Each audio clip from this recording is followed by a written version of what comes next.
Hello everyone, I'm the Creep's Cabin. I know you use these videos to fall asleep. So before that, like the video and subscribe to the channel.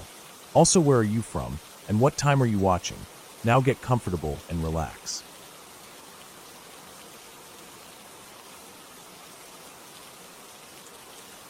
I had been driving for hours, and the sun was already gone by the time I reached the stretch of road that cut through the low, wooded hills.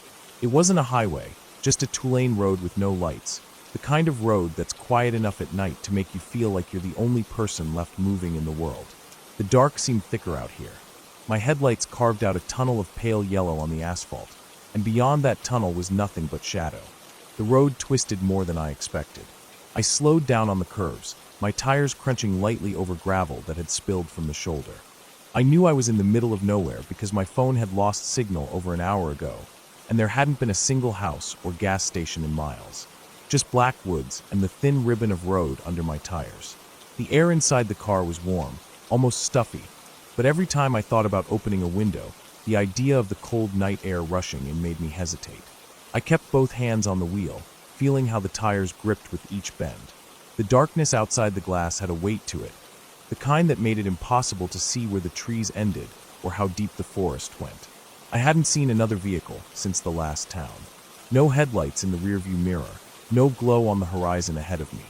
It was so quiet that the sound of my engine was the only thing keeping me from noticing just how still the night was.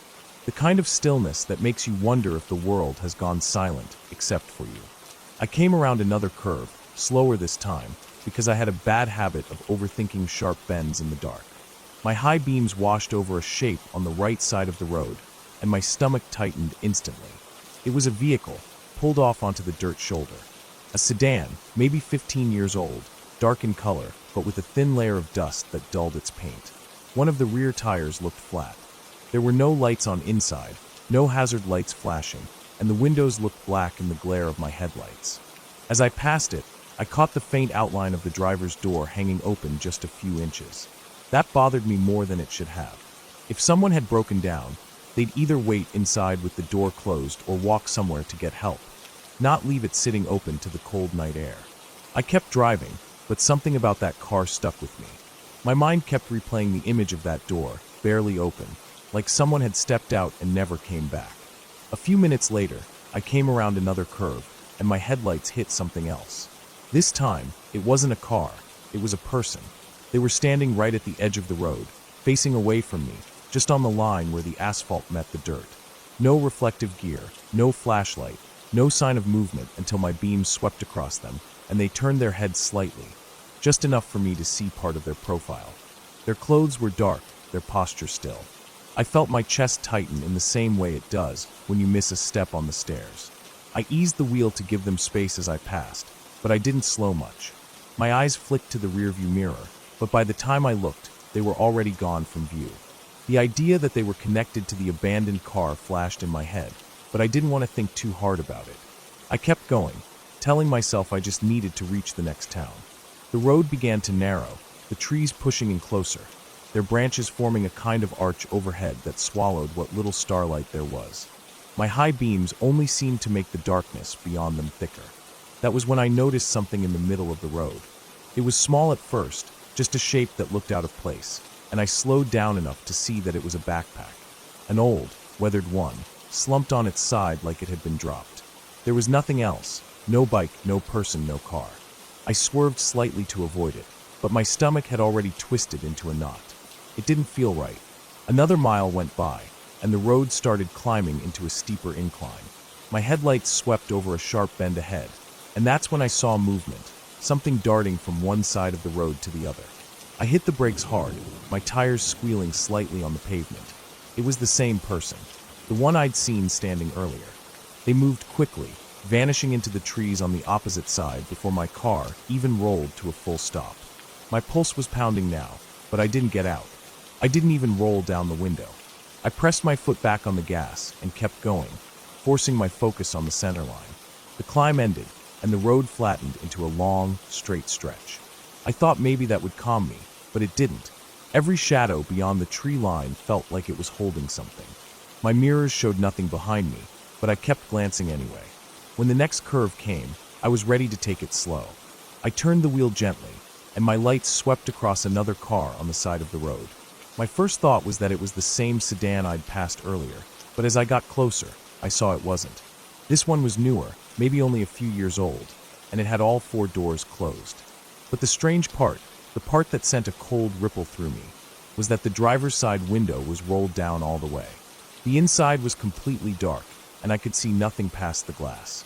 My headlights lit up the front half of the car, but the back was swallowed in shadow. I drove past without slowing much, my eyes fixed ahead. The road began to dip downward, and I felt like I was sinking with it. My hands were slick on the steering wheel now, and I noticed I was breathing harder without meaning to. The next curve came sharp, hugging the hillside, and my lights hit something that made my stomach drop. It was another backpack.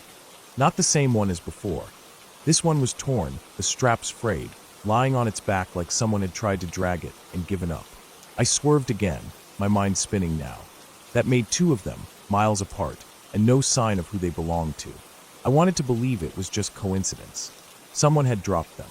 A hiker, a traveler, something simple.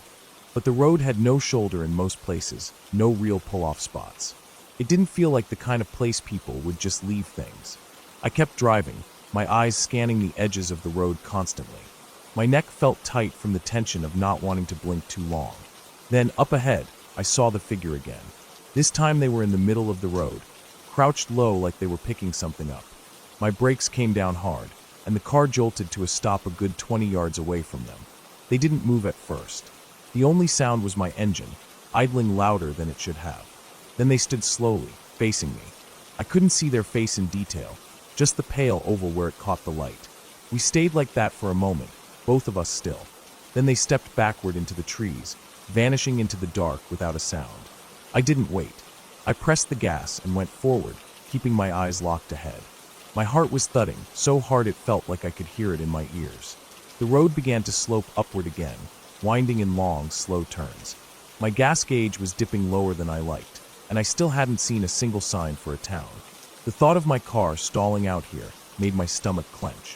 When I came around the next bend, I saw something that nearly made me hit the brakes again. It was a car directly across the road, blocking both lanes. Its headlights were off, and its paint was dark enough to blend almost perfectly into the night.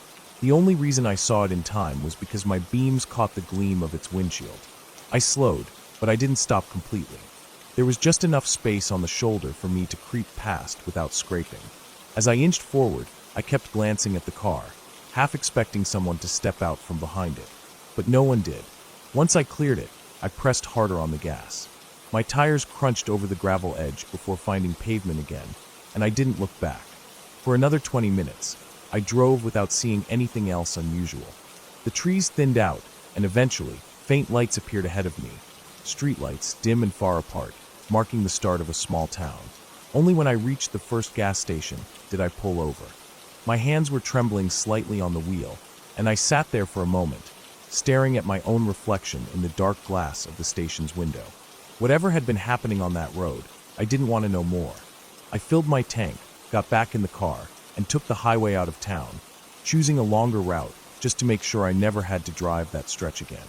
I've thought about it since, about the open door, the person on the roadside, the backpacks, the car blocking the road. Each piece on its own might mean nothing, but together, on that silent, empty road, they felt like something I was lucky to have passed through without stopping.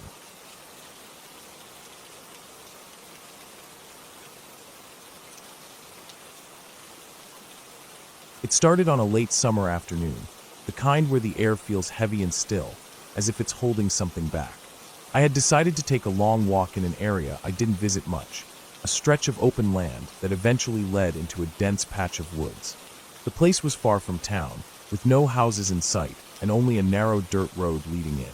I had been there a few times before, but only during the day and never for more than an hour or two. It wasn't a place people visited often. There were no official trails, just faint paths left by deer or the occasional hiker who had wandered off the beaten track. The sun was beginning to sink lower, and I could feel the light starting to shift, that slow dimming that makes shadows stretch longer and colors turn muted. The dirt road crunched under my shoes until I left it behind and stepped into the grass, moving toward the tree line.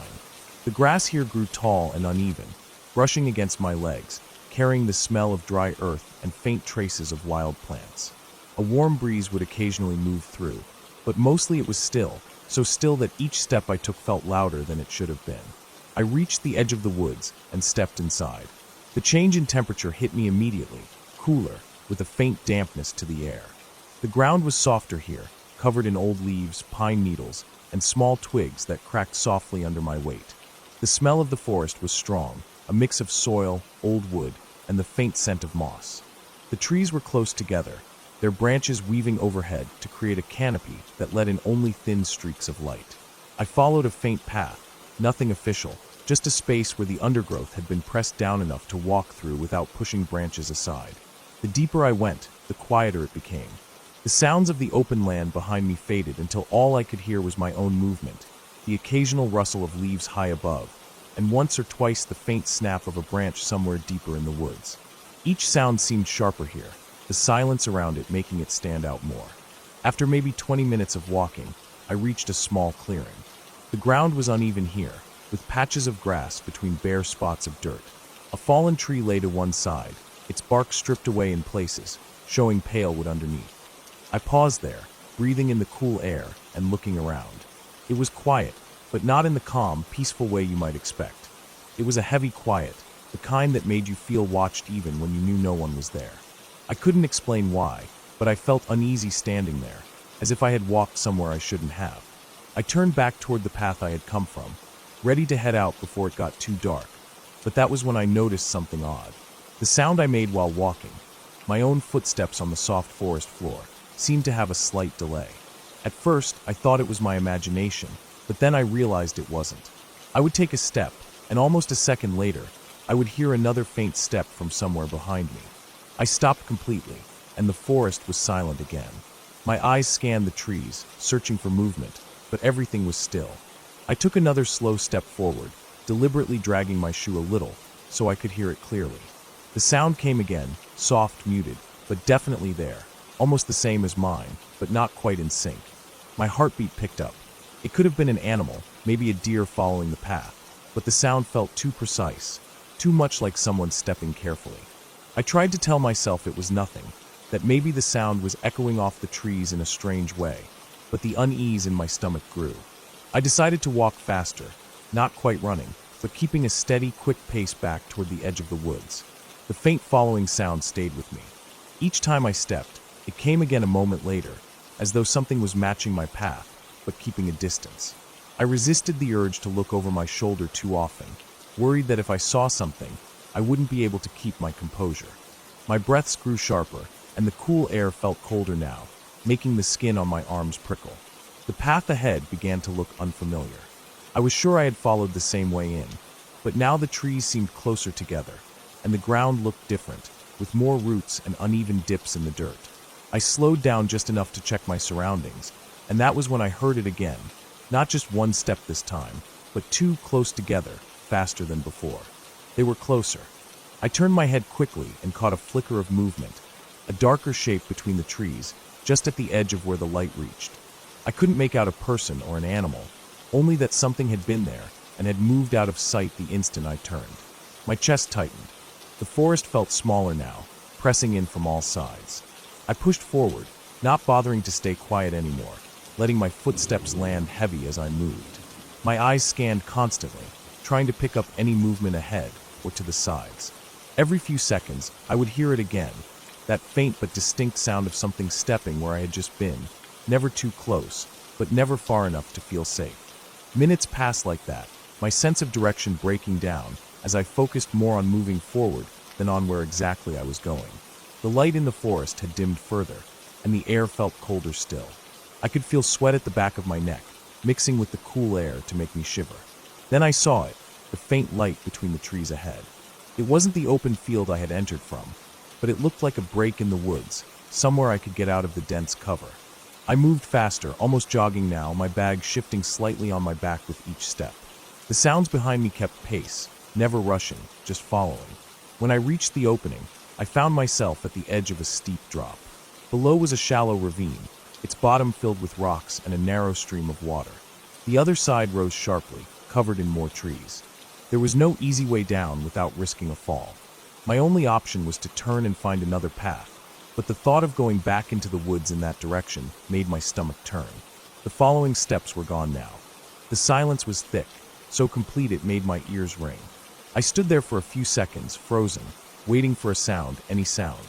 That was when I caught it again, just one step this time, off to my left, closer than before. My eyes locked on that direction, but nothing moved. I backed away slowly, my eyes fixed on the spot. My foot slipped slightly on loose dirt near the edge, sending a few small stones tumbling down into the ravine. The sound echoed faintly, then faded. I could feel my pulse in my neck. I turned sharply and started moving along the edge, looking for any sign of the original path out. After what felt like forever, I found a slope that led up and away from the ravine, the ground rising toward what I hoped was the edge of the forest. My legs burned as I climbed, and my breath came fast, but I didn't stop. The trees began to thin, and soon I could see the faint glow of open land beyond them. I pushed through the last of the branches and stepped into the tall grass again. I stopped there, looking back at the dark wall of trees. Nothing moved. No sound followed me out.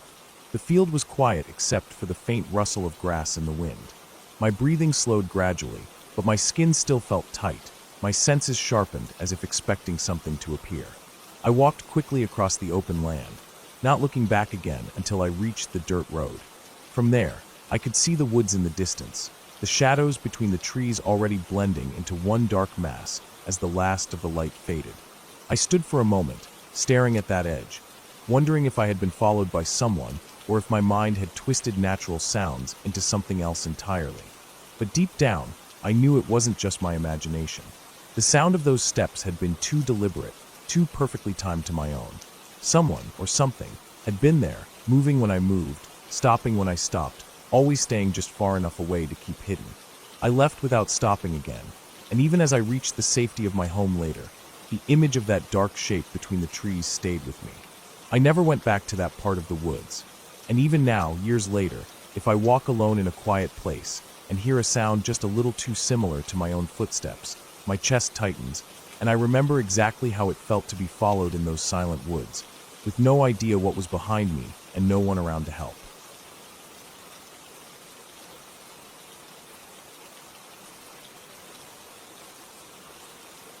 It started as a normal day, nothing strange at all. I woke up late that morning and spent most of the afternoon at home, cleaning up, making food, and scrolling on my phone. The weather was calm, slightly overcast, but not threatening rain. Around 5 in the evening, I decided I wanted to get outside for a while before it got dark. I thought about going for a walk, but the usual routes around my neighborhood had started to feel too familiar. I wanted something quieter, something away from traffic and people. There was an old service road just outside of town, a narrow gravel path that led into a patch of woodland. It wasn't marked as private, but it didn't seem like many people went there. The last time I'd been there was years ago, but I remembered it being peaceful, with tall trees blocking most of the wind and a faint smell of pine in the air. I thought it would be perfect for clearing my head, so I grabbed my light jacket, filled a bottle of water, and set off. By the time I reached the entrance to the service road, the sun was already starting to dip. The light had that soft, low glow, filtering through the trees and making long shadows across the gravel. The first few hundred feet were open, with thin grass growing along the sides, but soon the trees thickened and closed in overhead, dulling the daylight even more. I kept walking, my shoes crunching on the gravel, the sound echoing faintly in the stillness. There were no cars, no voices, just the occasional rustle of leaves when a breeze passed through. The deeper I went, the narrower the path felt. The gravel gave way to dirt in some spots, where rain had washed it away. A small drainage ditch ran along one side, full of dark water and fallen branches. I passed a pile of old logs, stacked as if someone had meant to come back for them years ago, but never did. The smell of damp earth was strong here, almost heavy, and the air had that still, pressing feeling you get when you're far from any open space. I kept telling myself I'd turn back when I reached the clearing I remembered from years ago, a small open area with a few big flat rocks where I used to sit. I thought I saw it up ahead, but as I kept walking, the path seemed longer than I remembered.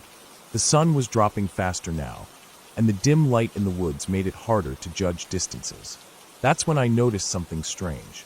Somewhere behind me, faint but clear, there was the sound of a single footstep. Not the crunch of a squirrel or the snap of a twig under an animal's paw. This was slower, heavier. It came from somewhere back along the path I had just walked, but when I stopped and turned, there was nothing there. Just the trees, the ditch, and the winding path disappearing into shadow. I told myself it could have been anything. Maybe a branch falling. Maybe my own foot kicking a loose stone that rolled a little too far. Still, the sound had been too distinct. I tried to shake it off and kept walking, but I found myself glancing over my shoulder more often now.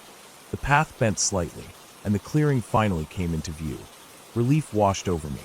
The rocks were there, just as I remembered, with a bit of moss growing on them. I stepped into the open space, set down my water bottle, and took a deep breath. I thought I might sit for a moment before heading back, but as I crouched down, I heard it again, this time clearer. A slow, deliberate step. Then another. The sound was closer now. I stood up quickly and scanned the trees, my heartbeat already picking up. The space between the trunks was dense, but not so dense that I couldn't see a fair distance. Yet there was no movement. No flash of an animal darting away. No person stepping into view. Just stillness. I told myself I wasn't going to panic. I picked up my bottle, tightened the strap on my jacket, and started heading back. I kept my pace steady, not wanting to seem like I was running from nothing, but every sense in my body was tuned to the sound of the ground beneath me and the space behind me. About 50 yards into my return, I heard it again. One step, then a pause. Whoever, or whatever, it was, they were matching my movement, but staying just far enough back to avoid being seen. My mouth went dry. I didn't want to turn around again, afraid of what I might, or might not see. The path was twisting more than I remembered. Every bend in the trail made me nervous, because each time I rounded a curve, I couldn't see more than a few steps ahead. The light was dimming fast now, the sky above turning a dull gray blue. I decided to pick up my pace, letting the sound of my footsteps cover the noise from behind. But even then, I caught faint hints of movement in the pauses between my own steps. Sometimes it was the crunch of dirt, sometimes the faint swish of something brushing against low branches. The air was cooler now, and my breath came out in faint clouds. My hands were cold, even inside my jacket pockets. I glanced to my right and saw that the drainage ditch had widened and deepened, the water darker and more stagnant. The smell of wet decay from rotting leaves was strong, almost sour. Then, without warning, there was a sharper sound, a quick shift in weight, like someone adjusting their stance after landing from a small drop. It was close, too close. My body reacted before my mind had a chance to catch up. I broke into a run. The dirt slipped under my shoes in a few places, forcing me to throw my arms out to keep balance. My breathing grew loud and harsh, echoing in my ears. The path seemed endless, twisting and dipping, my legs burning as I pushed harder. Behind me, I thought I could hear a faint rhythm, footsteps matching mine, then fading, then catching up again. It didn't make sense. If it was an animal, it should have either charged or fled by now. If it was a person, they weren't calling out, weren't asking for help or telling me to stop. They were just following. I don't know how long I ran before I finally saw the break in the trees ahead. The pale light of the open road came into view, and I pushed harder, my lungs aching. The moment my feet hit the gravel at the start of the service road, I didn't stop. I ran all the way to my car, yanked the door open, and slammed it shut behind me. I sat there, gripping the steering wheel, my chest heaving. I stared at the mouth of the path for what felt like minutes, waiting to see if anything, or anyone, would emerge. Nothing did. The woods just stood there, quiet and still, as if nothing had happened. I drove home with my hands shaking on the wheel, checking my mirrors far more than I should have. Even after I got inside my house and locked the door, I couldn't stop replaying the sounds in my head. Those slow, deliberate steps. The way they always seemed just far enough back to keep me from seeing the source. I haven't gone back to that path since. I still don't know who, or what, was behind me that evening. Maybe it was just someone else walking the same trail, keeping their distance for their own reasons. But deep down, I know it wasn't that simple. The timing, the way they matched my pace, the complete silence except for the steps. It wasn't the behavior of someone out for a stroll. It was the behavior of someone who didn't want to be seen, but also didn't want me to leave. And that's the part that keeps me up at night.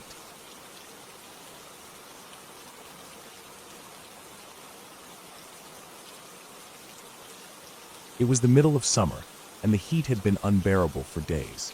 I had taken some time off work to get away from the noise and routine, deciding to spend a few days in a remote place I knew about. A friend had told me about an old and used ranger station deep in the hills, miles away from the nearest small town. It wasn't locked up, and no one seemed to care if someone stayed there. It was basic, just 4 wooden walls, a roof, and an old cot inside, but it was quiet, far from anyone, and surrounded by endless forest. That was all I wanted. I packed light, a sleeping bag, some food, a flashlight, and a small camping stove. The idea of being completely alone didn't bother me. In fact, it was part of the appeal. The road to the place was little more than a dirt track, and I had to park my car nearly 2 miles away where the path became too narrow and overgrown for vehicles. The rest of the way I hiked on foot, the air thick and heavy with the smell of pine and hot earth. I could hear insects buzzing in the undergrowth, and every so often, a faint rustle of something moving away as I passed. I tried not to think about snakes. My boots crunched over dry twigs, the sound sharp in the quiet. After about 40 minutes, I reached the small clearing where the station stood. The wood was weathered and gray, the roof sagging a little at one corner, but it looked solid enough. I stepped inside and was hit by a strong smell of dry dust and old wood. It was cooler inside, shaded from the sun. There was nothing much to the interior. One room, an old cot with a thin mattress against the wall, and a couple of shelves with a few rusted cans that I wouldn't dare eat from. I dropped my pack and stood there for a moment, listening. Nothing but the low hum of insects outside. No cars, no people, not even the sound of wind. It was so still that I could hear my own breathing. I unpacked my gear slowly, trying to adjust to the stillness. The quiet had a weight to it. The first day passed without much happening. I walked the trails nearby, boiled some water for tea, and watched the sun set through the trees. When night came, the heat dropped fast, and I zipped myself into my sleeping bag. Lying there in the dark, I could hear the occasional snap of branches outside, probably deer, I told myself. Every sound seemed sharper in the silence. I drifted in and out of sleep, waking a few times to the sound of something moving around in the clearing. I told myself it was just animals, but each time, I found myself holding my breath until the noise faded away. The second day, I decided to explore farther from the station. I followed a trail that wound up into higher ground, giving me a view of the endless forest below. I saw no one, not a single hiker, no distant voices, no sign of anyone. When I came back in the late afternoon, I noticed something odd near the clearing. There were boot prints in the dirt, fresh ones. They were coming from the direction of the trail I had taken, leading toward the station. My first thought was that maybe someone had been passing by while I was gone, maybe a hunter or another hiker. But the track stopped just a few feet from the door, and there were no prints leading away. I crouched down, looking closely. The prints were sharp, the edges of the tread still clean. Whoever it was had been there not long ago. I told myself it didn't matter, but the thought stuck in my head. That night, I lay awake longer than before, listening harder. The forest seemed quieter than usual, like the insects had pulled back. At some point, I thought I heard the faint sound of footsteps outside, slow and deliberate, circling the station. I didn't move. My heart pounded so hard I could feel it in my throat. I waited for the sound to pass, but it didn't. It just stopped. The silence after was worse than the sound itself. Eventually, I must have drifted into a light, uneasy sleep. The next morning, I stepped outside to find more footprints in the dirt, fresher than before, right under the window. I hadn't heard anyone walk away.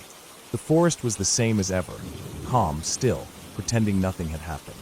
I walked the perimeter, checking the tree line, but saw nothing. I thought about packing up and leaving right then, but it was early, and the rational part of me told myself I was overreacting. I tried to distract myself with small chores, boiling water, sweeping out some of the dust inside. That afternoon, I heard something from the trees. It wasn't an animal sound, it was too rhythmic. It came in short bursts, like someone moving carefully, but not fast. I froze, my hand resting on the edge of the table inside. The sound stopped as soon as I stilled. Minutes passed. Then, from much closer, I heard a faint scraping, like metal against wood. I turned slowly toward the window. Nothing there. The sound came again, this time from the other side of the station, but when I stepped toward the door, it stopped. The stillness after made my skin prickle. When night fell, I couldn't shake the feeling of being watched. The air outside seemed heavier, the forest darker than before. I kept the flashlight close, but I didn't want to use it too much. It made me feel more visible. I lay in my sleeping bag, eyes open, barely breathing. Hours passed. Then I heard it, slow steps in the dirt just outside. This time, they didn't circle. They stopped right at the wall beside my cot. I could hear the faint shift of weight in the boards of the porch outside. Whoever it was just stood there. I didn't move. My breathing was shallow, my hands clenched tight under the blanket. The steps started again, moving toward the door, pausing there for what felt like forever. Then nothing. I stayed awake the rest of the night, ears straining for the smallest sound. When morning came, I stepped outside to see the prints again. The same tread pattern, now more of them, all around the station. They were spaced in a way that told me whoever it was had been moving slowly, stopping often. The thought of them standing there in the dark, so close to me, made my stomach turn. I decided I wasn't going to spend another night there. I packed my things quickly, my eyes flicking constantly to the tree line. The hike back to my car felt longer than before. Every sound from the forest made me turn my head.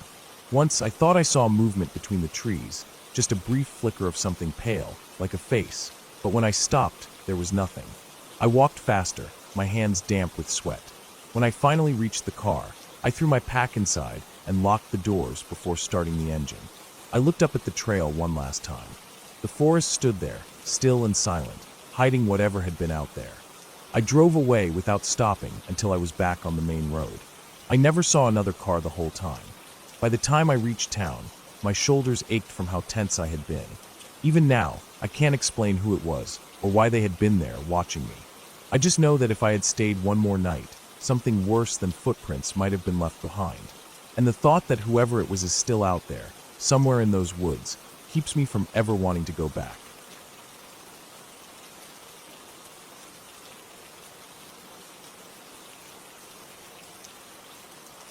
It started out as a simple day, one of those where nothing feels unusual or dangerous. The weather was mild, the sky a washed-out blue, and the air had that faint smell of dry grass that usually came in late summer. I had planned to spend the afternoon walking through a stretch of land I'd driven past many times, but never explored. It wasn't marked as a park or anything official, just a patchwork of tall grass, scrub trees, and a few small dirt trails that wound into the hills. I parked my car near the edge of the road where a faint trail dipped down into a shallow gully. From there, the land rolled gently away, the grass shifting like waves in the light breeze. The first 100 yards felt almost pleasant, with the crunch of dirt under my shoes and the warm sun on my back. There was nothing around but the faint hum of insects and the occasional sound of a bird in the distance. The trail dipped further, eventually pulling me into a hollow where the grass grew taller. Some stalks reached up to my chest, and walking became a bit slower as I pushed them aside. The ground here was softer, almost spongy in places, as if water had pooled here earlier in the season. The air grew still, and I realized that the sound of the breeze had faded completely. Even the insects seemed quieter. I kept going, thinking I'd circle back to the road from a different angle. That was when I noticed faint impressions in the dirt along the edge of the trail. Not boot prints, not tire marks, but something more irregular. The shape was wide, the edges rounded, and they were pressed deep into the soft soil. I crouched to look closer and saw that there were several of them, spaced unevenly, leading in the same direction I was walking. They didn't look old. The edges were crisp, and a bit of loose dirt still crumbled inward from the pressure. I followed them without thinking much about it, more curious than concerned. After about 50 yards, the trail thinned, and the prints veered off into the grass.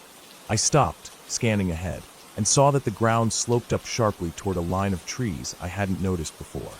The trees were dense and their trunks twisted, their lower branches reaching low over the grass.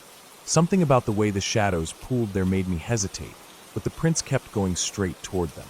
The closer I got, the more the air seemed heavier. The grass rustled faintly, though there was still no breeze. I could hear my own breathing loud in my ears. As I stepped between the first two trees, the light dimmed, and the sound of the outside world faded even more. The air here was cooler, damp, and smelled faintly of something musky, like wet earth mixed with the scent of an animal enclosure.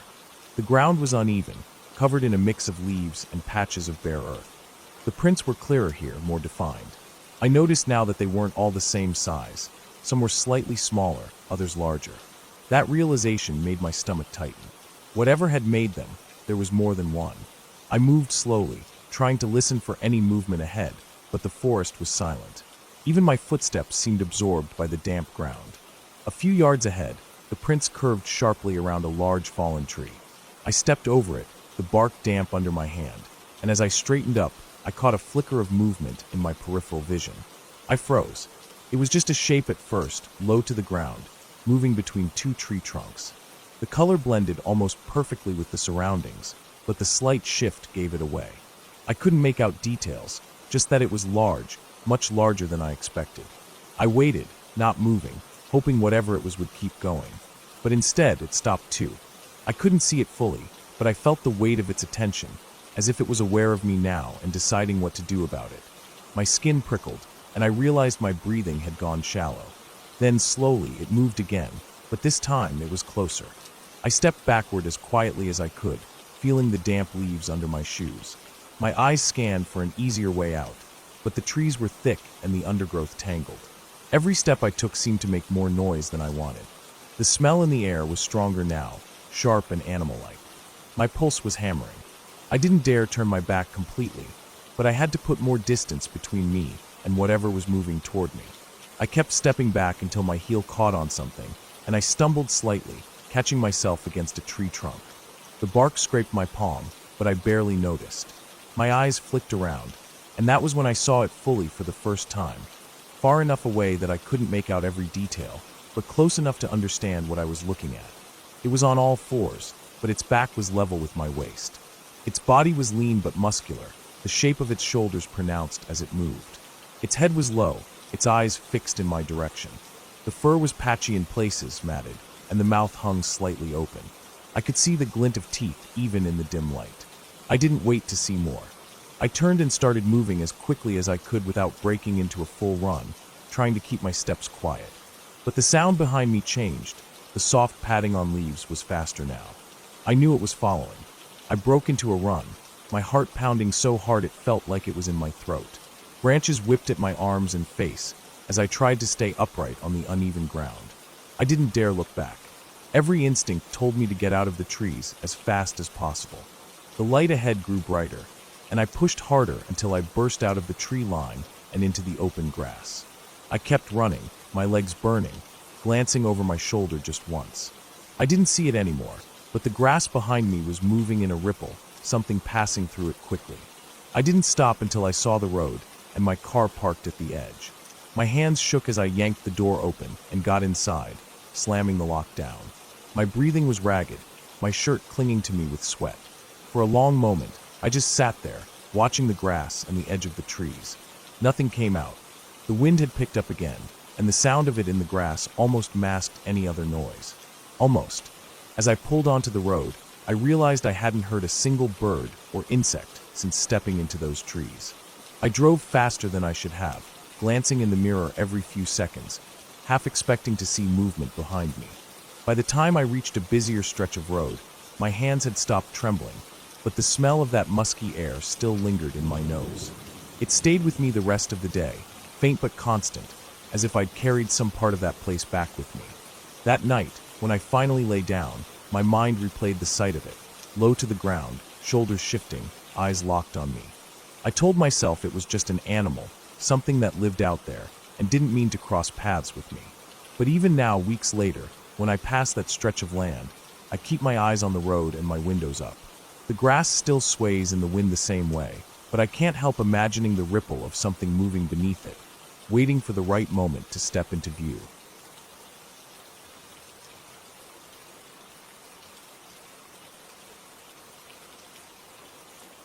It started as just another drive, nothing special, nothing worth remembering. I had been on the road since early morning, heading toward a small town several hours away to deliver some documents for work. I decided to take a back road instead of sticking to the main highway, mostly because I wanted a change of scenery and I thought it would be quicker. The road wound through thick stretches of forest, the kind where trees grew so close together their branches overlapped above the road like a tunnel. The asphalt was old, with cracks spreading in every direction and faded lines that were barely visible. Every few minutes, I'd pass a bend where the forest closed in even tighter, and the sunlight faded until it was little more than a dim glow between the leaves. It was late afternoon, when I first started to get the uneasy feeling. The kind that creeps up slowly, without any real reason, and just sits in the back of your mind. I kept driving, telling myself it was nothing, but I realized I hadn't passed another car for almost 40 minutes. No houses, no gas stations, not even a driveway. Just endless trees and the faint sound of my tires on the road. My phone sat in the cup holder, and I noticed the signal bar had dropped to nothing a while back. That made me uneasy too, but I tried to brush it off. The road dipped and curved sharply to the right, and as I came around the bend, I saw something up ahead. At first, I thought it was an animal, maybe a deer, standing near the edge of the road. But as I got closer, I realized it was a man. He stood just inside the tree line, half hidden in the shadows, facing the road. His clothes looked dirty, like he'd been outside for days. He didn't move as I passed, just stood there watching. I didn't slow down. I didn't want to. My eyes flicked to the mirror as soon as I cleared the bend, but by the time I looked back, he was gone. For a few miles, I kept scanning the sides of the road, half expecting to see him again. The feeling in my gut was heavier now, an instinctive warning that something wasn't right. I wanted to drive faster, but the road was narrow, and I didn't know how sharp the turns would be ahead. The air inside the car felt warmer, heavier, like the windows were locked shut even though they were open an inch. A few minutes later, I saw a small pull-off on the right side of the road, a patch of gravel just wide enough for one car. I slowed, thinking I could stop for a moment to stretch my legs and drink some water. As soon as I put my foot on the brake, I caught sight of something in the mirror. Far behind me, maybe 100 yards back, someone was walking along the edge of the road. I didn't know if it was the same man from before, but my chest tightened at the sight. He wasn't walking toward me. He was walking in the same direction I was going, slow and steady, like he had all the time in the world. I pressed the gas again and kept moving. My water bottle stayed untouched on the seat. I didn't look back for several miles, but when I finally did, there was no one there. Still, I couldn't shake the thought of him, and every shadow between the trees seemed deeper, darker, like something could be hiding in them. The sun had dropped lower now, and the road was even dimmer.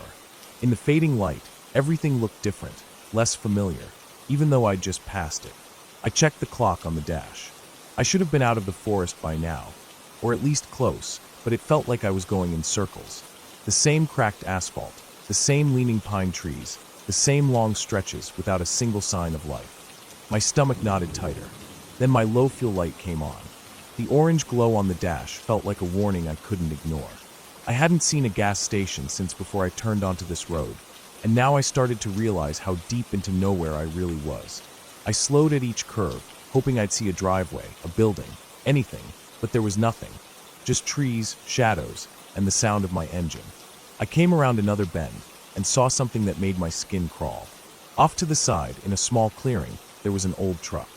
Its paint was faded, and it sat at an angle like one of its tires was flat. The hood was open, and the driver's door hung wide. It didn't look abandoned, not completely. The air felt different as I passed it, like the forest was holding its breath.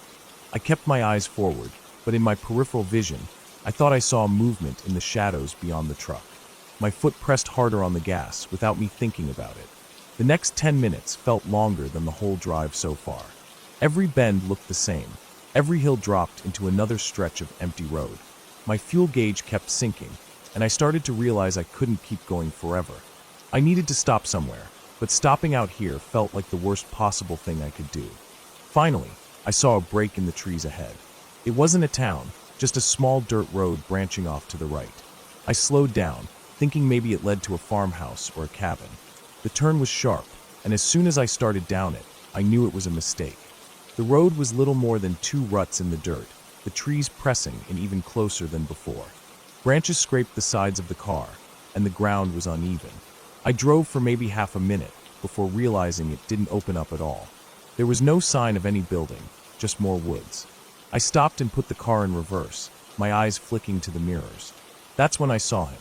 He was standing at the mouth of the dirt road, back on the pavement, blocking the way out. I couldn't see his face in the dim light, but I could see the shape of him, tall, shoulders slightly hunched, not moving. My hands clenched the steering wheel. I didn't know how long he'd been standing there, but the thought that he might have followed me sent a cold wave through my chest. I didn't move. Neither did he. The forest around us was silent, no birds, no insects, just the faint tick of my cooling engine. My heart thudded so loud I could feel it in my neck. I tried to tell myself I could just wait, that maybe he'd leave, but every second felt heavier, pressing me to act. Without thinking it through, I threw the car into drive and jerked the wheel to the left, aiming straight toward the trees off the dirt road. Branches snapped against the hood as I forced my way through, the car bouncing over roots and rocks. I kept going until I couldn't see the road anymore. My hands shook on the wheel, my breath coming fast. When I finally stopped, I turned off the headlights. The forest swallowed me whole. I sat there in the dark, listening, waiting. For a long time, there was nothing, just the sound of my breathing and the occasional creak of the cooling engine. Then, faintly, I heard it. Footsteps. Slow, deliberate, moving somewhere behind me. I stayed still, every muscle locked, gripping the steering wheel as if that would keep me safe. The footsteps stopped. Minutes passed. I didn't move. I didn't start the car. I just waited, the darkness pressing in, knowing that somewhere out there, he was still standing in the trees, waiting too. By the time I finally worked up the nerve to drive out, hours had passed, and the forest was completely black. I never saw him again, but every mile I put between myself and those woods felt like I was escaping something I wasn't supposed to survive. Even now, I don't know if it was all in my head, or if he was really following me. But I do know this: when a place makes every instinct you have screamed to leave, you should listen. Because out there, in the empty stretches where no one can hear you, there are things worse than getting lost.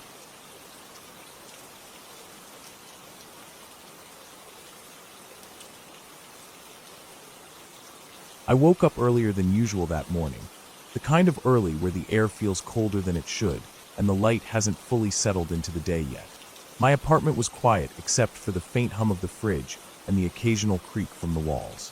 I made a quick breakfast, barely tasting it, and packed my small backpack with a bottle of water, some snacks, a flashlight, and my phone. I had planned to go out for a long walk through the outskirts of town where the fields start to thin out into woodland. I liked those areas because they were far from traffic, and the air always smelled cleaner. The walk started out calm. The early morning chill stayed with me as I followed the cracked sidewalk out of the neighborhood and into the gravel road that cut through open space. The sky was pale blue, clouds stretched thin like worn fabric, and the ground was still damp from rain the night before. I could smell wet soil, a scent that always reminded me of being out on trails as a kid. After about half an hour, I reached the old dirt path that led deeper into the tree line. The grass on either side was high and tangled, brushing against my jeans as I walked. The trees were tall and spaced far apart at first, letting in shafts of sunlight, but I knew from past walks that they would close in soon. The deeper you went, the quieter it became. At first, it was peaceful. The sound of my boots crunching on the dirt, the faint rustle of leaves, the distant call of a bird I couldn't identify. It all blended into something steady and relaxing. I followed the bends of the path, noticing small details I'd missed before. The way a moss-covered log curved into the shadows, the way the bark on some trees peeled in long strips, the dark, rich smell of wet wood. But somewhere further in, I noticed how different it felt compared to the start. The air seemed heavier. The path looked narrower, though I knew it was just the trees closing in. Even the light was dimmer here, more filtered, as if the sun had decided to keep its distance. A mile or so in, I heard the first sound that didn't fit. It wasn't loud, just a faint crack somewhere behind me. I stopped walking and listened, turning my head slightly. Nothing else followed. It could have been a branch falling or an animal moving through the brush, but it was enough to make me more aware of each sound around me. I walked on, slower now, my ears tuned to the silence between steps. I noticed another thing. There was no wind. The leaves didn't move. Not even the smallest ones. It was just still. My own breathing felt louder than it should have been, and I kept glancing over my shoulder, even though I didn't see anything there. A few minutes later, I came across a fork in the path. I had never gone to the right before. It looked less worn, with more overgrowth and less dirt showing through. I almost took the left, the usual route, but something in me decided to try the other way. The moment I stepped onto it, the air seemed even thicker. The sound of my footsteps was duller here, as though the ground was swallowing it. The new path curved sharply after only a short distance, and once I rounded that bend, I couldn't see where I had come from. The trees were packed tighter, and the undergrowth was thicker, almost knee-high in places. I slowed again, scanning the spaces between the trunks. That's when I heard it. The faint sound of footsteps, slow, deliberate, crushing leaves and twigs, coming from somewhere behind me. I froze, listening hard. They stopped too. I waited, not moving, my eyes locked on the shadows ahead while my ears stayed focused behind. After a moment, I forced myself to keep walking, this time without looking back. My skin prickled with every step. The path dipped slightly, leading into a low area where the light was almost gone. The smell here was different, stale, damp, with a hint of rot, like something had been sitting in water too long. I stepped carefully around a patch of mud, noticing a set of footprints that weren't mine. They were faint but fresh, pressed into the softer earth, going in the same direction I was heading. They looked like boot prints, larger than mine, the tread deep enough to show detail. Something in me tightened. I hadn't seen anyone else since leaving the main road, and this path didn't seem like one people used often. I kept moving, but my pace was slower now, each step measured. The trees leaned closer together ahead, forming a sort of tunnel. I could see how the shadows pooled inside it, making it hard to see more than a few yards forward. As I entered, the air felt cooler, but not in a refreshing way. It was the kind of cold that settles on your skin and stays there. The sound of footsteps returned, closer now, matching my pace. I didn't turn. I didn't want to see how close they might be. My heart was beating faster, my grip tightening on the straps of my backpack. Then somewhere to my right, a branch snapped loudly. It wasn't the thin crack of a twig. It was the heavy break of wood under real weight. I stopped breathing for a second, straining to hear movement after it. I caught a faint sound of something shifting through the brush, slow and careful. I knew it wasn't a deer. Deer don't move like that. I kept going, quicker now, my eyes scanning for any sign of the path opening up ahead. But the trees just kept closing in, the ground more uneven. My boots sank slightly in patches of damp soil, leaving clear impressions. I felt exposed even though I was surrounded by trees. The thought of someone following me here, in this kind of silence, settled into my stomach like a weight. Finally, I saw what looked like a clearing through the branches ahead. I pushed toward it, moving faster now. But as I stepped into it, I realized it wasn't the kind of clearing I wanted. It was small, enclosed by trees on all sides except for the way I came in. The ground was bare here, no grass, just packed dirt and scattered stones. I stopped in the center, turning slowly to take it in. That's when I saw movement at the edge where I had entered, a shadow slipping back behind a tree. My chest tightened. Whoever it was, they weren't hiding well. They wanted me to know they were there. I didn't waste any more time. I walked quickly back toward the path I'd come from, keeping my eyes forward, not on the spot where the movement had been. My legs felt stiff, my breathing uneven. As soon as I reached the bend, I pushed my pace faster, almost jogging now. I could hear them behind me, the sound of footsteps matching mine again. Not running, just steady. The path seemed longer going back. Every turn looked like the last, and I couldn't tell how far I was from the main fork. My mouth was dry, and my shoulders ached from keeping my backpack strapped so tight. When I finally saw the original fork, relief hit me, but I didn't slow down. I took the left path, the one I knew, moving fast.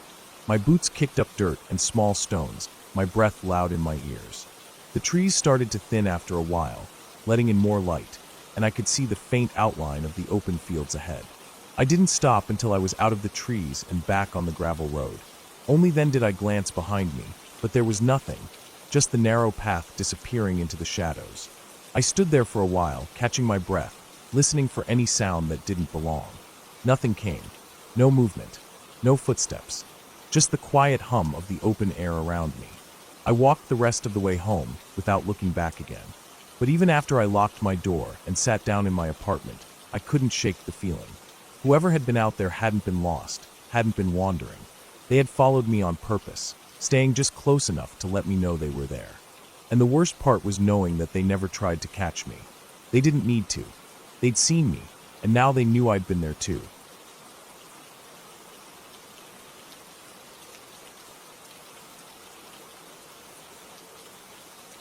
I woke up that morning feeling restless, like my body was telling me I needed to get out and move. I had been spending too much time indoors, stuck in a loop of work, eating, and sleep. So, I decided I would go for a long walk, somewhere quiet, away from the noise and clutter of people. I drove out of the city until I found a rural road that ran along a stretch of woods I had never explored before. It wasn't an official hiking spot, just a thin dirt pull-off on the side of the road where I could park my car. There was a rough-looking trail leading into the trees, probably made by hunters or locals who knew the area better than I did. I figured I could just walk until I felt I had gone far enough, and then turn back. The air smelled damp the moment I stepped into the shade of the forest. The ground was soft from recent rain, and small puddles reflected patches of gray sky where the trees opened up above me. The path was narrow and overgrown in some spots, with ferns brushing against my legs and the occasional vine hanging low enough that I had to duck. I could hear nothing but the sound of my own footsteps and the faint rustle of leaves overhead. There was no wind, but every now and then a drop of water from the last rainfall would fall from a branch, landing with a soft tap on my jacket or in the dirt beside me. The deeper I went, the less I could hear the distant hum of cars from the road. Eventually, it faded completely, leaving only the forest sounds. Small birds calling to each other, the dry crack of a branch somewhere far off, and the faint buzzing of insects. The stillness was calming at first, almost peaceful, but after a while it started to feel a little too quiet, like I had stepped somewhere I wasn't supposed to be. The trail was barely visible now, broken up by patches of mud and fallen leaves that made it hard to tell where it actually went. I had to keep scanning ahead to spot where the ground looked the most worn down by feet. I don't know how far I had gone when I started noticing the subtle changes. The trees here seemed taller and closer together, their trunks darker, their branches tangled high above, blocking out more of the sky. The air felt heavier, cooler. The smell of damp earth was stronger, mixed with something faintly metallic. I told myself it was probably just the scent of wet leaves rotting on the ground. I kept walking, trying to convince myself that I'd turn back soon, but every time I thought about it, I saw another stretch of trail ahead and wanted to see where it led. It was when I came to the ridge that I stopped for the first time in a while. The ground sloped sharply upward on my left, rising about 15 or 20 feet before leveling out. The trail curved along the base of it, so I kept moving, glancing up every so often at the top. That's when I saw movement. It was faint and quick, just a dark shape passing between two trees up on the ridge. I froze, waiting to see it again, but the space between the trunks stayed empty. I thought it might have been a deer, or maybe just a trick of my eyes, the way shadows shift when you're tired. Still, something about the shape had looked deliberate. Not animal-like in the way it moved, more like a person, walking steadily. I kept going, my ears straining for any sound from above, but all I heard was the distant call of a crow. The ridge stayed with me for a while before eventually sloping down until it was level with the path. I thought about climbing up to look around, but decided against it. The light in the forest was already dim, and I didn't want to lose my sense of direction. A little later, I decided to gather some fallen branches to bring home for the fire pit in my backyard. I stepped off the trail to grab a thick piece of wood and noticed the ground here was different, softer, almost like it had been disturbed. There were scuffs in the dirt, not quite footprints, but marks that suggested something heavy had moved through. I crouched down to get a better look, brushing away leaves. The soil beneath was damp and dark, with shallow impressions that seemed to follow a rough line deeper into the trees. I straightened up, scanning the forest.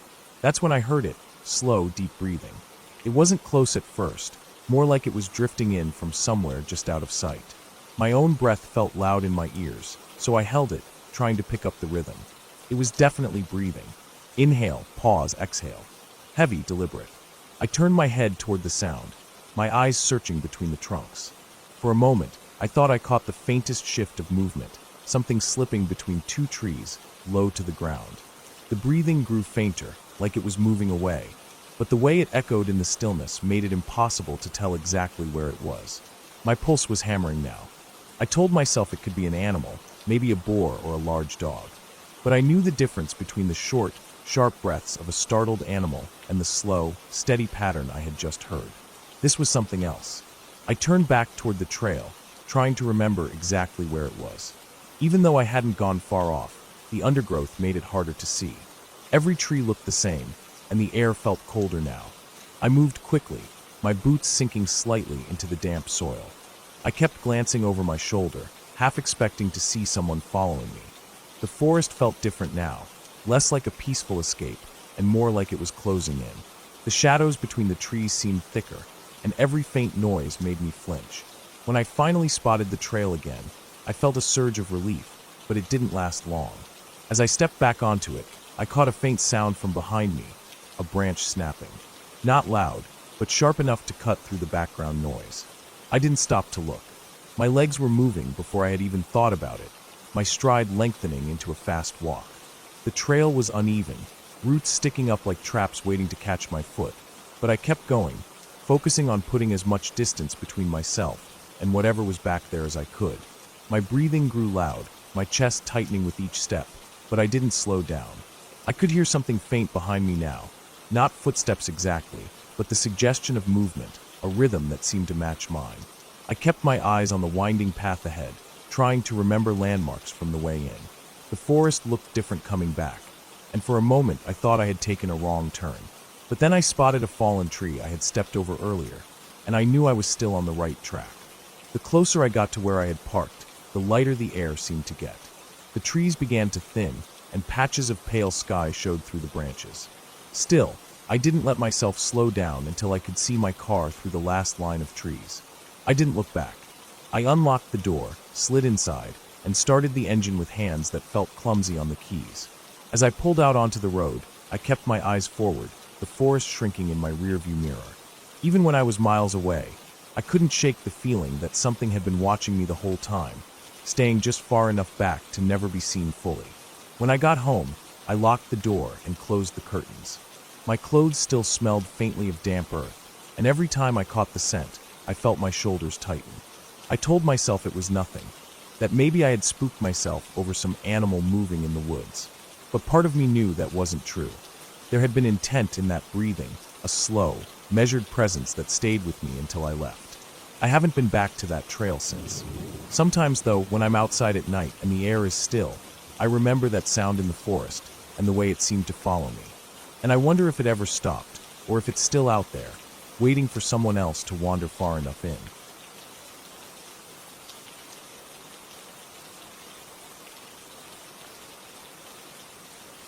It was late in the afternoon when I left the small roadside diner.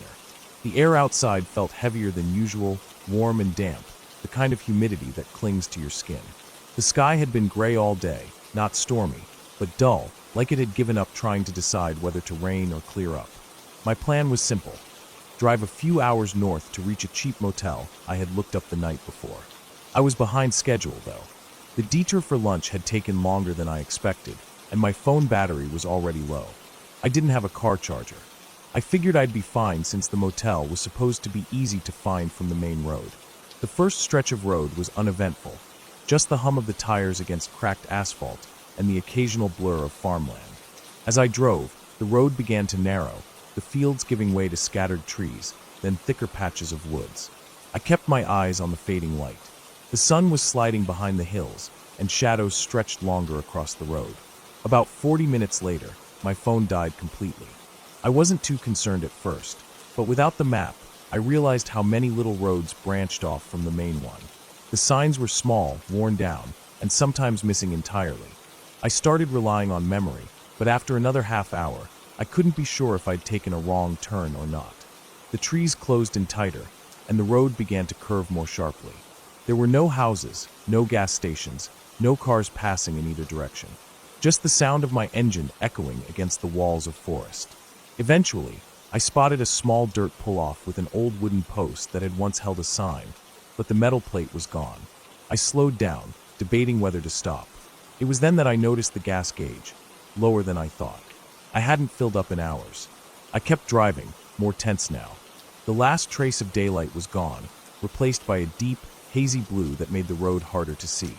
My headlights caught only the nearest stretch of cracked pavement before everything beyond dissolved into black.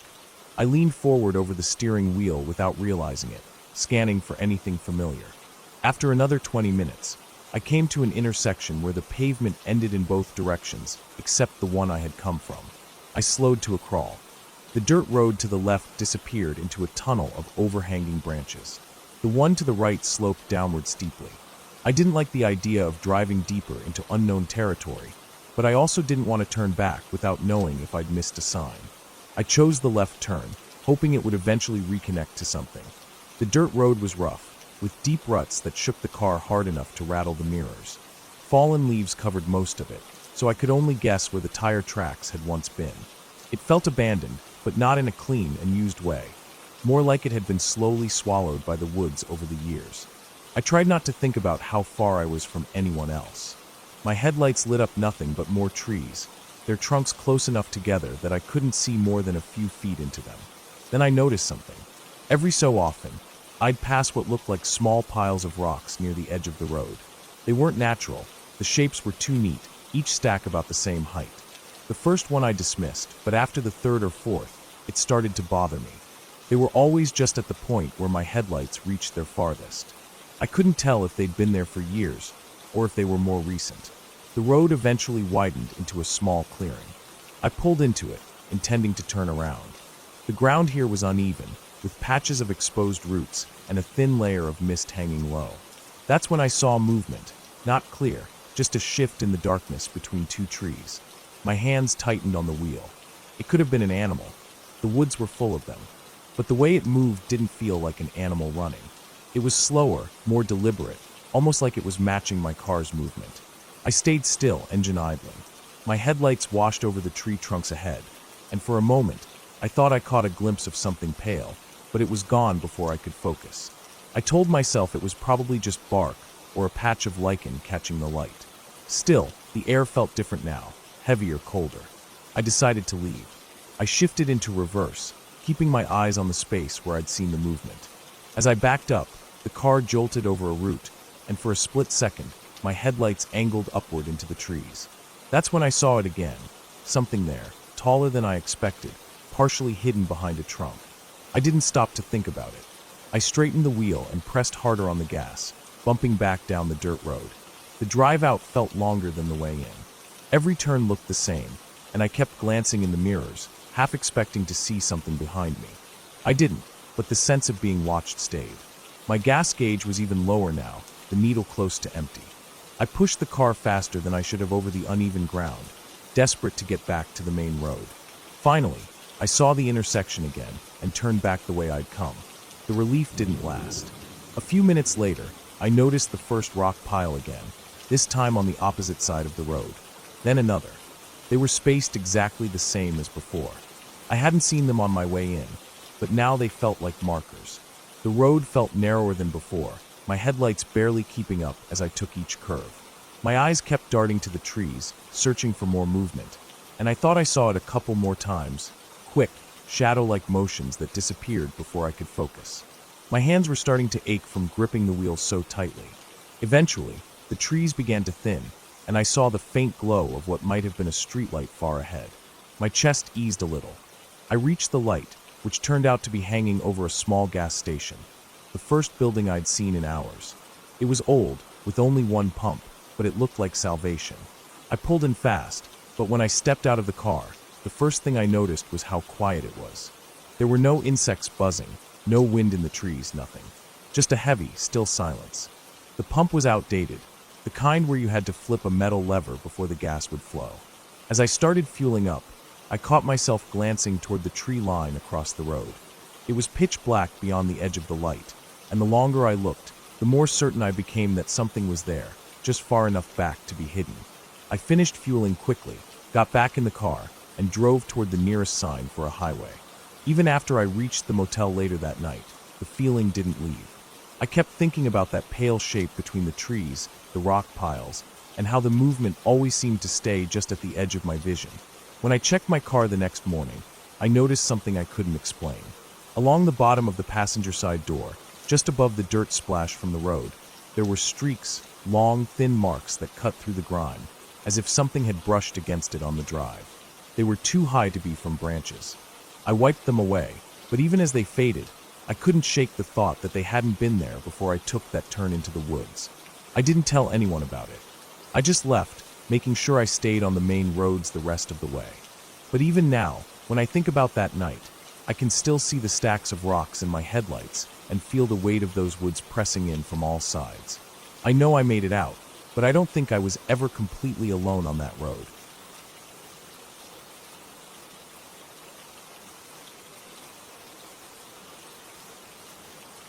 It was supposed to be just another quiet evening, one of those days where nothing much happens, and you're almost bored of how calm things are. I'd had a long week, and all I wanted was some air away from the noise of town. I decided to take a drive out past the edge of the city, into an area I knew well, quiet fields, some patches of woods, and a stretch of old service roads that hardly anyone used anymore. I'd been there plenty of times, even at night, and never had a reason to feel uneasy. It wasn't like it was a dangerous area. But that night, something about the air felt different even before I got there, though I didn't realize it until much later. I remember parking my car on the side of the narrow road where the asphalt ended and gravel took over. The sun had already set, and the last light was fading fast. It wasn't pitch black yet, but the sky was deep blue, and the shadows from the trees made it hard to see too far ahead. The place was quiet, so quiet that my ears felt like they were straining to catch something. The wind barely moved, and the air had that stillness that makes every small sound feel sharp.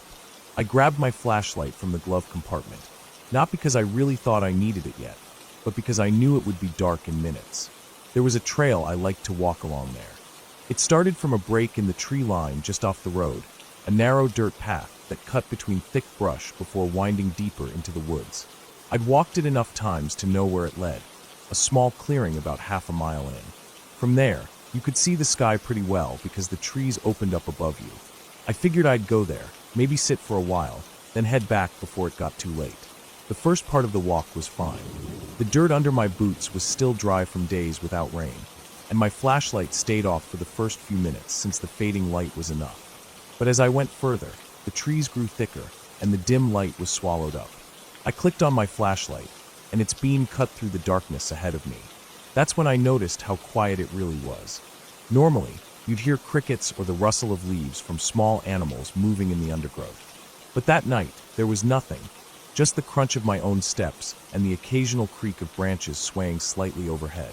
I kept walking, but I started to get that feeling you get when you think someone might be behind you. It wasn't strong at first, just a faint itch in the back of my mind. I told myself it was because it was dark and my brain was just filling in things. Still, without meaning to, I found myself glancing over my shoulder more often than usual. Each time, the beam of my flashlight would sweep over the trees and undergrowth, catching on twisted branches or clusters of leaves, but there was never anything there. By the time I reached the clearing, the sky above was black, sprinkled with a few faint stars. I stood there for a minute, breathing in the cool air. The ground was covered with short, dry grass, and the open space made me feel a little better after the cramped feeling of the trail. I walked to the middle and slowly turned in a circle, letting the light from my flashlight pass over the tree line around me. That's when I saw something, a shape, just at the edge where the trees met the clearing. At first, I thought it was just a tree trunk, but something about it seemed wrong. It was slightly hunched, like it wasn't completely vertical, and I thought I caught the faint outline of shoulders. My flashlight lingered on it for a moment, and as soon as the light touched it, the shape moved, slipping back into the shadows of the trees with a smoothness that made my stomach tighten. I froze. My heart started to pound hard, and I realized I'd been holding my breath. It could have been an animal, I told myself. Maybe a deer startled by the light. But even as I thought it, something about the movement didn't feel right. A deer would have bolted, made noise. This shape moved too quietly, like it was trying not to be heard. I turned slowly, scanning the edges of the clearing again, but nothing stood out. Still, I could feel that same itch on the back of my neck.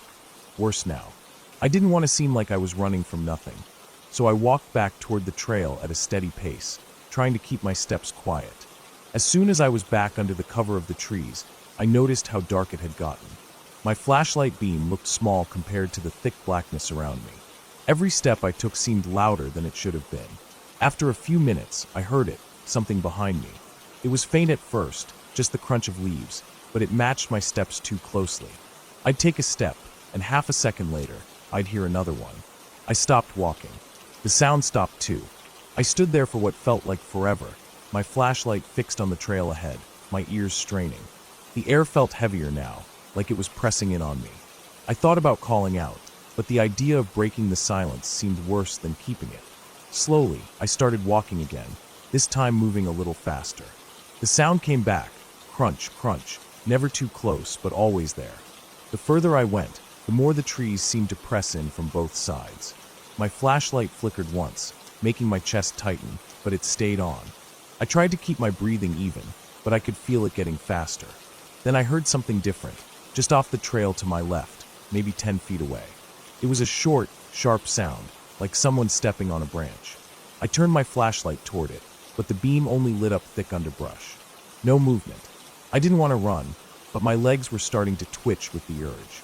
I kept my pace steady, but every part of me was focused on the sounds around me. That's when I heard breathing. Not my own. I could hear mine clearly, but this was slower, heavier, coming from behind me. It was faint, but it was there, steady and deliberate. I didn't look back. I couldn't. I just walked faster, my boots crunching on the dirt and leaves, the sound behind me keeping pace. My heart was hammering so hard it almost drowned everything else out. I knew I was maybe a couple hundred yards from the road, but it felt like miles. Then, from somewhere behind me and to the right, I heard movement, faster this time, pushing through the brush. My body acted before my mind did, and I broke into a run. The beam of my flashlight shook wildly as I sprinted down the trail, the sound of something moving behind me getting louder. I didn't look back. My focus was on the small patch of gravel ahead where the trail opened onto the road. When I burst out of the trees, the sudden openness made me stumble, but I kept running until I reached my car. I yanked the door open, jumped in, and locked it without even looking around. My breathing was ragged, my hands shaking as I shoved the key into the ignition. The engine roared to life, and I pulled away fast, my headlights cutting through the darkness of the empty road. I didn't see anything in my mirrors, but I kept checking them all the way back into town. Even after I was surrounded by streetlights and houses again, I couldn't shake the feeling that something had followed me as far as it could, stopping only when it knew I was gone. When I finally parked in my driveway, I sat there in the car for a while, letting the silence settle around me. My clothes were damp with sweat, and my pulse was still racing. I tried to tell myself it was just my mind playing tricks on me, that I'd imagined the breathing and the footsteps. But deep down, I knew better. Something had been there, in those woods, and it had followed me almost all the way out. I never went back to that trail again. Even now, years later, I can still remember that sound, the slow, steady breathing in the dark, and the way it matched my steps like it was waiting for me to slip, to stop, to turn around. And I still wonder what would have happened if I had.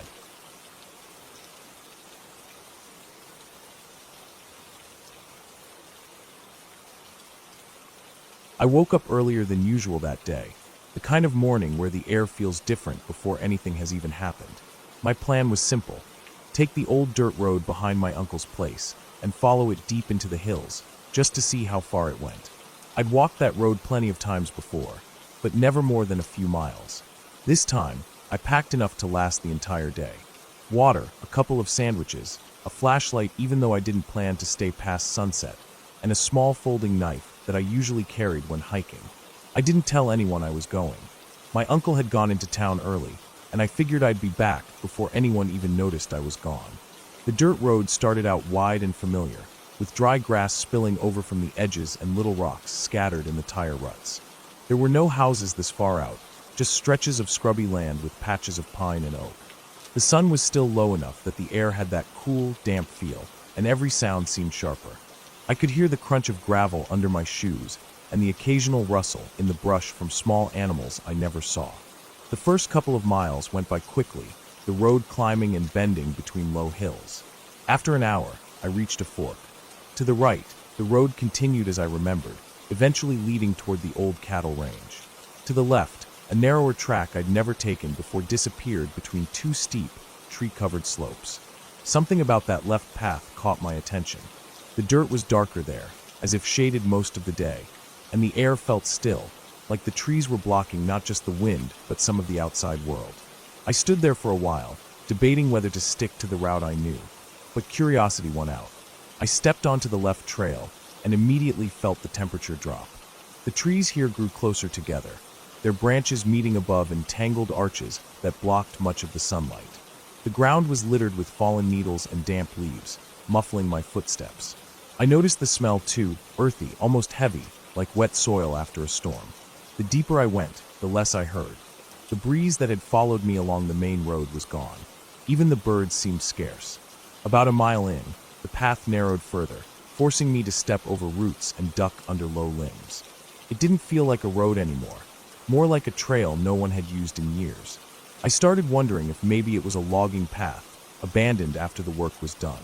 A fallen tree blocked part of the way, its bark stripped and pale. I climbed over it, careful not to slip on the slick moss covering the trunk. It was somewhere after that tree that I noticed something strange. Faint impressions in the ground, spaced out in a way that didn't look like deer tracks. They were too long, too narrow. The kind of shape a heavy boot might make in soft dirt. I crouched down to look closer. They weren't fresh, but they hadn't been there long either. Maybe a day or two at most. It struck me as odd because this was a dead-end area as far as I knew. Nobody had reason to walk out here. I kept moving, telling myself it wasn't unusual. People explored all kinds of places for no reason. Still, I found myself glancing over my shoulder every so often. The light kept shifting as the sun climbed higher, but here in the shade it stayed dim, and I started to lose track of time. My phone had no signal, which I'd expected, but the little clock on the screen told me it was already late morning. I stopped to drink some water and eat half of a sandwich before pressing on. The trail dipped suddenly, leading down into a small ravine where a narrow creek ran. The water was clear but sluggish, and the rocks along the banks were slick with algae. I followed the trail as it crossed a crude wooden plank bridge, just two logs laid side by side. On the other side, the ground began to rise again, and the trees seemed older here, thicker trunks, deep bark grooves, roots twisting above the soil like ropes. That's when I heard it. Not loud, but enough to make me stop. A single, deliberate crack of wood somewhere behind me. It wasn't a branch falling from a tree. It had that sharp, quick sound like someone stepping on a dry stick. I stood perfectly still, holding my breath, ears straining. The silence that followed was heavier than before. I turned slowly, scanning the trail behind me, but saw nothing but trees and the shadowed path winding back toward the bridge. I told myself it could have been an animal.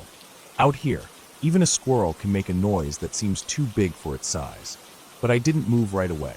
I stayed there for a good minute, listening. When nothing else happened, I forced myself to keep walking, though I found myself speeding up without meaning to. The trail began to climb more steeply, and my breathing grew heavier. Every so often, I thought I heard faint movement somewhere in the trees, small shifts of leaves, or the muffled thump of something soft hitting the ground. Each time I stopped, it stopped too. That started to gnaw at me. Animals don't usually match your pace like that. I gripped the knife in my pocket without taking it out, feeling the cold metal against my palm. Eventually, the trail opened into a small clearing. The grass here was patchy, and in the center was what looked like the remains of an old hunting blind. Just a crude platform nailed between two trees, weathered and falling apart. I could see empty cans and rusted bits of metal scattered near the base, half buried in dirt. I took the chance to rest for a moment, keeping my back to one of the trees so nothing could come up behind me. That's when I caught movement to my left. Not big, not obvious, just a shape slipping between two trees about 30 yards away. It was gone as soon as I saw it, but my heart kicked hard in my chest. Whatever it was upright. That much I was sure of. I waited, straining my eyes at the spot where it had been. Nothing. I decided right then that I'd gone far enough. I didn't want to turn this into something I couldn't get out of. I started back down the trail, moving quickly, but trying not to make it obvious that I was hurrying. My ears felt tuned to every sound now, and the forest seemed alive in a way it hadn't before. Not with birds or insects, but with small, almost imperceptible movements. Halfway back to the bridge, I heard that crack again. Closer this time. I didn't stop to look.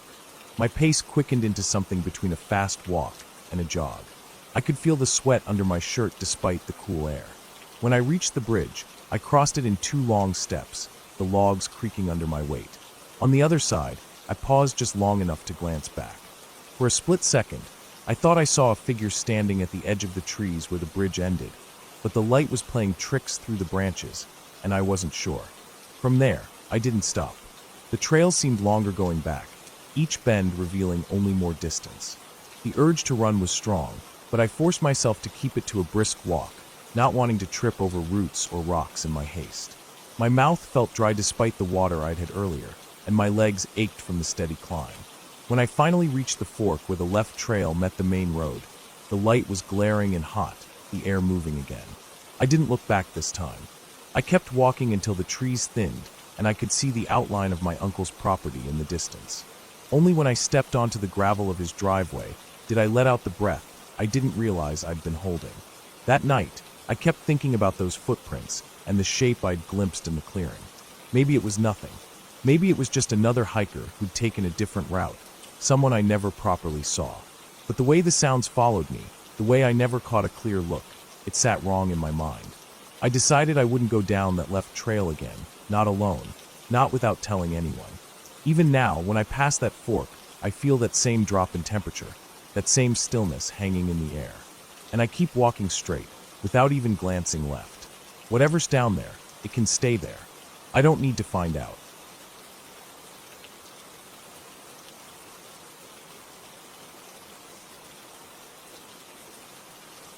I had been looking forward to that weekend for months. The plan was simple.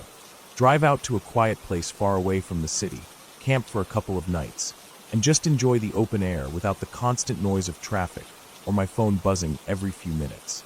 I packed my old tent, a sleeping bag, enough food to last 2 days, and a small gas stove for cooking. I decided not to bring too much because I wanted to travel light, but I did make sure to bring extra water and a flashlight with spare batteries. The place I chose was an area I had read about online, a patch of open land next to a line of woods with a small stream running through it.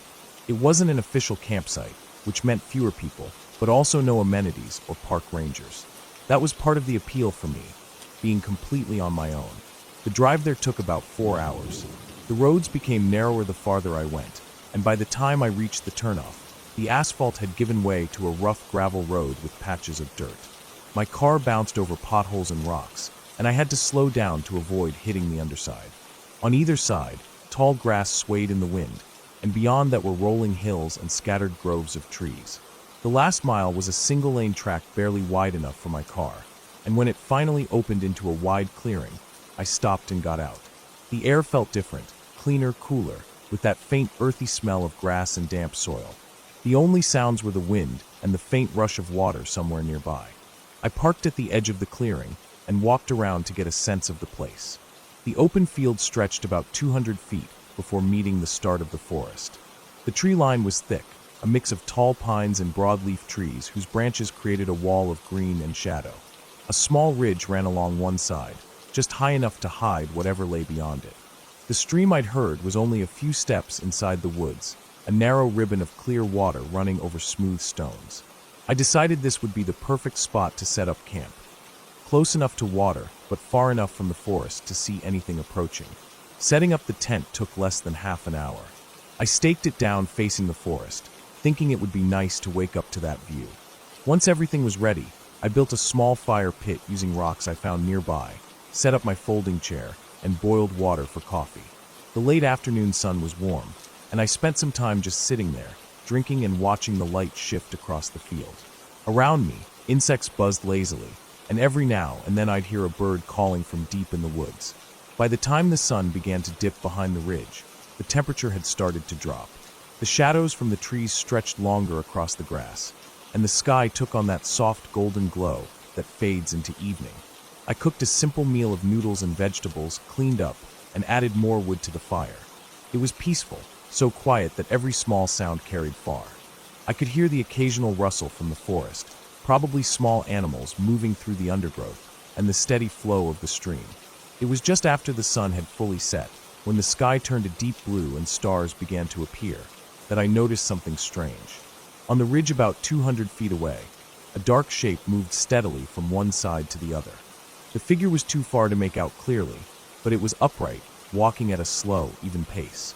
At first, I thought it might be another camper or a hiker heading back, but there was no trail up there that I knew of.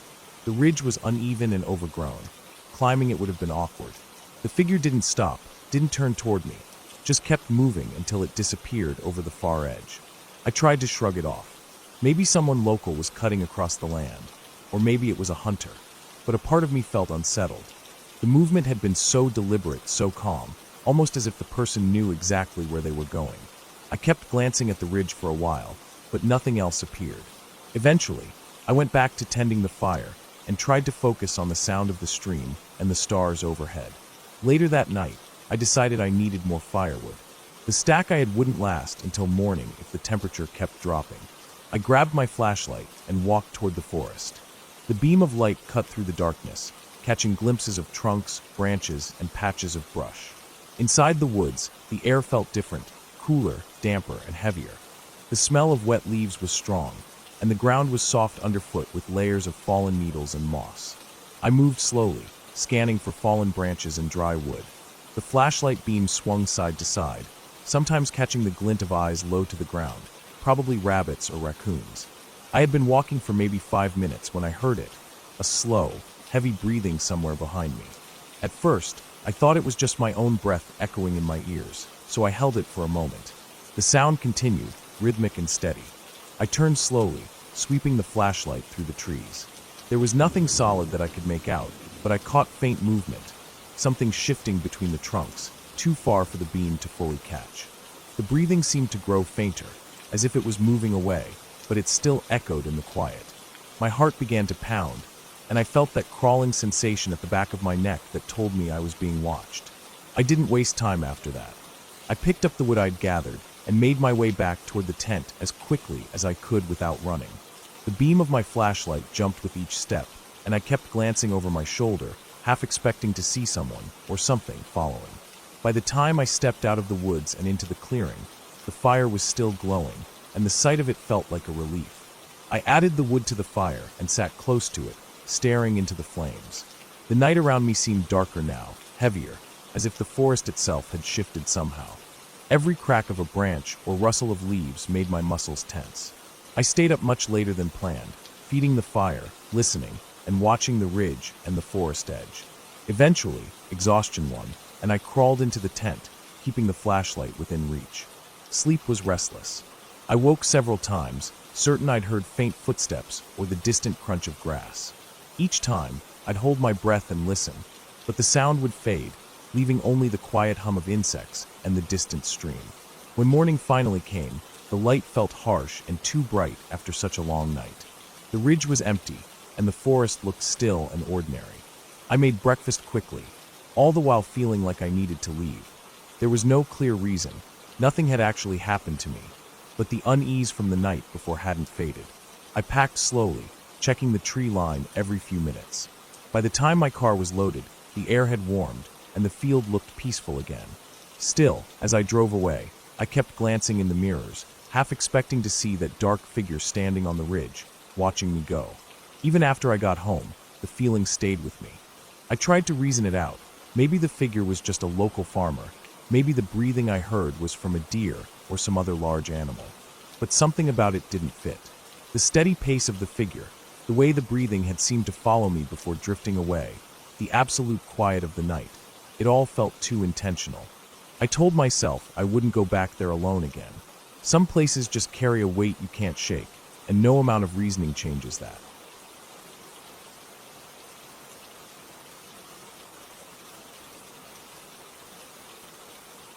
It started as just another normal day, though I realize now how quickly a normal day can turn into something I'll remember for the rest of my life. The sun had been bright that morning, the kind of light that makes everything look clean and open.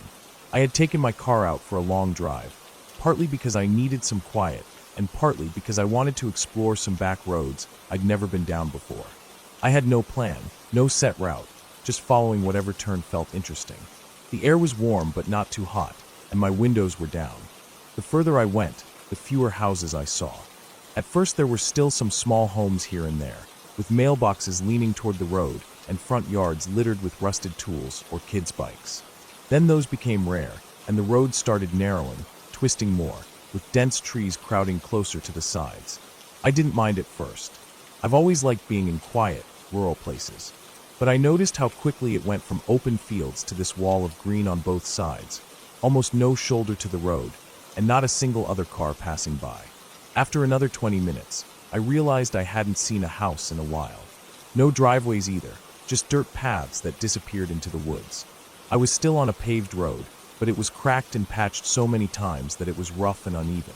Every now and then, a large branch lay partly in the road, and I had to swerve to avoid it.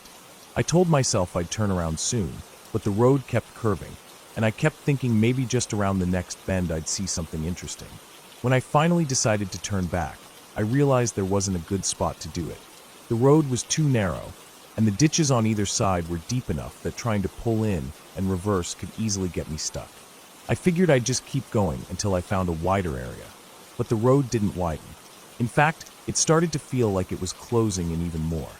The trees were so thick now that their branches hung over the road like a canopy, blocking out most of the sun. The light had shifted to that dim greenish shade you get in the woods, and I had to turn on my headlights even though it wasn't evening yet. I checked my phone, no signal. That was the first moment I felt that little knot of unease in my stomach. Still, I told myself it was fine. I'd been in plenty of places without service before. I just needed to keep driving until I found an intersection or a wider space to turn around. It must have been another 10 minutes before I saw something that made me slow down. Up ahead, the road bent sharply, but right before the bend, there was a dirt turnout on the right. It wasn't much wider than my car, but it looked like it led to an old logging path, or maybe a hunting trail. I slowed and was about to pull into it when I noticed something strange in the dirt. Tire tracks. Fresh ones. The dirt wasn't dusty. It was soft, like it had rained here recently, and the tread marks were deep crisp. Whatever vehicle made them had come through not long ago. That in itself wasn't alarming, but next to the tire tracks were footprints. Not boot prints like you might expect out here, but what looked like bare feet. Large ones. The toes were clearly visible, pressed deep into the soft earth. They led off the turnout and into the trees. I sat there with my foot on the brake, staring at those prints. They didn't look like someone just walking casually. They were spaced unevenly, some deeper than others, like whoever it was had been moving quickly. I couldn't explain why, but it gave me an odd, unsettled feeling. I decided not to stop after all and kept driving. But I found myself checking the mirrors more often than usual, half expecting to see someone coming up the road behind me, even though I hadn't seen a single other car in nearly an hour. The road eventually began to slope downward, winding tightly between steep banks. The trees on the banks leaned in so much I couldn't see the sky anymore, just patches of dull light filtering through leaves. That feeling of isolation was stronger now. The silence inside the car was so complete that I could hear the faint ticking of the cooling engine when I stopped at one point. I was coming out of another sharp bend when I saw movement ahead. My foot hovered over the brake before I even registered what it was, a figure crossing the road. It was a man, tall, broad-shouldered, wearing dark clothing that didn't match the warm weather. He wasn't hurrying. He just walked straight across from one side to the other, disappearing into the trees on the far side. He never looked at me, but something about his posture felt wrong. Too rigid, almost deliberate, like he wanted to make it clear he wasn't concerned about a car coming. I slowed nearly to a stop when I reached the spot he'd crossed. There was no path on either side, just dense undergrowth. I couldn't see where he'd gone, but the bushes swayed slightly, as if he'd just pushed through them. That knot in my stomach was tighter now. My instincts were telling me to leave. I pressed the gas and kept going, glancing in the mirror more often, scanning the treeline as I drove. The road seemed to go on forever with no sign of change, and I was beginning to worry about running low on fuel if I didn't find my way back soon. It must have been another 15 minutes before I saw something ahead, an old bridge. The road narrowed even more as it reached it, the guardrails on each side dented and rusted. Beneath it was a shallow creek, the water barely moving. The bridge looked unstable, the boards warped in places, but it was my only option unless I wanted to backtrack miles. As I drove onto it, I noticed something on the far side, a dark shape off to the right. I thought it might be a tree stump at first, but as I got closer, I realized it was a vehicle, a pickup truck. It was parked at an odd angle, half in the ditch, its driver's door hanging open. I slowed, heart thumping. There was no one inside. The paint was scratched deeply along one side, like it had scraped against something solid. The windshield had a crack running across it, and the front bumper was bent inward. I passed it slowly, glancing into the trees beyond it. The undergrowth was trampled in places, and I thought I saw more of those deep, bare footprints in the soft earth. My hands tightened on the steering wheel. I didn't want to be here anymore. From that point on, I drove faster, taking the curves harder than I normally would. My eyes kept darting between the road ahead and the mirrors, expecting movement. It was maybe 10 more minutes before I finally saw a sign, just a small, bent metal one with faded letters. It pointed toward a highway I recognized. Relief washed through me, but it was mixed with something else, a heavy, crawling unease that didn't leave even as I reached familiar roads. That night, I couldn't stop thinking about the man I'd seen crossing the road, the fresh tire tracks and bare footprints, the abandoned truck. None of it made sense in a way that felt safe. I still don't know what was going on out there, but I know I wasn't meant to see it. And I know for certain that I'll never take that road again.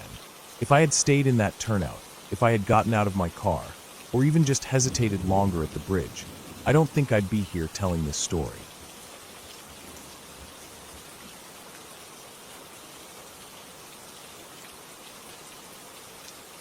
It was late in the afternoon when I decided to take the back road home. I had been working in town all day, and instead of following the main highway like everyone else, I thought I'd try the narrow country route. It was longer in distance but quieter, with rolling fields on either side and long stretches of forest. The air felt cooler out here, away from the noise and fumes of the city. The sun was sinking low, casting a dim orange glow across the tops of the trees. I figured I'd be home before dark, but I didn't realize just how quickly that light would vanish once the road dipped between the thick woods. The road was barely wide enough for 2 cars, cracked and worn from years of weather. Every so often, I'd hit a patch where the asphalt had crumbled away, leaving exposed gravel. On both sides, thick forest pressed in close, with towering trees that blocked most of the light. It wasn't the kind of place you wanted to break down, but my car was in good shape, and I had fuel. I didn't think twice about it. I rolled down the window, letting the cool evening air drift in. It smelled damp, like wet leaves and soil. I could hear the occasional bird call deep in the forest, but otherwise it was quiet, too quiet. No other cars passed me, and I didn't see any houses. I glanced at my phone once, only to notice I had no signal. Not surprising out here, but it still made me uneasy. About 20 minutes in, I came around a bend and saw something on the side of the road ahead. At first, I thought it was an animal, maybe a deer, but as I got closer, I realized it was a bicycle, lying half in the ditch with its back wheel still spinning slowly. There was no rider in sight. I slowed down, scanning the trees on either side. The forest here was so dense that you couldn't see more than a few feet in before shadows swallowed everything. The bike looked like it had been dropped suddenly, not laid down carefully. The handlebars were crooked, and the chain hung loose, like it had slipped off mid-ride. I drove past slowly, checking my mirrors, but I didn't see anyone. I considered stopping, but something in my gut told me to keep going. Out here, alone, with no reception, I didn't like the idea of wandering into the trees looking for someone I didn't know. The road wound deeper into the woods, and the air grew cooler. The sun had dropped behind the hills now, and the orange light had faded into a dull gray. My headlights cut a narrow path ahead, but the darkness beyond them felt heavier than normal, like the forest was absorbing the light. I noticed my own breathing, slow but tense, as if my body was aware of something my mind hadn't caught up to yet. A few miles later, I rounded another bend and caught sight of movement in the ditch ahead. It was quick, just a shadow at the edge of my headlights, but I was sure it was a person. I slowed again, my hands tightening on the steering wheel. As the car crept forward, I saw someone crouched low in the grass, facing away from the road. They weren't moving, just sitting there, almost hidden. I couldn't see their face, but they were wearing dark clothes, and their posture looked tense, like they were waiting. I passed them slowly, resisting the urge to look directly. My skin prickled as I realized they hadn't turned their head at all to watch me pass. I checked my rearview mirror. Nothing. The person was gone. The ditch was empty. My first thought was that they had dropped flat to the ground to hide. I felt my chest tighten, and I pressed the accelerator a little harder. The next stretch of road was dead straight for nearly half a mile, lined with trees that leaned in overhead. The darkness felt thicker here, the beam of my headlights barely reaching far enough to make me comfortable. I kept glancing in my mirrors, half expecting to see someone following on foot. My pulse was quick now, my body leaning forward slightly, as if it would help me see more. I had just started to calm down when something hit the back of my car. It wasn't loud, more like a dull thud, but I felt it through the seat. I slammed the brakes, the tires skidding slightly on the worn pavement. My headlights lit the empty road ahead. I sat there for a second, frozen, my breath shallow. Then I put the car in reverse and backed up a few feet, thinking maybe I'd hit a fallen branch or some debris. The road behind me was clear. No branch, no animal, nothing. That was when I saw the handprint. It was on the dust of my rear window, fresh, smudged, and large. Fingers spread wide, pressed flat against the glass. My stomach dropped, and I slammed the car into drive, flooring the gas pedal. The engine roared, and the trees whipped past in the beam of my headlights. I didn't look back again. The road seemed endless now, every bend looking the same. I couldn't tell if I was making progress, or just looping deeper into the forest. My knuckles were white around the steering wheel, and I had to force myself to breathe evenly. The rational part of my mind tried to come up with explanations. Maybe someone was hitchhiking and thought I'd stopped. Maybe it was just a prank, but nothing felt right. The handprint was too deliberate, too sudden. After what felt like half an hour, I saw the faint glow of a streetlight ahead. Relief hit me so hard I almost laughed. The road opened up into a small intersection with an old, shuttered gas station on one corner. The windows were boarded, the sign faded, but the light above the lot still worked, buzzing faintly. I pulled in and parked under it, letting the brightness wash over me. I got out, walking quickly to the back of the car. The handprint was still there, clear as before, but now I noticed something else. Thin streaks running down from the palm, like someone's fingers had been wet. The streaks had dried into the dust, leaving faint, uneven trails. I reached up without thinking and touched them. They were sticky. I wiped my hand on my jeans and got back in the car, locking the doors. I sat there for a long minute, trying to steady my breathing. I wanted to keep going, but the thought of re-entering that dark stretch of forest made my stomach twist. Eventually, I pulled out, following the side road instead of the main one, even though it would take me longer. The rest of the drive was quiet, but I kept checking the mirrors, half convinced I'd see someone crouched in the back seat. When I finally reached my driveway, I left the car parked outside and went straight in, locking the door behind me. I didn't go back out until morning. In daylight, the handprint was gone, as if the dew had washed it away. But I couldn't stop thinking about how far into the forest I had been, with no signal, no traffic, and someone close enough to touch my car without me seeing them. That bike in the ditch, the figure crouched in the grass, the quiet, patient way they seemed to wait. I still take the long way home sometimes, but never through those woods. And when I drive at night, I keep my eyes forward and my doors locked, because I know how easy it is for someone to step out of the dark and put their hand on the glass.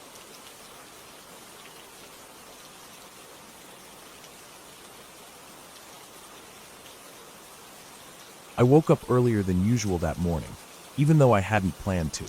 The air in the room felt heavy, not in a way that suggested anything strange, just in that dense, almost damp way that mornings can feel after a long night of rain. I could hear the quiet dripping of water from somewhere outside, probably from the trees that bordered the property.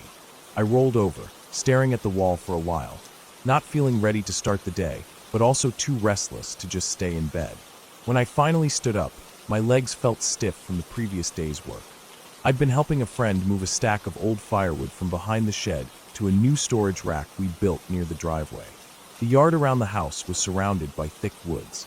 It wasn't the kind of place where you could see your neighbors. In fact, you couldn't even hear them most of the time. There was just the steady sound of wind through the trees, birds, and sometimes, if you listened closely, the rustle of something moving in the undergrowth. By the time I'd made some coffee and eaten breakfast, the rain had mostly stopped. The clouds were still low, hanging in heavy clumps over the tops of the trees, but every now and then, a brighter patch of sky would break through. I decided to go outside and walk the property line, just to make sure everything was fine after the storm. I pulled on my boots, zipped up a light jacket, and stepped outside. The air smelled earthy and damp, like wet leaves and soil. The grass was slick under my boots, and small streams of water were still running down the slope toward the ditch by the road. As I made my way toward the back of the property, I noticed that the ground was softer than usual, my feet sinking slightly into the mud. There's a narrow trail that leads from the back of the yard into the woods. It isn't an official trail, just a worn path I've made over the years from walking it so many times.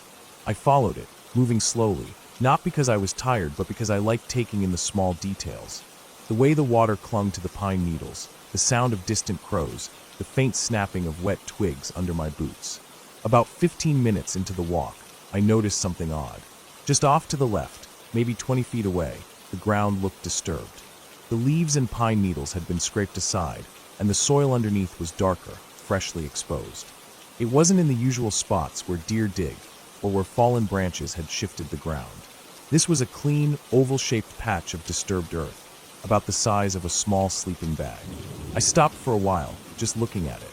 My first thought was that maybe a tree had fallen and been cleared away, but there was no sign of that. No broken branches, no fresh stumps. The longer I stared at it, the more uneasy I felt, though I couldn't figure out exactly why. It wasn't until I noticed faint depressions leading away from the disturbed patch that my stomach tightened. They weren't the sharp outlines of footprints, but they looked like something heavy had been dragged. The marks wound their way deeper into the woods. I followed them slowly. The ground was wet enough that each indentation held a small pool of water. The marks curved in an irregular pattern, as though whatever had made them had been shifted or pulled in stops and starts. I kept going for maybe another 100 yards, my boots sinking deeper into the mud as the trees closed in around me. The canopy here was thicker, blocking out much of the dim daylight. That's when I saw it. Hanging from the lower branch of a tree ahead of me was a piece of rope. It wasn't swinging in the wind, just hanging still, the end frayed. Below it, the ground was heavily scuffed up. There was no sign of anything else, just that rope and the disturbed earth beneath it. I stood there, looking up at the branch, then back down at the ground, feeling a slow, creeping discomfort work its way into my chest. I didn't touch anything. I just kept scanning the area, listening. The woods had gone strangely quiet. No bird calls, no wind, just the occasional drip of water falling from leaves. My ears strained for any sign of movement, but there was nothing. I turned and made my way back the way I had come, moving faster now. The disturbed patch of earth I'd seen earlier came back into view, and as I passed it, I realized something I hadn't noticed before. Around the edges of the patch, the soil was pressed down in a pattern that looked like the knees and hands of someone who had been crouched there. Back in the yard, the air felt different. Open, less pressing. I walked straight to the shed, found the lock, and made sure it was secure. Then I went inside and closed the door behind me, the sound of the latch sliding into place giving me a small sense of comfort. But the unease didn't leave me. I kept thinking about the shape of that disturbed ground, the dragging marks, and the rope hanging from the tree. I didn't know what had happened out there, and I didn't want to guess, but I knew it wasn't something I should ignore. Later that afternoon, I drove into town. I didn't tell anyone exactly what I'd found. I just stopped by the sheriff's office and said that they might want to take a look at something on my property. The deputy didn't ask many questions, just nodded and said they'd send someone out the next day. That night, I barely slept. Every time I closed my eyes, I saw the rope swaying slightly in the still air of the woods, even though I knew it hadn't moved when I'd been standing there. I kept thinking about how fresh the disturbed earth had looked, how the dragging marks were still so clear in the wet ground. Whoever, or whatever, had made them hadn't been there long before I arrived. The next morning, I waited for the deputies. They showed up around 9, their boots leaving clean prints in the wet grass as they crossed the yard. I stayed by the edge of the woods while they went in. From where I stood, I could just see the flashes of their jackets between the trees as they moved deeper along the trail. It took them almost an hour to come back. One of them was carrying a small evidence bag with something inside I couldn't see from where I was. They didn't say much, just thanked me for calling it in. The way they looked at each other before they left told me they'd found something important. I never asked what it was. I didn't want to know. But from that day forward, I stopped walking that trail alone. I kept to the open parts of the yard, where I could see the house and the road. The woods that had always felt quiet and peaceful now seemed different, like there was something just out of sight, watching, waiting. And even though I never went back to that rope, I sometimes imagine it's still there, fraying a little more with each passing season. The ground beneath it holding a story I don't want to understand.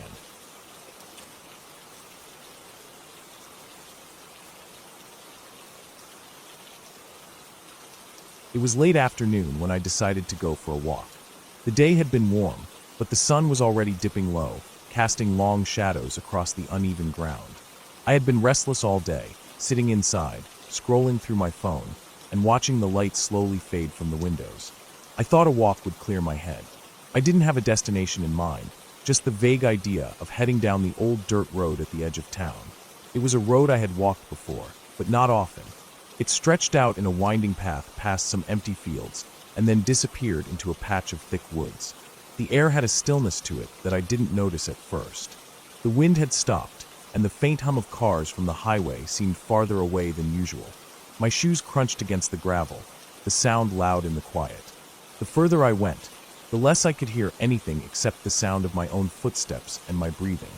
The smell of dry grass mixed with the faint scent of damp soil as the road began to slope slightly downward toward the tree line. The woods ahead looked darker than they should have for this time of day.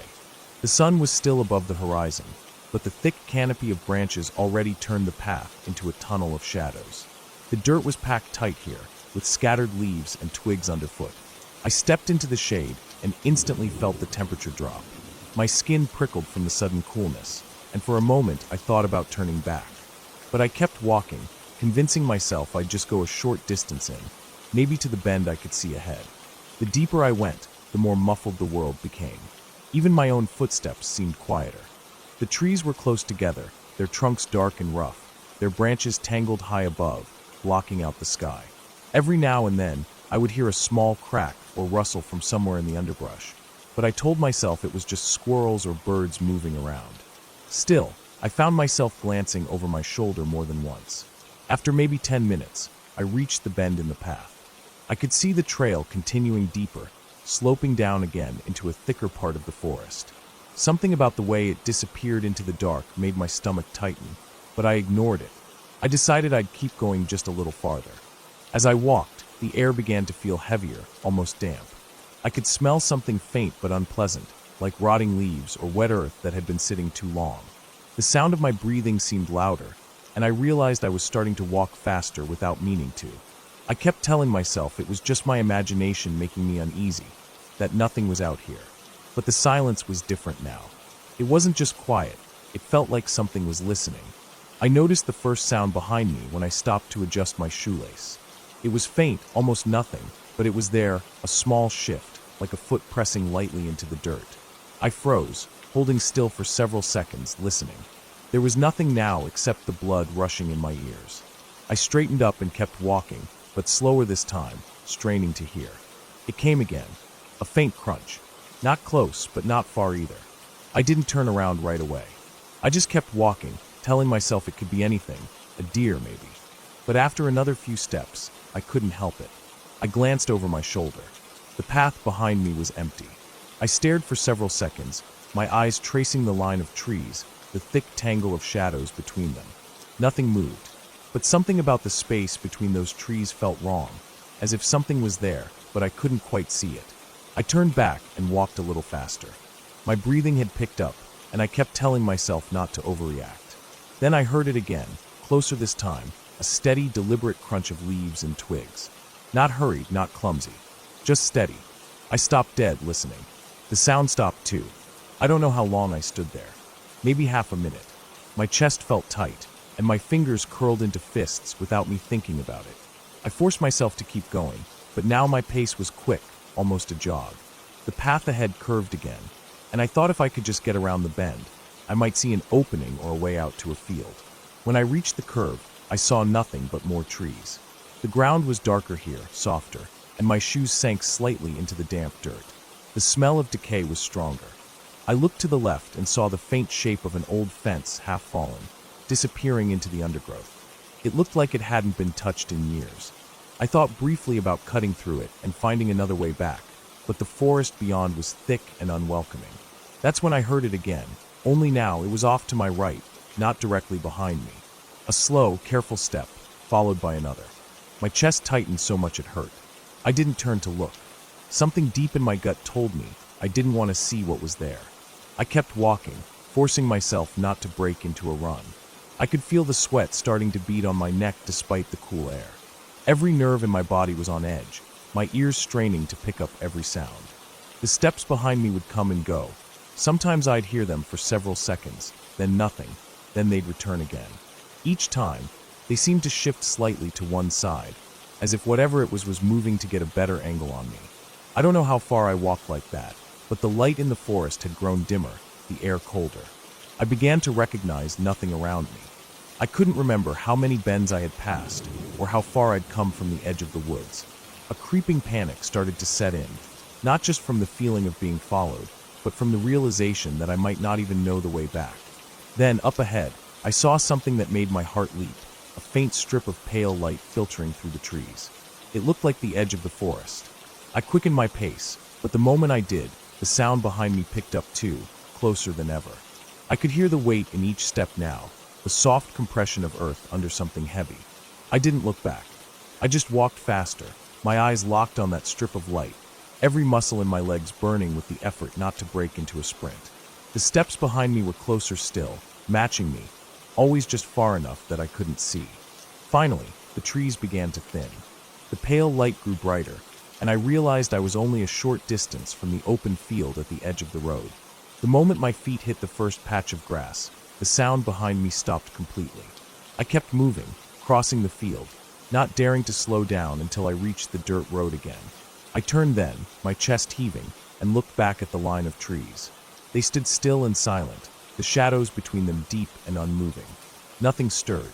I walked the rest of the way home without hearing another sound, but I couldn't shake the feeling that something was still there, just inside the tree line, watching me go. Even now, I can still remember the way those footsteps matched mine, patient and steady, as if whatever was out there knew it didn't need to rush. And I never walked that road again.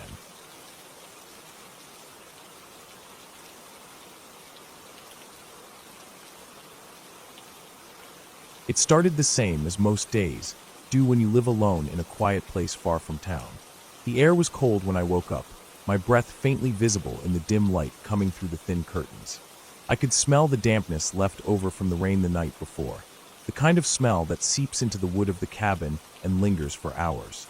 The silence outside was so complete that I could hear the creak of the floorboards beneath my feet as I moved around. No cars on the distant road, no dogs barking from the neighbor's property, just stillness. I made a cup of coffee and stepped out onto the porch, letting the steam rise up against my face. The sky was pale gray, the kind that makes you feel like the sun isn't in a hurry to come out. The tree line about 100 feet from the cabin stood dark and solid, and the ground between us was soaked enough to glisten faintly. I remember thinking it felt like a good day to check the trail markers I had set up deep in the woods a few months back. By mid-morning, I had my jacket zipped up, boots laced tight, and a small pack with a flashlight, water, and a folding knife. Not because I was expecting trouble, but because carrying one had become habit.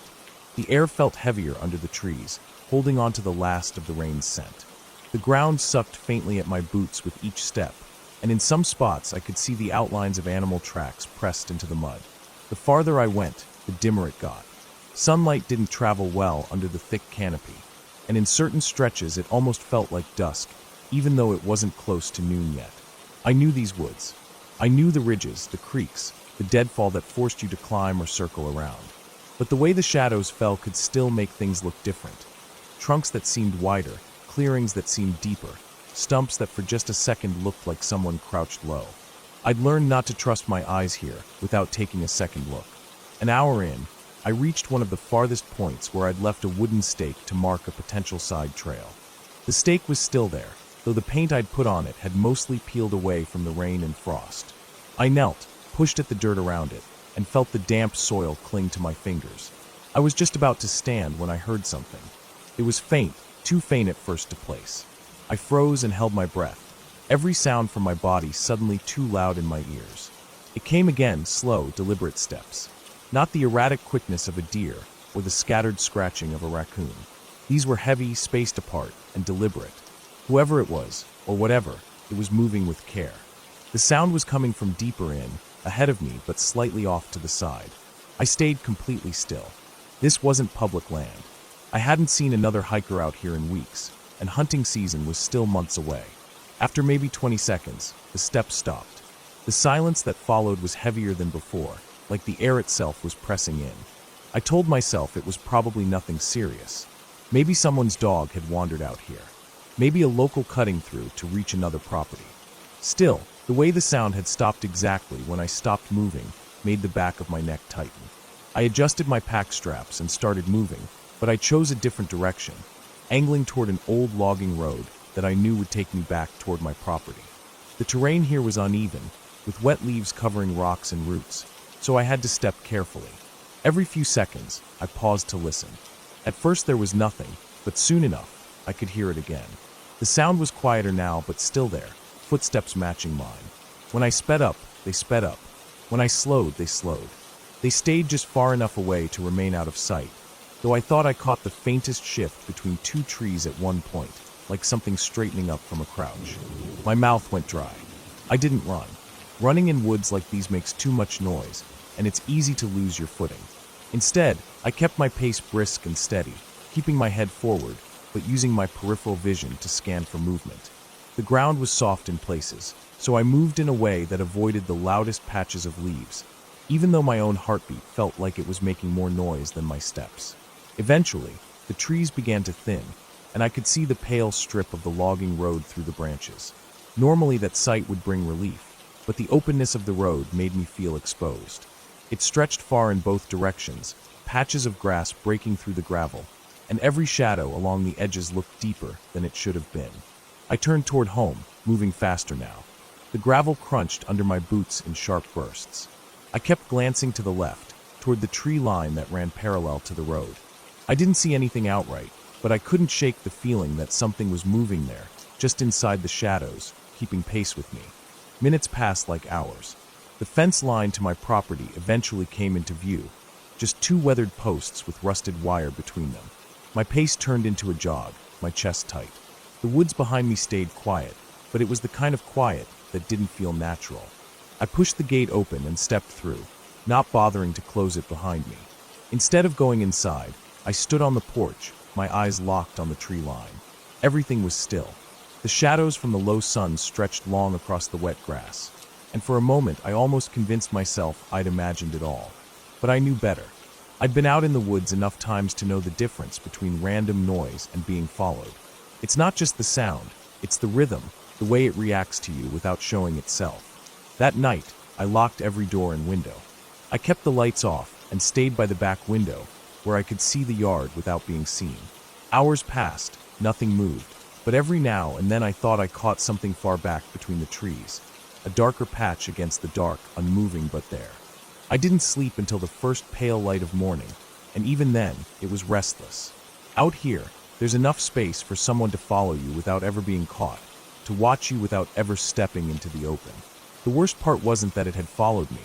It was that I had no idea how long it had been there before I noticed. For all I knew, it could have been watching from the very moment I stepped off the porch that morning, waiting for me to go far enough and where no one would hear me if I needed help.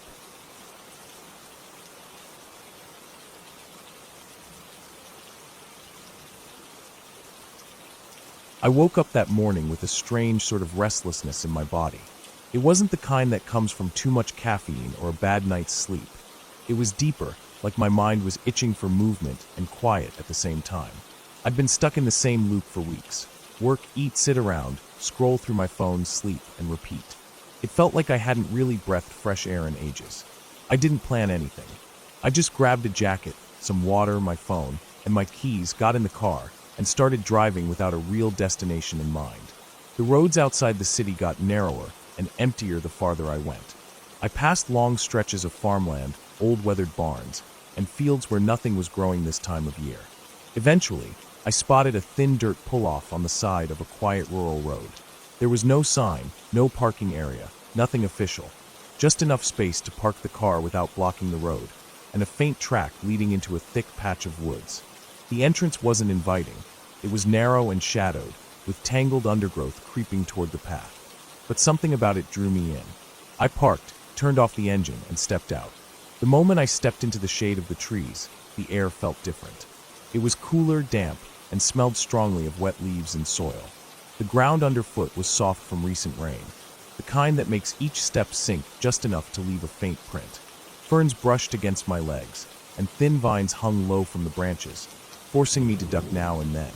I could hear my boots crunching through leaves and the occasional drip of water from branches above, but nothing else. No cars, no voices, no mechanical sounds in the distance. The quiet wasn't the soft kind you get in a park. This was heavier. The deeper I went, the more it pressed in on me. Bird calls came less often, and when they did, they sounded far away, like the birds themselves were keeping to the edges of the forest. Even the air felt still, as if the whole place was holding its breath. The trail itself was barely a trail at all. In some spots it was clear, a thin strip of packed dirt weaving between the trees. In others, it all but vanished under a blanket of wet leaves.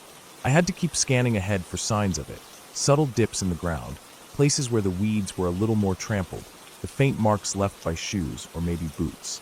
I don't know how long I walked before I first noticed the ridge. It rose to my left, a steep wall of earth maybe 15 feet high, covered in roots and moss. The trail curved alongside it, and I followed it without thinking, my eyes drawn upward every so often. That's when I saw movement. It was just a flicker, something dark slipping between two trees up on top of the ridge. The motion was too smooth and too deliberate to be a falling branch or a trick of the wind. I stopped, craning my neck to get a better look, but nothing else moved. I told myself it was probably a deer, or maybe a stray dog wandering through. Still, there was something about the way it had moved, steady, unhurried, that didn't sit right. I kept going, though more aware now. The trail stayed alongside the ridge for a while before the ground on my left sloped down again, the higher ground vanishing from view. I tried to shake off the unease, but I found myself glancing over my shoulder more often. After a while, I decided to step off the path to collect some dry branches for the fire pit I had at home. I moved into a patch of thinner trees where the ground was littered with broken limbs. As I bent to pick one up, I noticed the soil here looked different, looser, darker, and faintly disturbed. Leaves had been pushed aside in a way that didn't look natural, like something heavy had moved through recently. I crouched down and brushed away some of the leaves. The ground beneath showed faint impressions, not clear enough to call them footprints, but long, shallow depressions, as if someone or something had been dragging their weight. They led deeper into the forest, away from the trail. That's when I heard it.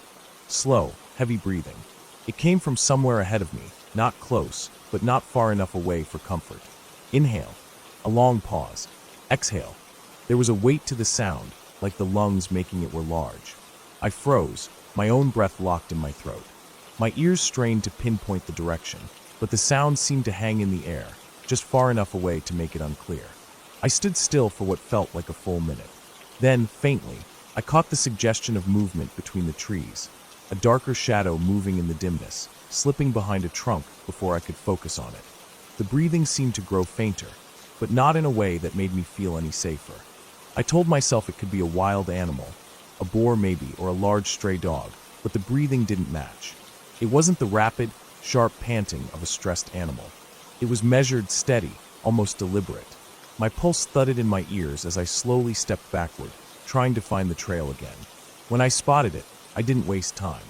I stepped back onto the path and began walking quickly, my boots thudding softly against the damp earth. I kept my eyes forward, but my ears tuned behind me. That's when I heard it, a faint crack, like a stick snapping under weight. I didn't turn. My pace quickened. The path seemed longer on the way back, twisting and winding in a way I hadn't noticed before. The forest, which had felt open enough earlier, now seemed to crowd closer on either side. My breathing was loud now, my chest tightening, but I didn't slow. Every so often I thought I could hear faint movement behind me. Never loud enough to be certain, but enough to keep my heart pounding. When I finally began to see patches of brighter sky through the trees, I felt the first real wave of relief. The forest began to thin, the air lightening as I moved toward the edge. I still didn't look back. The moment my car came into view, I practically jogged the last stretch, pulling my keys from my pocket with shaking hands. I slid into the driver's seat, locked the doors, and started the engine. As I pulled out onto the road, I kept my eyes fixed forward. The forest disappeared in my rearview mirror within minutes, but the feeling didn't leave. Even miles away, my mind replayed the sound of that breathing, the slow rise and fall of air from something I never saw clearly. I knew it wasn't my imagination. I knew it was following me, matching my pace, staying just out of sight. When I got home, I locked the door immediately. I kept the curtains shut for the rest of the day, but the smell of damp earth still clung to my clothes, and every time I caught it, my shoulders tensed. I wanted to believe it was just an animal, that I had gotten spooked for no reason. But there had been intent in that sound, patience, awareness. I haven't gone back to that trail. I haven't even driven down that road again. Sometimes at night, when the air is still and the world outside my window is silent, I think about how it felt in that forest, how something stayed just far enough back to keep me from seeing it. And I wonder if it's still there, waiting for someone else to wander too far in.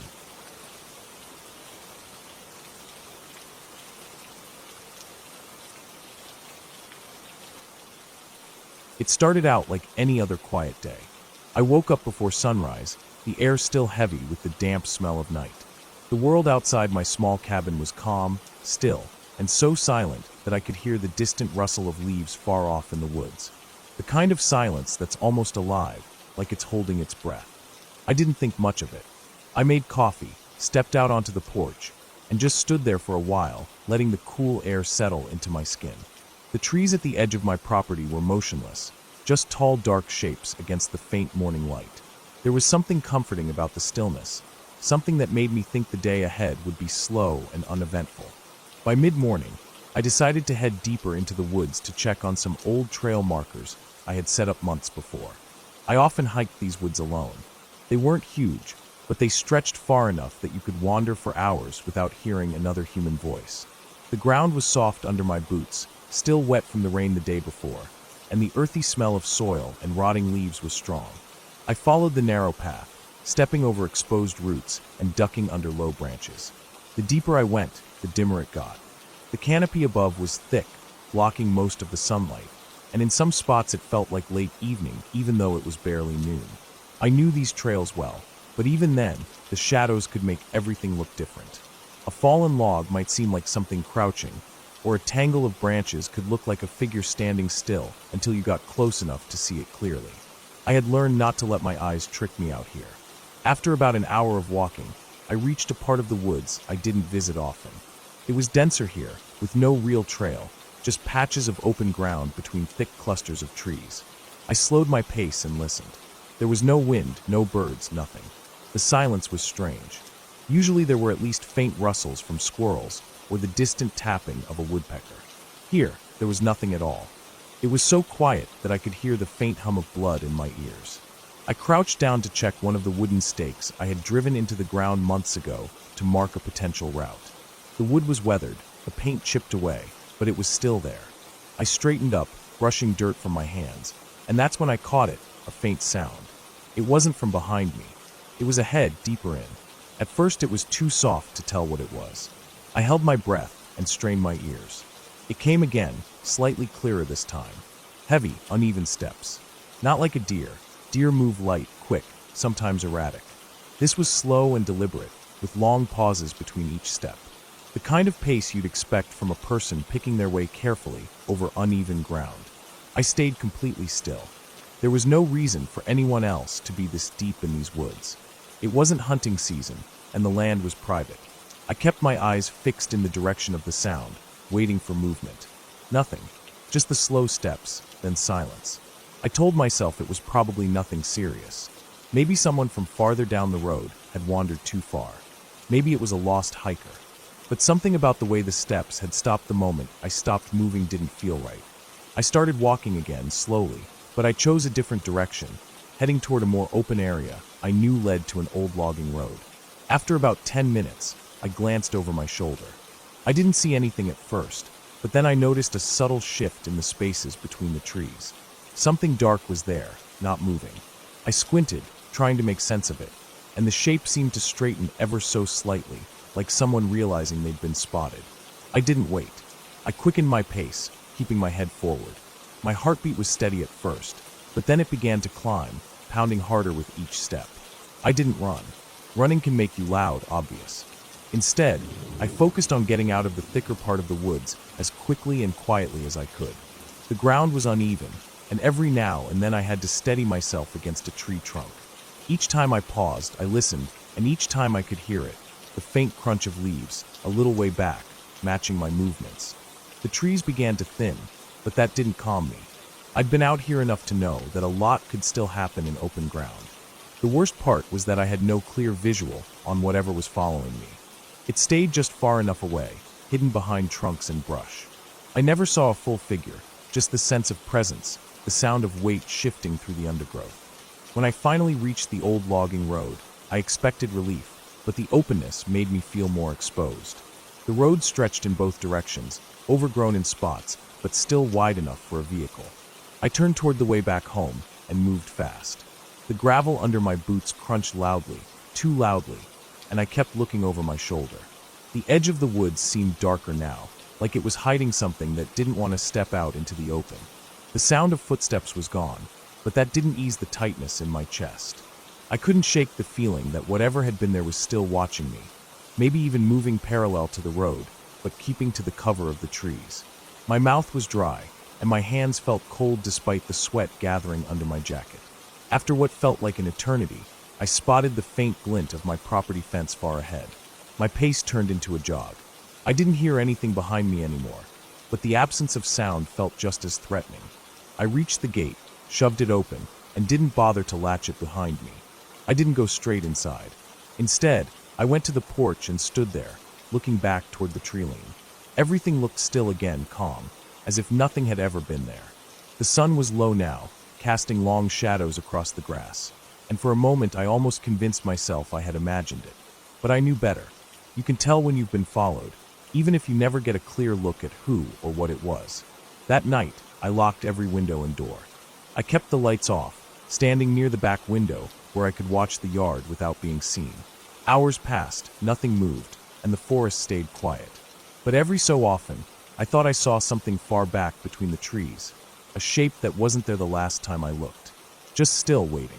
I didn't sleep until the sky began to turn pale with morning. Even then, I didn't feel safe. Out here, the woods aren't just scenery. They're deep enough, quiet enough, and empty enough for someone to follow you without ever being caught. And if they're patient, they can wait for you to come back. The worst part was knowing I had no idea how long it had been watching me before I noticed.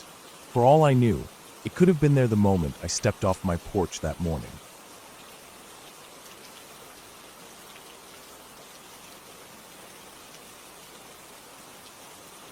It was late September when I decided to take a solo trip out to the old fishing cabin my uncle used to use when I was younger. The place sat deep in the woods, miles from the nearest paved road. I had been there a few times in the past, but always with someone else. This time, I wanted the quiet.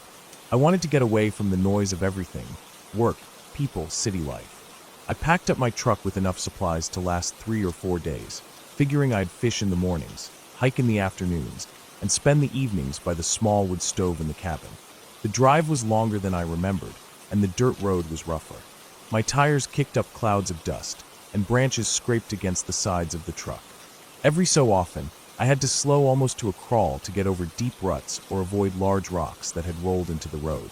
By the time I reached the small clearing where the cabin sat, the sun was already dipping low in the sky.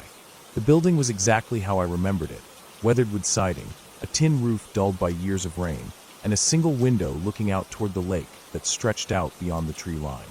I carried my gear inside and took stock of the place. It was simple: one room, a cot against the wall, a small table, a chair, and the wood stove. A pile of firewood was stacked neatly outside, though most of it looked old and dry enough to splinter. There was a faint smell of dust and old pine inside, the kind of scent that instantly takes you back in time. I opened the window to air it out while I unpacked. The first night passed quietly. I made a small fire in the stove, cooked some food on my camp burner, and listened to the crickets outside. The lake was calm, the moonlight shining across it like a pale silver path. It was so quiet that every small sound carried: a splash from a fish breaking the surface, the creak of tree branches, even the faint rustle of leaves in the wind. The second day, I woke early and decided to fish.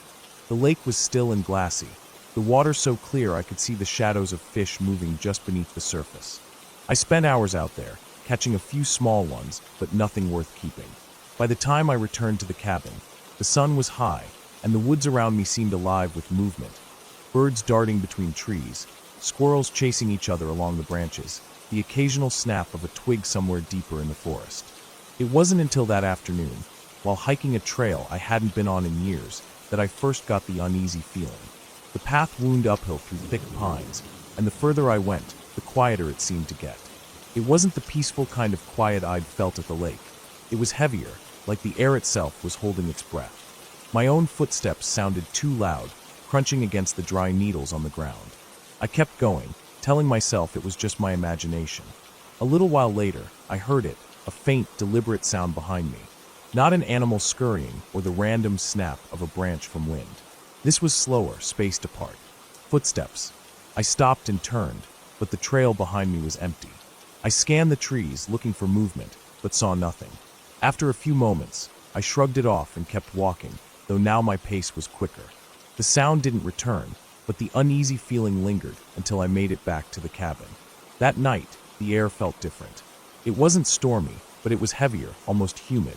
I left the window open for a breeze, but I kept glancing toward the darkness outside. The moon was hidden behind clouds, and without its light, the forest beyond the clearing was just a black wall. I tried to read a paperback I'd brought, but I couldn't focus on the words. At one point, I thought I heard something faint outside, a quick rustle, then silence. It might have been an animal, but the stillness that followed made me tense. I told myself it was nothing and went to bed. But sleep didn't come easily. I lay there in the dark, listening to every creak and pop of the old cabin. Sometime in the night, I woke to a different sound. Soft, slow, the unmistakable crunch of footsteps in the clearing outside. I stayed completely still, straining my ears. The steps moved slowly around, not in a direct path, more like someone was circling. I felt my heart pounding in my chest. The steps stopped for a long moment. The silence was worse than the sound had been. I waited, barely breathing. Then, after what felt like forever, the steps started again, fading slowly into the woods. I didn't move for a long time after that, listening until I was sure they were gone. Eventually, exhaustion pulled me back to sleep. In the morning, I checked outside. The dirt and grass around the cabin were undisturbed, except for my own tracks from the day before. I tried to tell myself I'd imagined it, that maybe it had been an animal after all, but I couldn't shake the certainty that those had been human steps. The day passed uneventfully. I stayed close to the cabin, chopped some of the older wood, and made sure I had plenty stacked inside.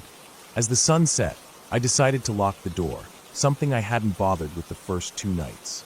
That night, I heard them again. Footsteps. This time they came earlier, before I had even fallen asleep. They were closer, slower, and they didn't circle. They came straight toward the cabin. I sat up in bed, every nerve in my body screaming for me to do something, but I stayed still. The steps stopped just outside the window. I stared into the darkness, but it was too black to see anything. Then I heard it, the faint sound of breathing. Slow, steady, too steady for an animal. It was only a few feet away, on the other side of that thin wall. I stayed frozen, barely daring to move. After a long minute, the breathing stopped, and the steps moved away again, disappearing into the forest. I didn't sleep the rest of the night. When dawn came, I packed my gear. I didn't even bother making breakfast. I wanted to be gone before the sun was fully up.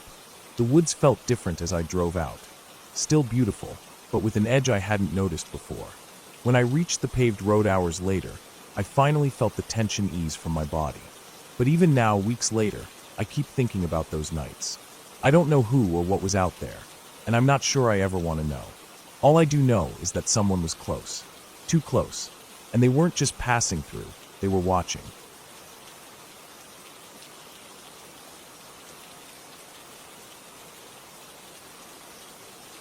It was a late summer afternoon when I decided to take a long drive out of the city and into the back roads I hadn't been down in years.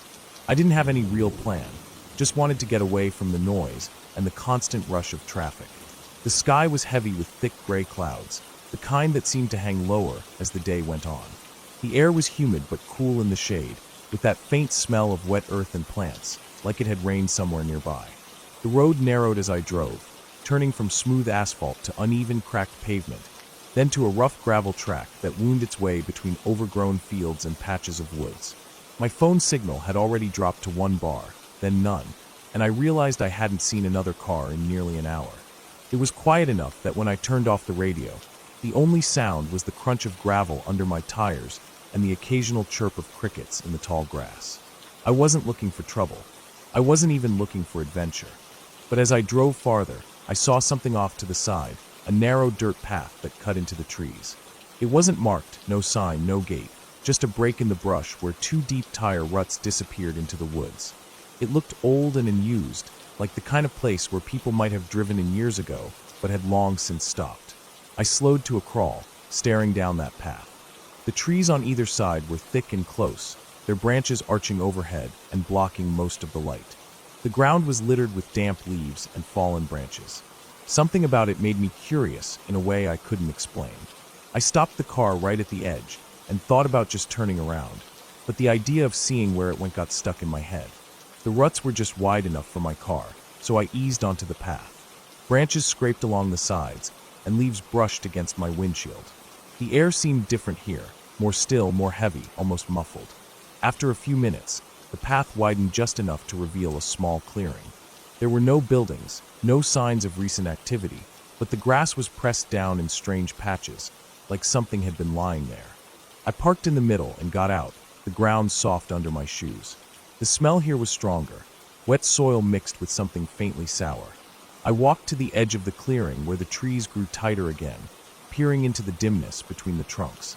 The light was weak under the canopy, and the deeper I looked, the more details seemed to vanish into the shadows. I decided to walk just a little ways in. The ground was uneven, roots twisting up through the dirt, and I had to step carefully.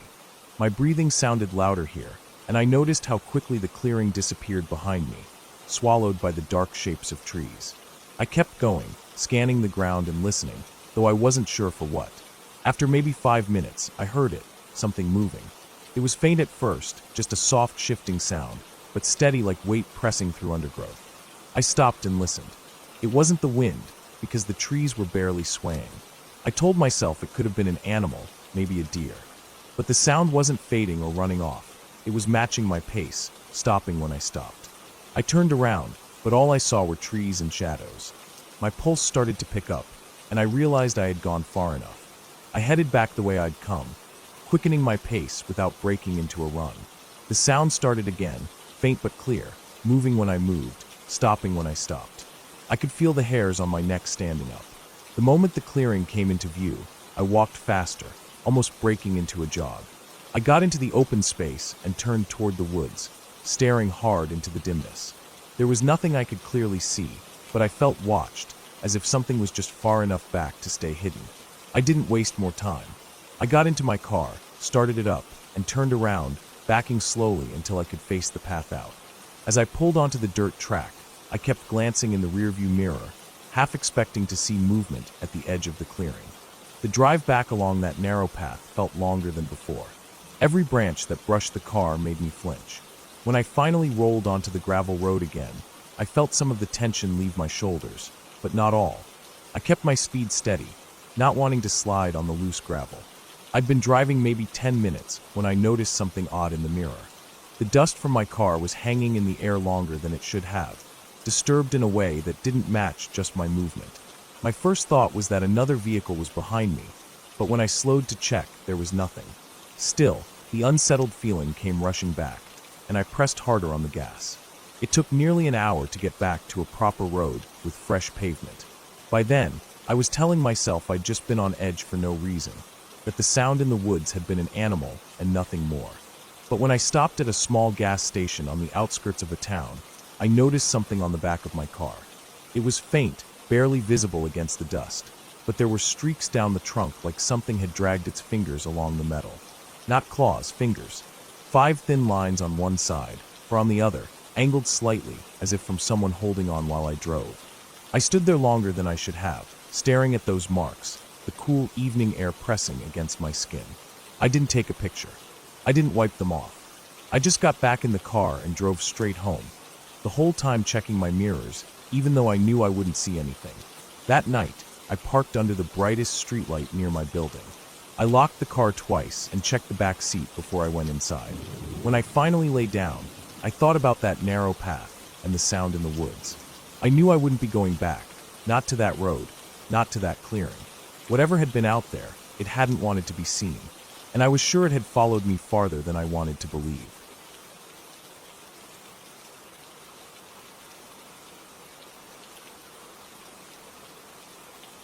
It started with a plan I didn't think much about. I had a free weekend, and I wanted to get away from everything for a while. I drove out toward the hills, taking the long road that wound through farmland and scattered patches of forest until it reached an old trail I had read about online. The trail was hardly used anymore, but it was supposed to cut through a stretch of remote woodland and eventually open onto a clearing where you could camp. It wasn't an official campsite, so there'd be no one else around. Exactly what I wanted. I parked my car on a patch of dirt just off the road, where the trail began. The late afternoon light was golden, and the air was still. The place was quiet in a way that made you feel like you were far from anything human. I strapped on my pack, locked the car, and started walking. The trail was narrow, with tall grass brushing at my legs and branches hanging low enough that I had to duck under them. The woods thickened quickly, shutting out more and more of the light as I went. The first hour was calm.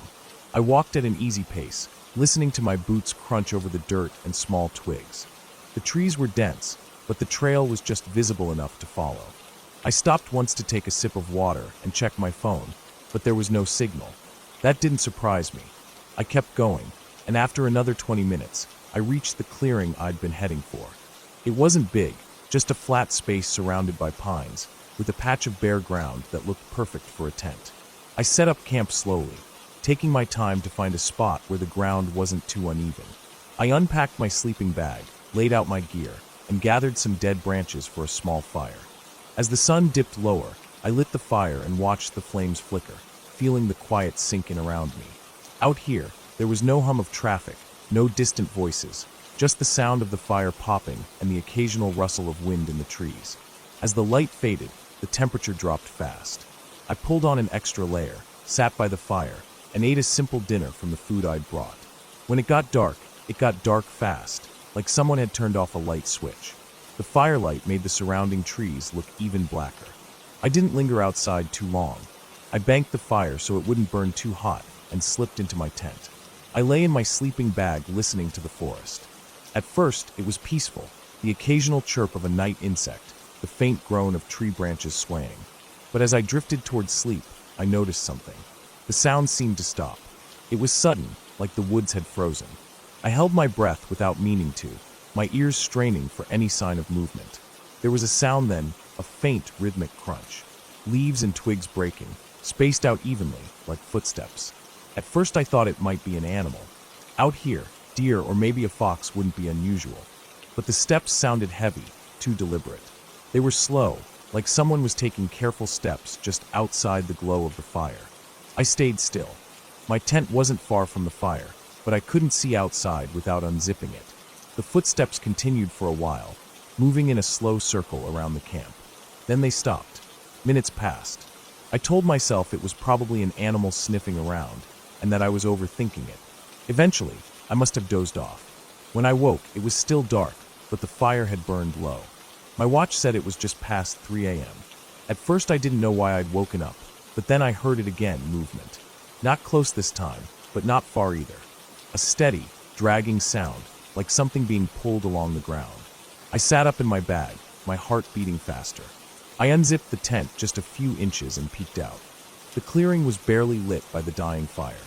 At the far edge of the light, something moved between the trees. I couldn't make out a shape, just the faint outline of something tall that shifted in and out of sight. It didn't rush away like an animal would.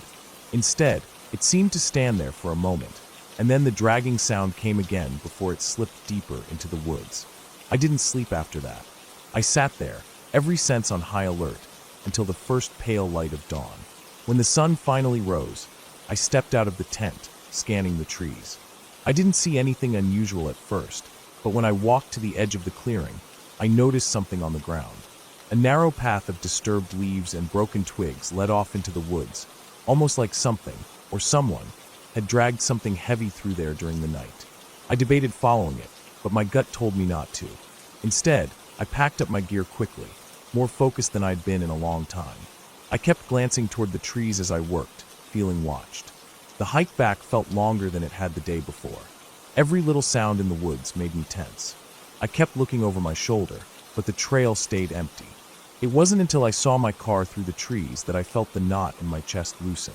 I loaded my gear, started the engine, and got back on the road without looking back. It wasn't until I was several miles away, back on the main highway, that I realized something. On the hike in, I'd passed a fallen tree about halfway along the trail. It had been covered in moss and looked like it had been there for years. But on the way out, that same tree had fresh cuts along the trunk, as if someone had been hacking at it with a blade. I don't know who or what was out there that night, but I know I wasn't alone, and I know I won't be going back.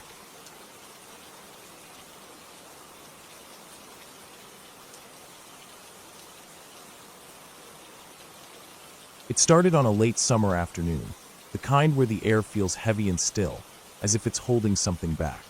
I had decided to take a long walk in an area I didn't visit much, a stretch of open land that eventually led into a dense patch of woods. The place was far from town, with no houses in sight and only a narrow dirt road leading in. I had been there a few times before, but only during the day and never for more than an hour or two. It wasn't a place people visited often. There were no official trails, just faint paths left by deer or the occasional hiker who had wandered off the beaten track. The sun was beginning to sink lower, and I could feel the light starting to shift, that slow dimming that makes shadows stretch longer and colors turn muted. The dirt road crunched under my shoes until I left it behind and stepped into the grass, moving toward the tree line. The grass here grew tall and uneven, brushing against my legs, carrying the smell of dry earth and faint traces of wild plants. A warm breeze would occasionally move through, but mostly it was still, so still that each step I took felt louder than it should have been. I reached the edge of the woods and stepped inside. The change in temperature hit me immediately, cooler, with a faint dampness to the air. The ground was softer here, covered in old leaves, pine needles, and small twigs that cracked softly under my weight. The smell of the forest was strong, a mix of soil, old wood, and the faint scent of moss. The trees were close together, their branches weaving overhead to create a canopy that let in only thin streaks of light. I followed a faint path, nothing official, just a space where the undergrowth had been pressed down enough to walk through without pushing branches aside. The deeper I went, the quieter it became. The sounds of the open land behind me faded until all I could hear was my own movement, the occasional rustle of leaves high above, and once or twice the faint snap of a branch somewhere deeper in the woods. Each sound seemed sharper here, the silence around it making it stand out more. After maybe 20 minutes of walking, I reached a small clearing. The ground was uneven here, with patches of grass between bare spots of dirt. A fallen tree lay to one side, its bark stripped away in places, showing pale wood underneath. I paused there, breathing in the cool air and looking around. It was quiet, but not in the calm, peaceful way you might expect. It was a heavy quiet, the kind that made you feel watched even when you knew no one was there. I couldn't explain why, but I felt uneasy standing there, as if I had walked somewhere I shouldn't have. I turned back toward the path I had come from, ready to head out before it got too dark, but that was when I noticed something odd. The sound I made while walking, my own footsteps on the soft forest floor, seemed to have a slight delay. At first, I thought it was my imagination, but then I realized it wasn't. I would take a step, and almost a second later, I would hear another faint step from somewhere behind me. I stopped completely, and the forest was silent again. My eyes scanned the trees, searching for movement, but everything was still. I took another slow step forward, deliberately dragging my shoe a little, so I could hear it clearly. The sound came again, soft, muted, but definitely there, almost the same as mine, but not quite in sync. My heartbeat picked up. It could have been an animal, maybe a deer following the path, but the sound felt too precise, too much like someone stepping carefully. I tried to tell myself it was nothing, that maybe the sound was echoing off the trees in a strange way, but the unease in my stomach grew. I decided to walk faster, not quite running, but keeping a steady, quick pace back toward the edge of the woods. The faint following sound stayed with me. Each time I stepped, it came again a moment later, as though something was matching my path, but keeping a distance. I resisted the urge to look over my shoulder too often, worried that if I saw something, I wouldn't be able to keep my composure. My breaths grew sharper, and the cool air felt colder now, making the skin on my arms prickle. The path ahead began to look unfamiliar. I was sure I had followed the same way in, but now the trees seemed closer together, and the ground looked different, with more roots and uneven dips in the dirt. I slowed down just enough to check my surroundings, and that was when I heard it again, not just one step this time, but two close together, faster than before. They were closer. I turned my head quickly and caught a flicker of movement, a darker shape between the trees, just at the edge of where the light reached. I couldn't make out a person or an animal, only that something had been there and had moved out of sight the instant I turned. My chest tightened. The forest felt smaller now, pressing in from all sides. I pushed forward, not bothering to stay quiet anymore, letting my footsteps land heavy as I moved. My eyes scanned constantly, trying to pick up any movement ahead or to the sides. Every few seconds, I would hear it again, that faint but distinct sound of something stepping where I had just been, never too close, but never far enough to feel safe. Minutes passed like that, my sense of direction breaking down as I focused more on moving forward than on where exactly I was going. The light in the forest had dimmed further, and the air felt colder still. I could feel sweat at the back of my neck, mixing with the cool air to make me shiver. Then I saw it, the faint light between the trees ahead. It wasn't the open field I had entered from, but it looked like a break in the woods, somewhere I could get out of the dense cover. I moved faster, almost jogging now, my bag shifting slightly on my back with each step. The sounds behind me kept pace, never rushing, just following. When I reached the opening, I found myself at the edge of a steep drop. Below was a shallow ravine, its bottom filled with rocks and a narrow stream of water. The other side rose sharply, covered in more trees. There was no easy way down without risking a fall. My only option was to turn and find another path, but the thought of going back into the woods in that direction made my stomach turn. The following steps were gone now. The silence was thick, so complete it made my ears ring. I stood there for a few seconds, frozen, waiting for a sound, any sound. That was when I caught it again, just one step this time, off to my left, closer than before. My eyes locked on that direction, but nothing moved. I backed away slowly, my eyes fixed on the spot. My foot slipped slightly on loose dirt near the edge, sending a few small stones tumbling down into the ravine. The sound echoed faintly, then faded. I could feel my pulse in my neck. I turned sharply and started moving along the edge, looking for any sign of the original path out. After what felt like forever, I found a slope that led up and away from the ravine, the ground rising toward what I hoped was the edge of the forest. My legs burned as I climbed, and my breath came fast, but I didn't stop. The trees began to thin, and soon I could see the faint glow of open land beyond them. I pushed through the last of the branches and stepped into the tall grass again. I stopped there, looking back at the dark wall of trees. Nothing moved. No sound followed me out. The field was quiet except for the faint rustle of grass in the wind. My breathing slowed gradually, but my skin still felt tight, my senses sharpened as if expecting something to appear. I walked quickly across the open land, not looking back again until I reached the dirt road. From there, I could see the woods in the distance, the shadows between the trees already blending into one dark mass as the last of the light faded. I stood for a moment, staring at that edge, wondering if I had been followed by someone or if my mind had twisted natural sounds into something else entirely. But deep down, I knew it wasn't just my imagination. The sound of those steps had been too deliberate, too perfectly timed to my own. Someone, or something, had been there, moving when I moved, stopping when I stopped, always staying just far enough away to keep hidden. I left without stopping again, and even as I reached the safety of my home later, the image of that dark shape between the trees stayed with me.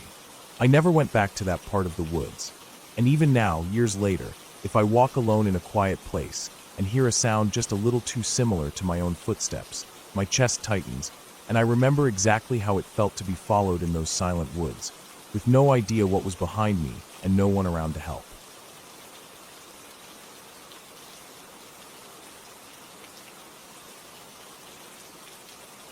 It started as just another drive, nothing special, nothing worth remembering. I had been on the road since early morning, heading toward a small town several hours away to deliver some documents for work. I decided to take a back road instead of sticking to the main highway, mostly because I wanted a change of scenery and I thought it would be quicker. The road wound through thick stretches of forest, the kind where trees grew so close together their branches overlapped above the road like a tunnel. The asphalt was old, with cracks spreading in every direction and faded lines that were barely visible. Every few minutes, I'd pass a bend where the forest closed in even tighter, and the sunlight faded until it was little more than a dim glow between the leaves. It was late afternoon when I first started to get the uneasy feeling, the kind that creeps up slowly, without any real reason, and just sits in the back of your mind. I kept driving, telling myself it was nothing, but I realized I hadn't passed another car for almost 40 minutes. No houses, no gas stations, not even a driveway. Just endless trees and the faint sound of my tires on the road. My phone sat in the cup holder, and I noticed the signal bar had dropped to nothing a while back. That made me uneasy too, but I tried to brush it off. The road dipped and curved sharply to the right, and as I came around the bend, I saw something up ahead. At first, I thought it was an animal, maybe a deer, standing near the edge of the road. But as I got closer, I realized it was a man. He stood just inside the tree line, half hidden in the shadows, facing the road. His clothes looked dirty, like he'd been outside for days. He didn't move as I passed, just stood there watching. I didn't slow down. I didn't want to. My eyes flicked to the mirror as soon as I cleared the bend, but by the time I looked back, he was gone. For a few miles, I kept scanning the sides of the road, half expecting to see him again. The feeling in my gut was heavier now, an instinctive warning that something wasn't right. I wanted to drive faster, but the road was narrow, and I didn't know how sharp the turns would be ahead. The air inside the car felt warmer, heavier, like the windows were locked shut even though they were open an inch. A few minutes later, I saw a small pull-off on the right side of the road, a patch of gravel just wide enough for one car. I slowed, thinking I could stop for a moment to stretch my legs and drink some water. As soon as I put my foot on the brake, I caught sight of something in the mirror. Far behind me, maybe 100 yards back, someone was walking along the edge of the road. I didn't know if it was the same man from before, but my chest tightened at the sight. He wasn't walking toward me. He was walking in the same direction I was going, slow and steady, like he had all the time in the world. I pressed the gas again and kept moving. My water bottle stayed untouched on the seat. I didn't look back for several miles, but when I finally did, there was no one there. Still, I couldn't shake the thought of him, and every shadow between the trees seemed deeper, darker, like something could be hiding in them. The sun had dropped lower now, and the road was even dimmer.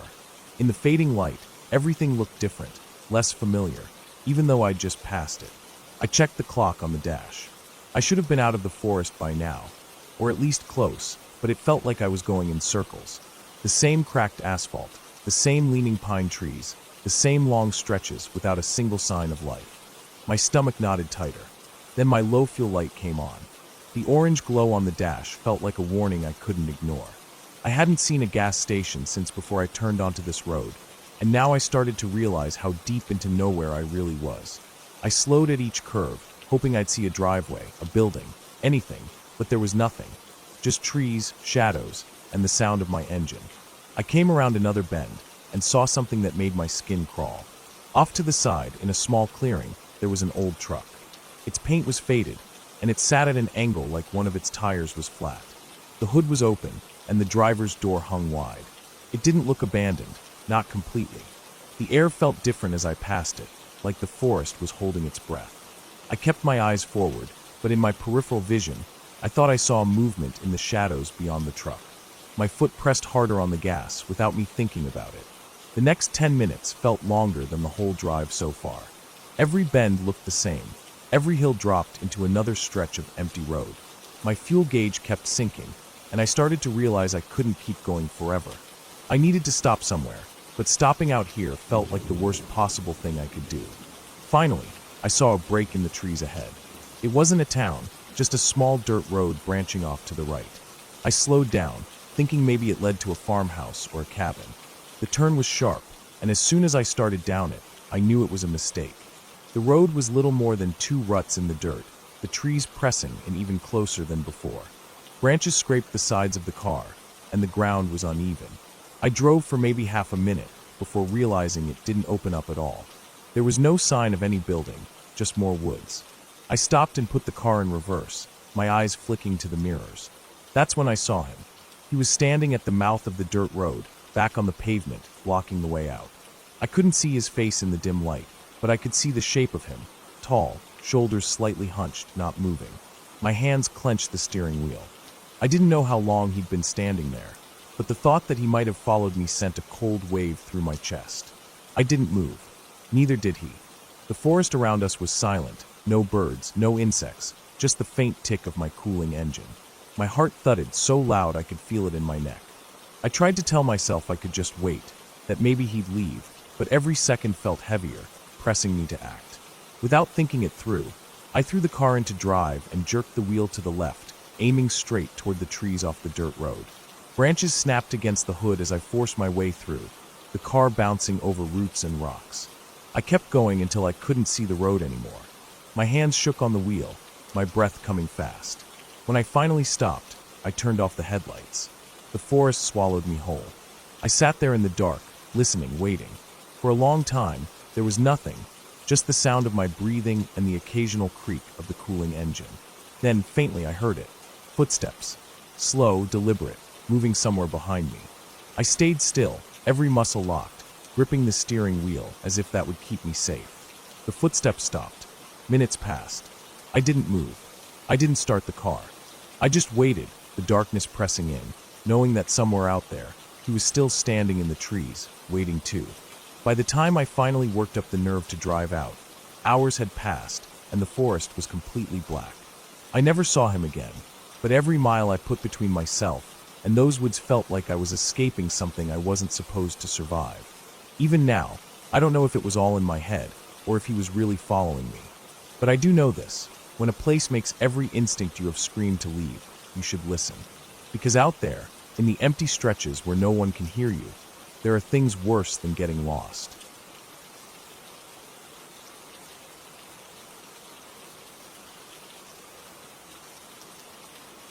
It started with a plan I didn't think much about. I had a free weekend, and I wanted to get away from everything for a while. I drove out toward the hills, taking the long road that wound through farmland and scattered patches of forest until it reached an old trail I had read about online. The trail was hardly used anymore, but it was supposed to cut through a stretch of remote woodland and eventually open onto a clearing where you could camp. It wasn't an official campsite, so there'd be no one else around. Exactly what I wanted. I parked my car on a patch of dirt just off the road, where the trail began. The late afternoon light was golden, and the air was still. The place was quiet in a way that made you feel like you were far from anything human. I strapped on my pack, locked the car, and started walking. The trail was narrow, with tall grass brushing at my legs and branches hanging low enough that I had to duck under them. The woods thickened quickly, shutting out more and more of the light as I went. The first hour was calm. I walked at an easy pace, listening to my boots crunch over the dirt and small twigs. The trees were dense, but the trail was just visible enough to follow. I stopped once to take a sip of water and check my phone, but there was no signal. That didn't surprise me. I kept going, and after another 20 minutes, I reached the clearing I'd been heading for. It wasn't big, just a flat space surrounded by pines, with a patch of bare ground that looked perfect for a tent. I set up camp slowly, taking my time to find a spot where the ground wasn't too uneven. I unpacked my sleeping bag, laid out my gear, and gathered some dead branches for a small fire. As the sun dipped lower, I lit the fire and watched the flames flicker, feeling the quiet sink in around me. Out here, there was no hum of traffic, no distant voices, just the sound of the fire popping and the occasional rustle of wind in the trees. As the light faded, the temperature dropped fast. I pulled on an extra layer, sat by the fire, and ate a simple dinner from the food I'd brought. When it got dark fast, like someone had turned off a light switch. The firelight made the surrounding trees look even blacker. I didn't linger outside too long. I banked the fire so it wouldn't burn too hot and slipped into my tent. I lay in my sleeping bag listening to the forest. At first, it was peaceful, the occasional chirp of a night insect, the faint groan of tree branches swaying. But as I drifted toward sleep, I noticed something. The sound seemed to stop. It was sudden, like the woods had frozen. I held my breath without meaning to, my ears straining for any sign of movement. There was a sound then, a faint rhythmic crunch. Leaves and twigs breaking, spaced out evenly, like footsteps. At first I thought it might be an animal. Out here, deer or maybe a fox wouldn't be unusual. But the steps sounded heavy, too deliberate. They were slow, like someone was taking careful steps just outside the glow of the fire. I stayed still. My tent wasn't far from the fire, but I couldn't see outside without unzipping it. The footsteps continued for a while, moving in a slow circle around the camp. Then they stopped. Minutes passed. I told myself it was probably an animal sniffing around, and that I was overthinking it. Eventually, I must have dozed off. When I woke, it was still dark, but the fire had burned low. My watch said it was just past 3 a.m. At first I didn't know why I'd woken up, but then I heard it again, movement. Not close this time, but not far either. A steady, dragging sound, like something being pulled along the ground. I sat up in my bag, my heart beating faster. I unzipped the tent just a few inches and peeked out. The clearing was barely lit by the dying fire. At the far edge of the light, something moved between the trees. I couldn't make out a shape, just the faint outline of something tall that shifted in and out of sight. It didn't rush away like an animal would. Instead, it seemed to stand there for a moment, and then the dragging sound came again before it slipped deeper into the woods. I didn't sleep after that. I sat there, every sense on high alert, until the first pale light of dawn. When the sun finally rose, I stepped out of the tent, scanning the trees. I didn't see anything unusual at first, but when I walked to the edge of the clearing, I noticed something on the ground. A narrow path of disturbed leaves and broken twigs led off into the woods, almost like something, or someone, had dragged something heavy through there during the night. I debated following it, but my gut told me not to. Instead, I packed up my gear quickly, more focused than I'd been in a long time. I kept glancing toward the trees as I worked, feeling watched. The hike back felt longer than it had the day before. Every little sound in the woods made me tense. I kept looking over my shoulder, but the trail stayed empty.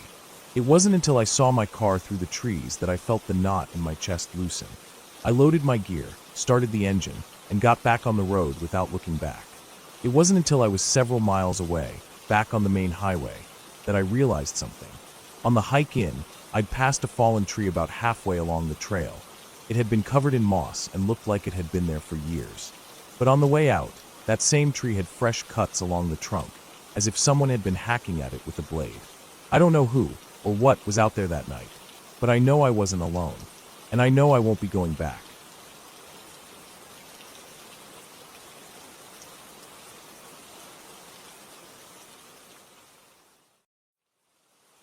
Hello everyone, I'm the Creep's Cabin. I know you use these videos to fall asleep.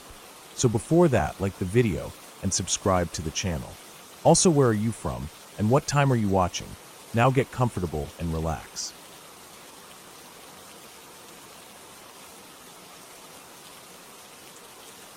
I remember the day started like any other. The sky was a dull gray, heavy with the promise of rain, and the air smelled sharp, like it was about to snap. I was out hiking alone, something I'd done many times before. There was a trail I wanted to explore deep into the woods, a place most people avoided because it was thick, tangled, and a little wild. I wanted to see what was beyond the parts everyone else stuck to find a quiet spot, away from people and noise. I set off early in the morning, the ground wet and soft under my boots. The path was narrow, barely a worn line through the trees, and branches brushed my jacket as I moved slowly. The forest was quiet, except for the occasional rustle of leaves or the distant call of a bird. I felt calm at first, breathing in the cool, damp air. The trees stood tall and close, their trunks slick with moss.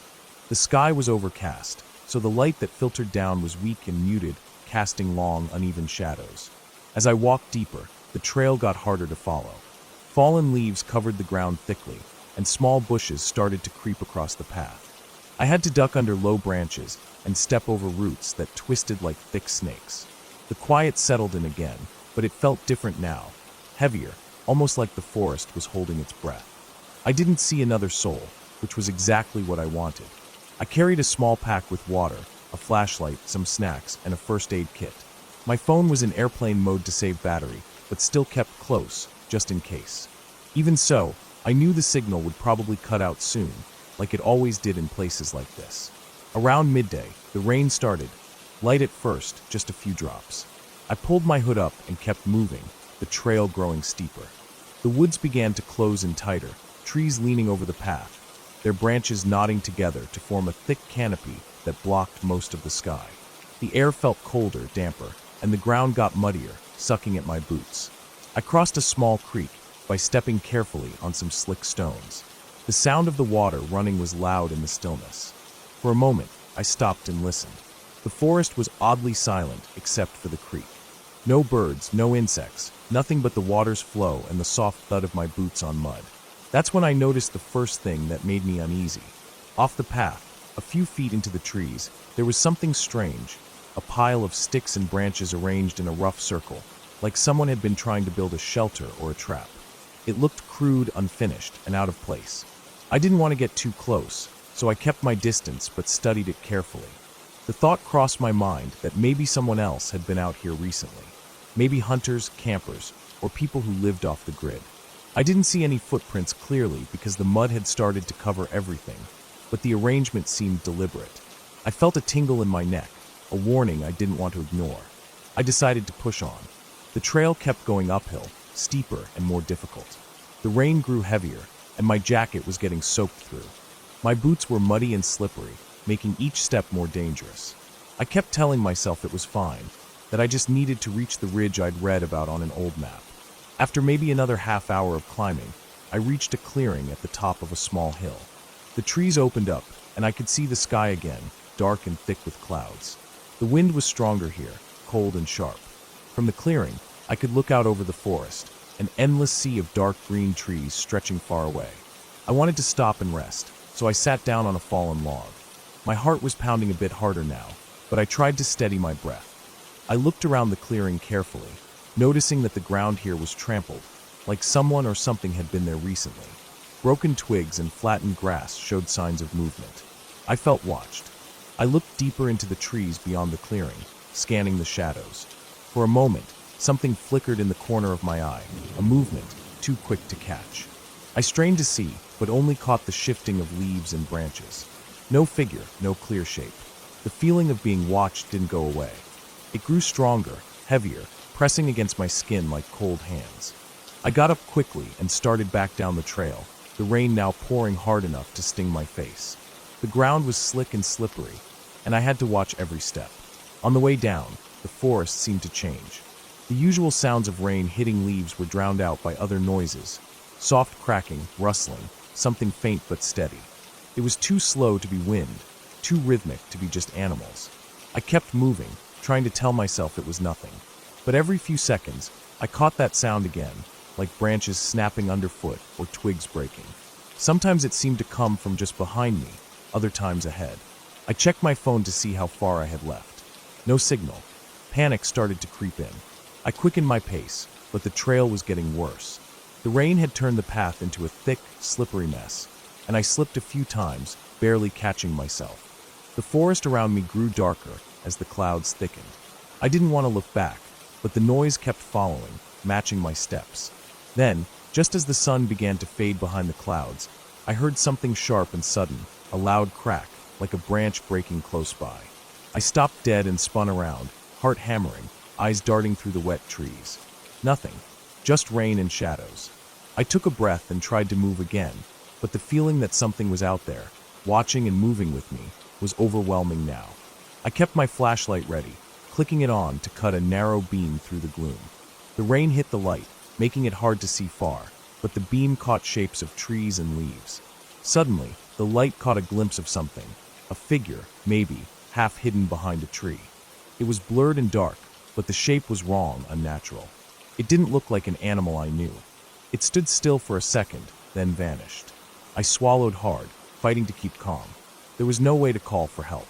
I was alone, miles from the trailhead. My boots slipped again on the muddy ground.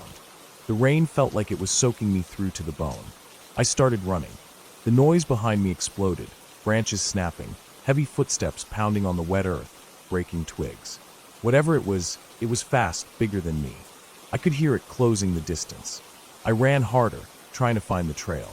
My legs burned, my lungs gasped for air, but I couldn't stop.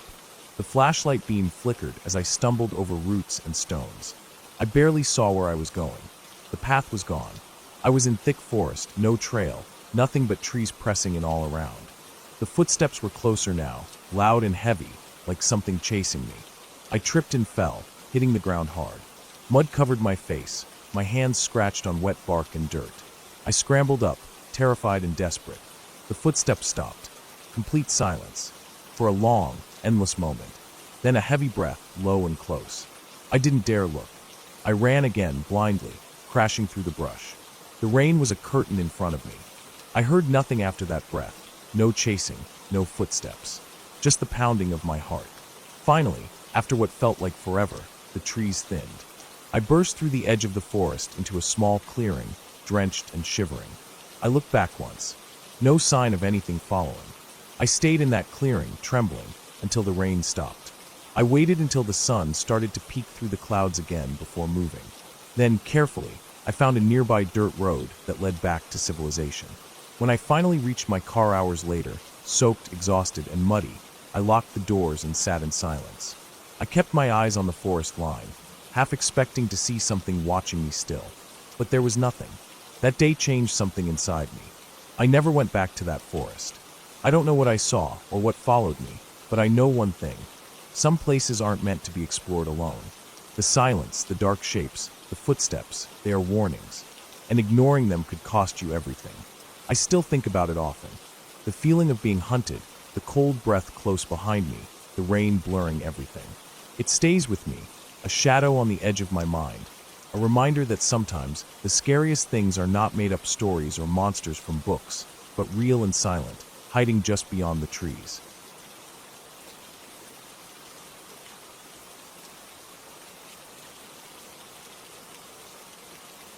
I woke up earlier than usual that morning, though I had no reason to be awake yet. It was still dark outside, and the air in my small bedroom felt heavy, almost damp. I lay there for a while, staring at the faint outline of the curtains, listening to the distant hum of nothing in particular. My body felt restless, and for some reason I couldn't shake the feeling that I needed to be somewhere else, like I shouldn't just lie there. Eventually, I gave up trying to fall back asleep and got out of bed. My feet touched the cold floor, and I could feel how quiet the house was. It wasn't the usual calm, peaceful kind of quiet. This one felt sharper, more tense, like the walls themselves were listening. By the time I finished making a quick breakfast, the sun was just starting to show. Pale light crept across the kitchen counter, touching the edge of my coffee cup. I had the whole day to myself, and instead of sitting around, I decided I'd head out for a walk. There's a trail about a mile from my place that cuts through some woods, and though it's not exactly famous, I've walked it plenty of times. It's quiet, you hardly ever see anyone else, and it winds deep enough into the trees that it feels like another world. I dressed light, grabbed my jacket, and slipped on my old hiking boots. Outside, the air was cold enough to pinch the tip of my nose, but the kind that wakes you up, not the kind that makes you miserable. The street was empty as I walked toward the trail entrance. The only sound was my footsteps against the sidewalk and the occasional rustle of wind brushing through the leaves above. When I reached the trail, I noticed right away how still everything was. Usually, even early in the morning, I'd hear birds calling or squirrels darting in the underbrush. That day, nothing. The trees stood tall and dark, their branches arching over the path like they were trying to keep the light out. I started walking anyway, letting my boots sink slightly into the damp dirt, each step leaving a clear print behind. The trail narrowed as it wound deeper. The smell of wet soil grew stronger, and I could see patches of moss climbing up tree trunks, glistening faintly from the moisture in the air. I kept moving, my pace steady, and for a while, the stillness was actually calming. But about half an hour in, I heard something. It was faint, coming from somewhere behind me. I stopped listening, and there it was again, a single solid crack, like a stick snapping underfoot. I turned my head slowly, scanning the trail behind me. The path stretched empty for as far as I could see, with nothing but the same dark trees and their tangled shadows. I waited a little longer, trying to catch another sound, but nothing came. Telling myself it was probably just a deer or a stray animal, I kept going, though I noticed I was now paying more attention to the space behind me than ahead. As I moved deeper, the trail began to change. The dirt became softer, more like mud in places, and I had to watch my footing. There were sections where the roots of old trees jutted up across the path like knotted veins, forcing me to step over them carefully. I could feel the forest pressing in on me, the trees standing closer together, their shadows thicker. Another sound came, a low, drawn-out scrape. This one was closer, too close to ignore. It didn't sound like an animal anymore. It was too slow, too deliberate, like something dragging along the ground. My hands instinctively curled into fists inside my jacket pockets, my breath coming slower. I looked back again, but the trail was still empty. I kept moving, faster now, but trying not to make it obvious. My ears strained to catch every little noise, and I thought I heard the faint, rhythmic crunch of footsteps behind me. They didn't match mine. They came a second or two after each of my steps, like someone was following, but holding back. The trail eventually forked into two paths. I hesitated, trying to remember which one looped back toward the main road. I chose the left, mostly because it seemed to angle upward slightly, and I figured higher ground might give me a better view of what was around me. The incline was gentle at first, but the mud made it harder to climb. My boots slipped once or twice, leaving smears of dark brown across the path. That's when I heard it again. This time, a sharp inhale, the kind you make when you're trying not to breathe too loudly.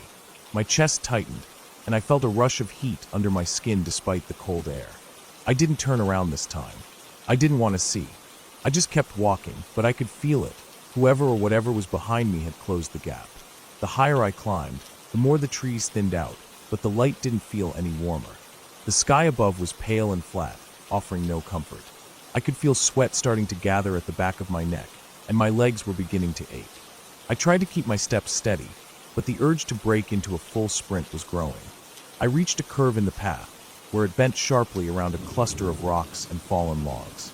As I rounded it, I glanced back quickly, and for the briefest second, I thought I saw movement, a shadow shifting between two tree trunks, too tall to be an animal. My stomach dropped. I picked up the pace, breathing harder now, my eyes flicking from the trail ahead to the ground at my feet. I knew I couldn't keep this up forever. My legs were already burning. The path began to dip, and I realized I was heading downhill toward a small clearing. From here, I could see the faint shimmer of water through the trees, a creek I'd crossed before on past hikes. The creek meant I was still far from the trailhead. If I stayed on the path, I'd have another 20 minutes before reaching the road. That was too long. I decided to cut through the forest directly, hoping to shorten the distance. I stepped off the trail, pushing past low branches and crunching over dead leaves. The ground here was uneven, littered with rocks hidden under thick patches of moss. Moving off trail was slower, but I kept going, glancing over my shoulder every few steps. The forest seemed denser here, and the air was heavier. My breath sounded too loud, each one puffing out in small clouds in front of me. Then I heard it again, the dragging sound, louder this time, followed by a steady crunch of footsteps. I crouched low behind a fallen tree, my back pressed to the damp bark. I stayed completely still, straining to hear. The footsteps stopped. I could hear only my heartbeat thudding in my ears and the faint trickle of the creek somewhere ahead. My legs ached from crouching, but I didn't move. After what felt like forever, I slowly rose, keeping my head low, and started toward the creek. My boots sank into the soft earth near the water's edge, and I could smell the cold, mineral scent of it. I followed the creek upstream, hoping it would lead me closer to the road. The further I went, the more the sound of the water masked any other noise. But that also meant I couldn't hear if anything was behind me anymore. I risked a glance back and saw nothing, but the unease didn't leave me. My shoulders were tight, and every muscle in my body was on edge. After several minutes, I spotted a break in the trees ahead, where the creek curved sharply. Beyond it, I could see the faint glint of metal, maybe a guardrail along the road. Relief flooded me, but I didn't let myself slow down. I pushed through the last stretch, my boots splashing in the shallow water, until I reached the edge of the trees. The road was right there, empty and silent. I stepped out from the forest, my chest heaving, and turned to look back one last time. The trees stood perfectly still, their shadows deep and unbroken. But I knew. Something had been there, following me every step, staying just far enough to keep hidden. I never went back to that trail again. Even now, when I think about it, I can still feel the weight of that presence at my back, silent but unshakable, and the way the forest seemed to hold its breath until I was gone. I got home that day with mud on my clothes and a tightness in my chest that didn't ease for hours. I didn't tell anyone. There was nothing to explain, nothing to prove, just the fact that I'd been followed, and I'd made it out before finding out what would have happened if I hadn't.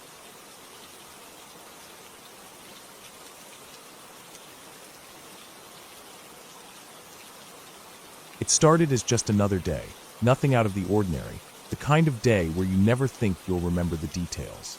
I had been invited to help a friend clear some brush on a piece of rural property he'd recently bought, miles away from the nearest town. The land stretched for acres, a mix of open fields, overgrown trails, and patches of dense woodland. I had been out there once before during the day, but only near the main path. This time, the work would take us deeper in. We spent most of the morning cutting away tangled vines, hauling branches, and stacking piles of deadwood. The sky was clear, and the air felt warm but not oppressive. By the time late afternoon came, my friend had to leave for a family errand, but I stayed behind to finish stacking a final section of cut logs. I wasn't worried. I had my phone, some water, and the trail back to the truck was straightforward enough, or so I thought. By the time I was ready to head back, the sun was already low. The light filtering through the trees was turning gold, then orange, casting long shadows across the ground. The air grew cooler, and I felt that subtle shift that always comes before night settles in, the kind where the forest seems to quiet, as though it's holding its breath. I slung my backpack over my shoulder, picked up the last set of gloves and tools, and started toward what I believed was the trail. At first, everything looked familiar. The ground dipped slightly, the way I remembered, and the trees seemed spaced in the same pattern I'd passed earlier. But within 10 minutes, the scenery shifted just enough to make me uneasy. The path under my boots became less worn, the leaves on the ground thicker and undisturbed. I slowed, looking around for a landmark, a broken fence post, a fallen log, anything I could recall seeing before. Nothing matched. I kept moving, convinced that I only needed to veer slightly to one side to rejoin the main trail. But the further I went, the thicker the trees grew, their branches nodding overhead and dimming the light. My boots sank slightly into softer earth, and I began noticing a faint smell, wet soil mixed with the sharp, damp scent of decaying leaves. It wasn't panic yet, but the thought was there, tapping in the back of my mind. I pulled out my phone, only to see one bar of service flicker and vanish. The screen's map showed my location, but the signal kept dropping, and each time I zoomed in, it froze. I shoved it back in my pocket and kept moving, scanning the ground for any kind of trail. Minutes dragged on, and the light kept fading. I could hear my breathing now, loud and uneven in the stillness. Every so often, a branch cracked somewhere off to my left or right. At first, I told myself it was just squirrels or small animals, but the sound didn't match their usual quick scurrying. This was slower, heavier, with a deliberate pause between steps. I'd stop and listen, holding still for long seconds, but it would go silent until I moved again. The air felt heavier the deeper I went, as though the forest itself was closing in. I tried to keep track of my direction, turning my head to check the last stretch of ground behind me, but everything looked identical: thick trunks, moss-covered bark, scattered twigs. There was no clear way to mark where I'd been. I broke a few branches as I passed, thinking it might help, but the moment I glanced back again, the forest had already swallowed the signs.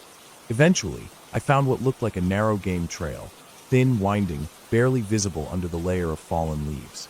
I decided to follow it, thinking it might lead to a clearing or stream where I could reorient myself. The trail sloped gently downward, and the ground grew slick.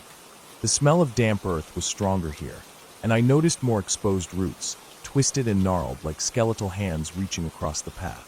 That's when I heard it again, the slow crunch of leaves, this time closer, maybe 20 feet behind me. My chest tightened. I didn't want to turn my head too fast, but I glanced over my shoulder, scanning the dim shapes between the trees. There was nothing I could clearly see, just layers of shadow where the last strips of light struggled to break through. I stood still long enough that my pulse began to thump in my ears, but the forest stayed silent. I started walking again, faster now, my boots slipping a little on the damp slope. The trail curved and seemed to drop toward a thicker patch of undergrowth, and I could hear water somewhere ahead, a faint trickle. I pushed through, hoping it was a small creek, but instead found myself staring at a shallow depression in the ground filled with dark, stagnant water. The surface reflected the faint glow of the sky above, but there was no sign of a crossing, no clear path on the other side. I moved along the edge of the water, pushing through branches, feeling them scrape against my arms. Somewhere in the distance, something thudded, dull and solid, like a log falling. The sound wasn't far, and it seemed to echo faintly through the trees. I froze again, listening hard. The thudding didn't repeat, but I caught another noise, subtle, like fabric brushing against bark. My mouth felt dry. The shadows were almost complete now, and my eyes struggled to adjust. I pulled out my phone again, hoping for a flashlight, and the beam lit up the immediate space in front of me, a mess of tangled roots, damp leaves, and shifting mist near the ground. The light also caught something else. About 15 feet away, between two trees, was a narrow vertical shape, darker than the surrounding shadows. It didn't move, but the outline was wrong for a tree. I held my breath, the phone trembling slightly in my hand. The shape stayed perfectly still, almost blending into the darkness, and I told myself it could just be a split trunk. But something in my gut told me to move. I turned away from it, forcing myself to walk steadily, but every step felt heavier. The forest was now almost completely silent, the way it gets right before a storm or when a predator is nearby. My flashlight beam kept picking up fleeting details: scratches on tree bark, patches of disturbed leaves, a trail of pressed-down grass that seemed too wide for deer. Eventually, I spotted what looked like a break in the trees ahead. My pace quickened, and I pushed through the last cluster of branches to find a wide, uneven clearing. The ground here was scattered with fallen branches, and the grass was long and unkempt. At the far end, I could see the faint outline of a hill, and beyond that, the lighter sky of open land. Relief started to creep in, until I noticed something near the edge of the clearing. It was a pile, At first, I thought it was just a stack of logs, but as I got closer, I saw the shapes more clearly: animal bones, sun-bleached and tangled together, some still with scraps of fur clinging to them. The smell hit me next, sharp and sour, cutting through the damp air. I stopped cold, scanning the tree again. The feeling of being watched was stronger than ever, pressing down on me until it was hard to think. I didn't wait to see anything more. I skirted the clearing, keeping low, and aimed for the open sky beyond the hill. My legs burned, but I forced myself up the slope, my flashlight beam bouncing wildly over the uneven ground. When I finally crested the hill, the trees broke, and I saw the faint outline of the dirt road leading back toward where I'd parked. I didn't stop to look behind me. I just kept going, boots crunching on gravel until the shape of my truck came into view. Only when I was inside, doors locked, and engine running did I allow myself to breathe normally again. I glanced once at the tree line in the distance. It was completely still, dark and silent. I drove away without looking back, but the image of that shadow in the trees stayed with me. I don't know if it was a person, an animal, or something else entirely, but I know this. Whatever it was had been there for a while, following just far enough to stay out of sight, and I had no doubt it knew the forest far better than I ever would.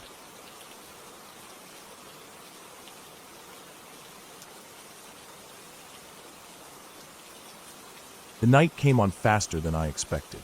I was out there alone, deep in the woods, far from any kind of trail or sign of civilization. I had set out earlier that afternoon, planning just a short hike to clear my head and enjoy some quiet. The sun was warm and the sky was clear, a perfect day for being outside.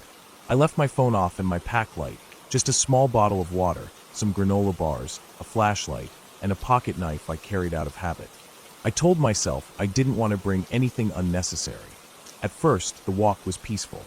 The forest around me was thick with tall pines and maples, their leaves whispering softly in the breeze. The ground was carpeted with pine needles and fallen leaves, soft under my boots. I could hear birds chirping, the occasional rustle of a squirrel in the branches, the distant sound of a creek flowing somewhere off to my right. The air smelled fresh, with a sharpness that only the woods can carry after a dry day. Everything felt calm and safe. As the afternoon slipped toward evening, I found a small clearing beside a shallow creek. The water was clear and cold, trickling over smooth stones. I sat on a fallen log and pulled out a granola bar. I watched the light change through the trees, turning the leaves golden, stretching long shadows across the ground. The peace settled over me again, and I almost forgot I was alone. But the woods don't stay peaceful once the light fades. I started back toward where I thought the trailhead was. I didn't want to be out here after dark. I figured it would be a quick walk back. The forest seemed denser now, the trees pressing in close as I moved deeper. The creek disappeared under the brush, and the sounds of water faded. The sun was dipping low, and soon the sky darkened, bleeding from gold into red, then purple. I switched on my flashlight. The beam cut a narrow circle of yellow light through the dark woods, but beyond that everything was black. The flashlight didn't make me feel safer. It made me realize how deep in the shadows I was, how easily something could be lurking just outside the reach of the light. I tried to keep my breathing steady, my footsteps quiet on the leaf-covered ground. Every snap of a twig underfoot or rustle in the bushes made my heart jump. My mind played tricks on me, imagining eyes watching from the dark or something moving just beyond the trees. I told myself it was just nerves, just my imagination.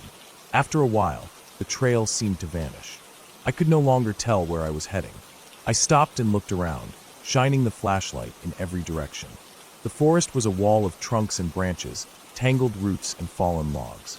The path I had been following had disappeared under a thick covering of leaves and pine needles.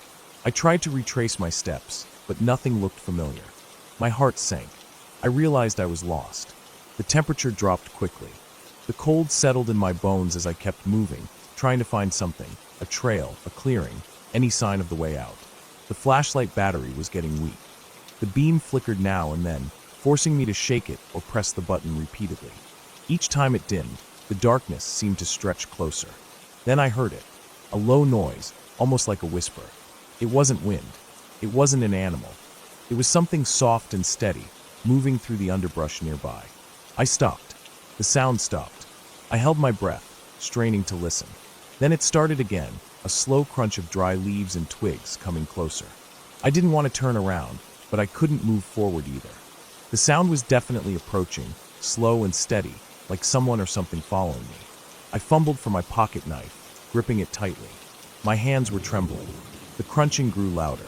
Then suddenly it stopped. I stood frozen. The silence around me was heavy and thick, as if the woods themselves were holding their breath. I tried to calm my racing heart, telling myself to stay calm, to think clearly. I scanned the edges of the flashlight's beam, searching for any movement. Then I saw it, a shape tall and dark, just beyond the reach of my light. It was standing still, barely moving, watching me. My breath caught in my throat. I took a step back, the flashlight shaking in my hand. The figure didn't move. My mind screamed at me to run, but my legs felt rooted to the spot. I tried to steady the light again and saw more clearly. The shape was too tall to be a deer or any animal I knew. It was standing upright, and it didn't have the shapes or features of a human. But it wasn't a ghost or monster. There was nothing supernatural here. Just something unknown and terrifying because it shouldn't be here. Then I remembered the stories I'd heard about people getting lost and never coming out of these woods. How sometimes others come looking, but they don't find the missing. How the forest can swallow you whole, leaving no trace. I felt the cold seep deeper into me, mixing with a raw, growing fear. The figure began to move, slow and deliberate, stepping toward me through the dark. I could see the faint outline of its limbs, the way it bent slightly, almost like it was hiding, stalking. My flashlight flickered and died. I was plunged into complete darkness. Panic surged. I ran. Branches slapped my face and arms, roots threatened to trip me, but I didn't care. I just ran blindly, trying to get away, to find the path back. My breath was ragged and loud in my ears. I stumbled over a root and fell hard, scraping my hands and knees on the dirt and rocks. I forced myself up and kept going, guided only by the faint glow of the night sky through the canopy. The shape was behind me, I could feel it. I didn't look back. Then out of nowhere, I crashed through a thick wall of bushes and hit a slope. I slid down a short embankment and landed on a flat, open space. The moon was bright here, illuminating a small clearing. I collapsed, gasping, my heart pounding in my chest. There was no sign of the figure. I stayed there, shivering, listening. The forest was quiet again, except for the usual night sounds. The hoot of an owl, the rustle of small animals in the underbrush. The fear was still there, tight and heavy, but the worst seemed to have passed. After what felt like hours, I gathered my strength. I looked around the clearing and noticed a faint dirt road cutting through the trees, just a few feet beyond the edge of the clearing. It was narrow and barely visible, but it was there. I stood and took a careful step onto the road. The ground underfoot was hard-packed dirt, not the soft, leaf-strewn forest floor. I moved cautiously but steadily, following the road as it wound through the trees. The forest seemed less hostile now, less threatening. I told myself I wasn't imagining things, that what I had seen wasn't some creature or demon. It was probably just someone or something lost too, maybe a hunter or a drifter. But the fear stayed with me, gnawing at my skin. I walked the road for a long time, the moonlight guiding my steps. Eventually, I heard the distant sound of a car engine. Relief washed over me. I hurried toward the noise and soon found a small gravel parking area with an old pickup truck parked there. The driver was nowhere in sight, but the keys were in the ignition. I sat inside, shivering and exhausted. I started the engine and let it run, my eyes darting around the parking lot and the tree line. After a few minutes, I spotted a pair of headlights coming down the road. The truck rolled to a stop beside me. A man stepped out, looking concerned when he saw me. I was too tired and shaken to explain much, just nodded and pointed back toward the woods. He gave me some water and helped me call for help. I waited there for what felt like forever until someone came to get me. That night, as I lay in a warm bed, safe and far away from the forest, I thought about what happened. I realized how easily the woods could swallow someone whole, how quickly peace can turn into fear. The figure I saw might have been real, or maybe my mind twisted what little I could see. But the feeling, the weight of being hunted, lost, and alone, was all too real. The next morning, I returned with a search team to mark the trail and find where I had lost my way. They told me the forest around there was known for getting thick and confusing, especially after storms when trails get washed out. They also warned me about people who wander off, some not coming back. I never went back alone after that, and I made sure to carry a GPS and extra supplies whenever I went hiking. Sometimes, when I'm lying in bed, I still remember that night. The cold air, the the shape in the dark, the sound of footsteps behind me. It reminds me how quickly nature can turn from peaceful to dangerous, and how small we really are when the forest closes in. That night didn't have a neat, happy ending. It was messy and frightening, but it ended with me alive, and that's what matters. The woods aren't full of monsters or ghosts, just the quiet, patient wild. And sometimes that's scary enough.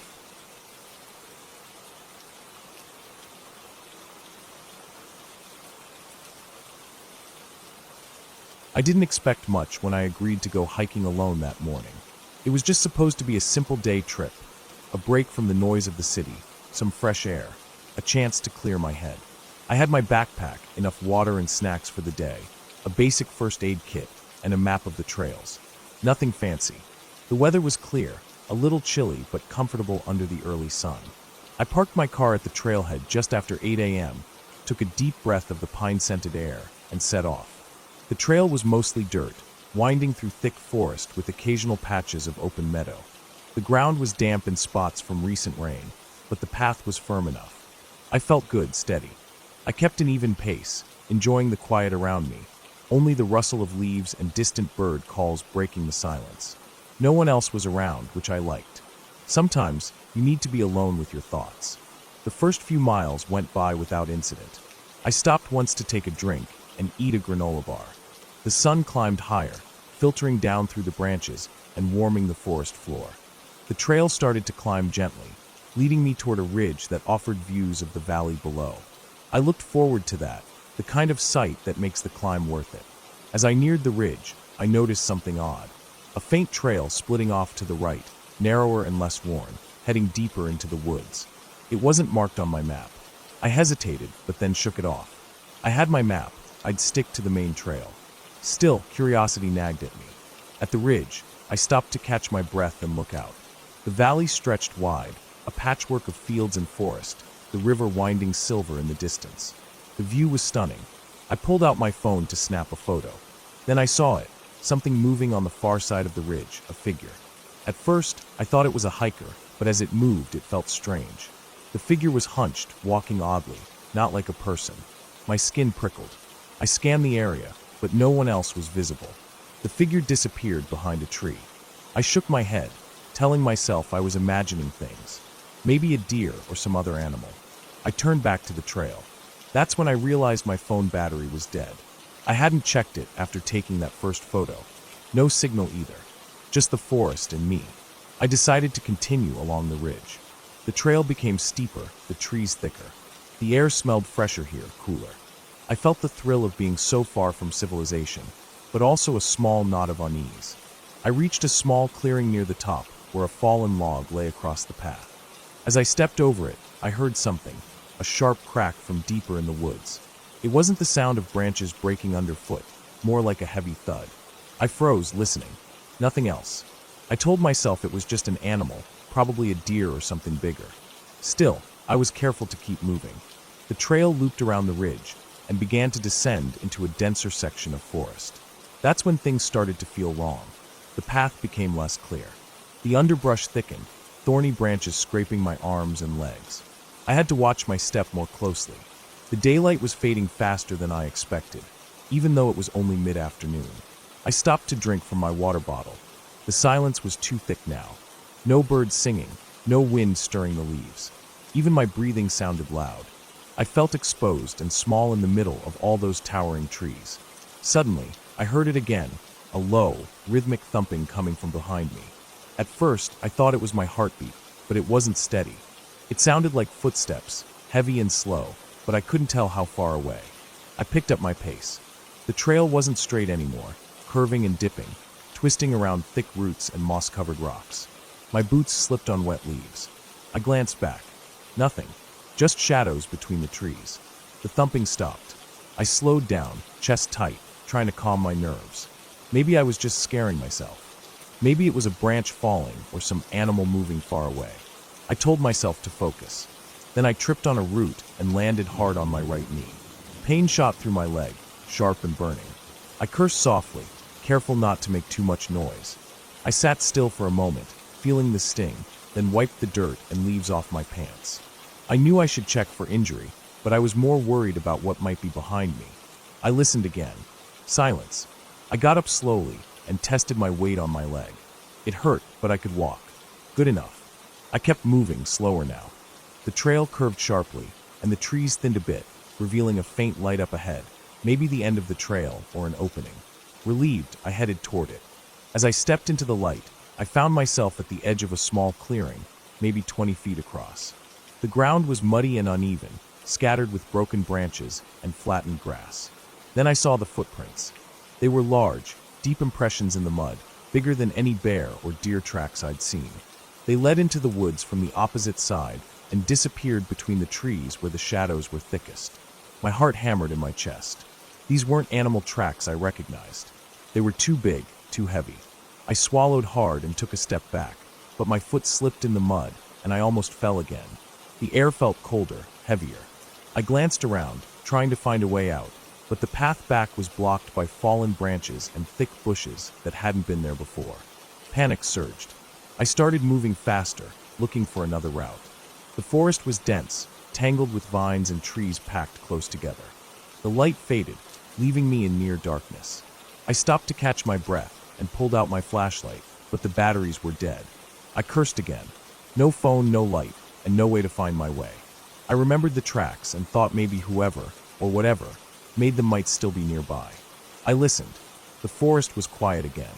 Too quiet. I took a deep breath, trying to steady myself, and moved forward blindly. I stumbled through the undergrowth, branches scraping my face and hands. My clothes were torn and muddy. Suddenly, I heard it, a deep, heavy breathing right behind me. I froze. The sound was close, slow, and labored. I turned quickly, but saw nothing except thick trees and shadow. The breathing stopped. I stood still, heart pounding, trying to decide what to do. I decided to climb a tree, any tree, to get a better view and maybe stay safe for a while. I found a sturdy pine with low branches and started climbing. My leg ached, but I pushed up, pulling myself higher until I was about 10 feet off the ground. From here, I could see a bit better. The moon had risen, casting pale light through the canopy. I spotted the trail leading back toward the ridge, but it was far and winding. I could hear twigs snapping below. Then I saw it, a large figure moving slowly among the trees. It wasn't running, just walking with heavy steps. It stopped and looked up at me. I could see the shape clearly now. Huge shoulders, thick arms, but not quite human. The way it moved was awkward, lumbering, almost animalistic. Fear gripped me. I was trapped up here with no way down that felt safe. The figure stayed below for what felt like an hour, pacing and sniffing the air. I didn't dare move or make a sound. Eventually, it started to move away, disappearing into the shadows. I waited another long time before climbing down slowly. My leg was stiff, but I managed. I took the trail back toward the ridge, careful and quiet, my senses on edge. The forest seemed different now, darker, colder. I walked for what felt like miles, the trail getting steeper as I climbed back. At last, I reached the top and saw the parking lot far below, lights from cars and buildings shining faintly. I ran down the last stretch, my breath ragged, my legs screaming with every step. When I finally got to my car, I slammed the door shut and locked it. I sat inside, shaking, my mind racing. I thought about what I'd seen and heard, the footprints, the breathing, the figure. I realized that whatever was out there wasn't just some animal or lost hiker. It was something wild, something that belonged deep in these woods. I started the engine and didn't look back as I drove away, my hands gripping the wheel tight. The memory of those heavy footsteps and that quiet breathing stayed with me for days afterward. I never went back to that trail. Some places are better left alone.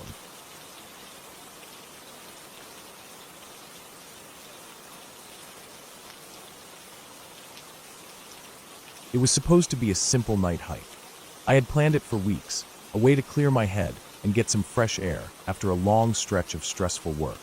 The trail I chose was remote but well known, a narrow dirt path that wound through thick woods, following a slow river for a few miles before ending at a small clearing with a view of the valley below. I packed a small backpack with water, a flashlight, a map, and a pocket knife. My phone was fully charged, but I knew signal would probably be spotty, if any at all. The afternoon was clear and warm when I set off, the sun hanging low but still bright enough to push back most of the shadows. The woods were alive with sounds, birds calling to each other, the rustle of small animals in the underbrush, the occasional snap of a twig underfoot. The air smelled of pine and damp earth, and the steady rhythm of my footsteps felt almost meditative as I moved deeper into the forest. At first, the trail was easy to follow. The dirt path was worn, with roots and stones poking through here and there, but nothing too difficult. I kept a steady pace, enjoying the quiet and the solitude. The occasional passing breeze stirred the leaves, and sunlight filtered through the canopy in long, golden beams. The river ran parallel to the path, its gentle babble adding a peaceful soundtrack. After about an hour, I reached the part of the trail where it narrowed, and the trees grew closer together. The light dimmed under the thick canopy, and the air turned cooler and heavier. I could feel the trail getting steeper as I climbed alongside the riverbank. At one point, I stepped on a patch of loose gravel and nearly slipped, catching myself on a nearby branch. The sudden scare made my heart race for a moment, but I laughed it off, telling myself to be more careful. I kept moving, the forest growing quieter now, as if the animals sensed the coming night. The birds had stopped singing, replaced by the faint croak of frogs near the water's edge. I glanced at my watch, about 30 minutes until sunset. The shadows were growing long and sharp. When the sun finally dipped below the horizon, I turned on my flashlight. The beam cut through the darkening woods in a narrow cone, illuminating the path ahead. The quiet around me felt almost too quiet. I could hear my own breathing, shallow and steady. The sound of my footsteps was sharp and loud on the dry leaves. I reached the clearing I had aimed for just as the last light faded from the sky. It opened out onto a wide overlook of the valley, the distant lights of a small town twinkling below like stars caught in the earth. The night air was crisp and smelled of pine and moss. I took a moment to sit on a fallen log and rest, feeling the tension in my legs ease. The peacefulness didn't last long. From somewhere in the woods behind me, I heard a noise. It was faint at first, a soft crunch of leaves, like someone stepping carefully but quickly. My head snapped up, shining my flashlight into the trees, but there was nothing there. Just the dark trunks and shadowed undergrowth. I told myself it was probably a deer or some other animal. It was normal to hear wildlife at night in the forest. Still, the noise came again, louder and closer, another crunch, this time accompanied by a faint rustling sound. My stomach tightened. I considered turning back, but I decided to sit still for a moment, trying to listen carefully. The noises stopped. Dead silence. No wind, no animals, no distant water sounds, just silence. Then, out of the corner of my eye, I caught movement. A dark shape, slipping quickly between the trees, just beyond the reach of my flashlight's beam. I swung the light around, trying to catch it, but it vanished. My heart pounded as I stood up, suddenly feeling very exposed in the middle of the woods with no one around for miles. The only way back was the same narrow path I had come from. I debated whether to wait until daylight or try to head back now. I decided to start walking back, keeping my flashlight steady and scanning every shadow. The trail was uneven and covered in fallen leaves, making it harder to hear approaching footsteps. I moved quickly but carefully, afraid of tripping in the dark. After 5 minutes, I heard the noise again. This time, definitely footsteps, slow and deliberate, following the rhythm of mine but staying just out of sight. My pulse quickened. I stopped and waited, holding my breath. The footsteps stopped too. I turned sharply, shining my light in every direction. Nothing. The forest seemed to hold its breath with me. I forced myself to keep moving, faster now, trying to ignore the creeping fear. Suddenly, the beam of my flashlight caught something near the side of the trail, a pair of eyes reflecting the light, low to the ground and watching me. I froze. The eyes blinked and disappeared into the darkness. The feeling of being watched was overwhelming. I clenched my fists and pushed onward, trying not to look back. Minutes later, the trail split into two. I recognized the path I had come from, but the other was unfamiliar. I checked my map, but in the dim light, the details were hard to make out. I chose the path that seemed most like the way back. That was a mistake. The trail narrowed further, and the trees closed in tighter. Branches scraped my arms, and the uneven ground made each step a careful effort. The noises started again, faint and irregular, twigs snapping, leaves crunching, something large moving just beyond the trees. I stopped and listened. Then, the unmistakable sound of heavy breathing. It was close. Too close. I spun around with my flashlight, but again saw nothing. Panic set in. My mind raced with possibilities. Wild animals, Maybe a bear or a mountain lion, though those were rare here. Or something worse, someone following me. I quickened my pace, my breath ragged in the cold air. The sounds grew louder behind me, footsteps pounding on the ground.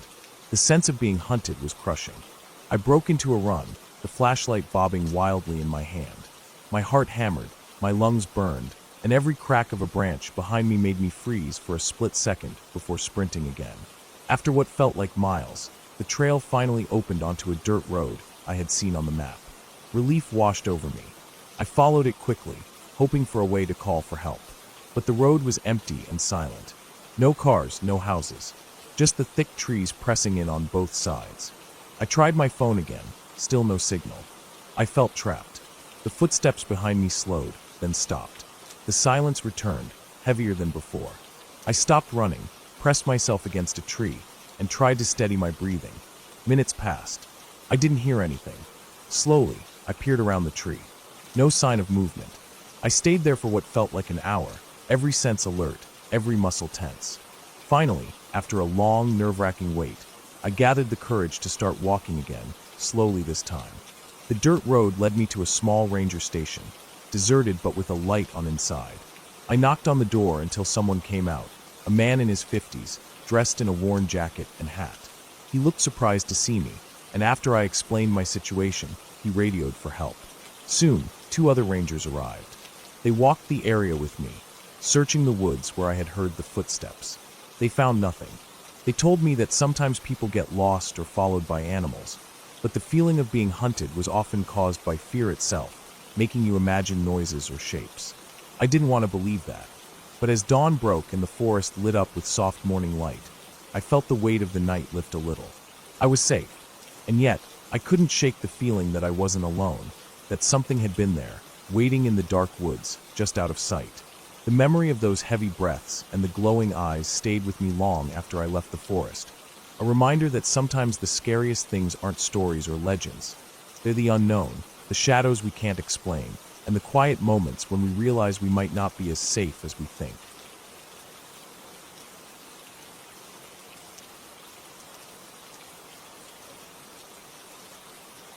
I remember that day clearly, every detail carved into my mind like it happened yesterday. It started as a normal hiking trip, the kind I had done many times before. I was alone, wanting to clear my head, get away from the noise of everyday life. The forest I chose was dense and old, full of tall pines and thick underbrush, stretching for miles with few paths. It was one of those places that felt untouched, quiet except for the sounds of nature. The sky was clear, and the sun was high, filtering through the leaves and casting moving patches of light on the forest floor. I had planned to hike a trail I hadn't explored before, one I had read about online, but never actually walked. It was supposed to be challenging and remote, and I liked the idea of being completely alone out there. I packed my backpack carefully, water, snacks, a map, compass, flashlight, first aid kit, and a small pocket knife. I also had my phone, though I knew the signal would probably disappear quickly once I was deep in the woods. The first few hours went as expected. The trail was narrow and uneven, winding up and down hills, crossing over roots and small streams. The air smelled fresh, piney, and earthy.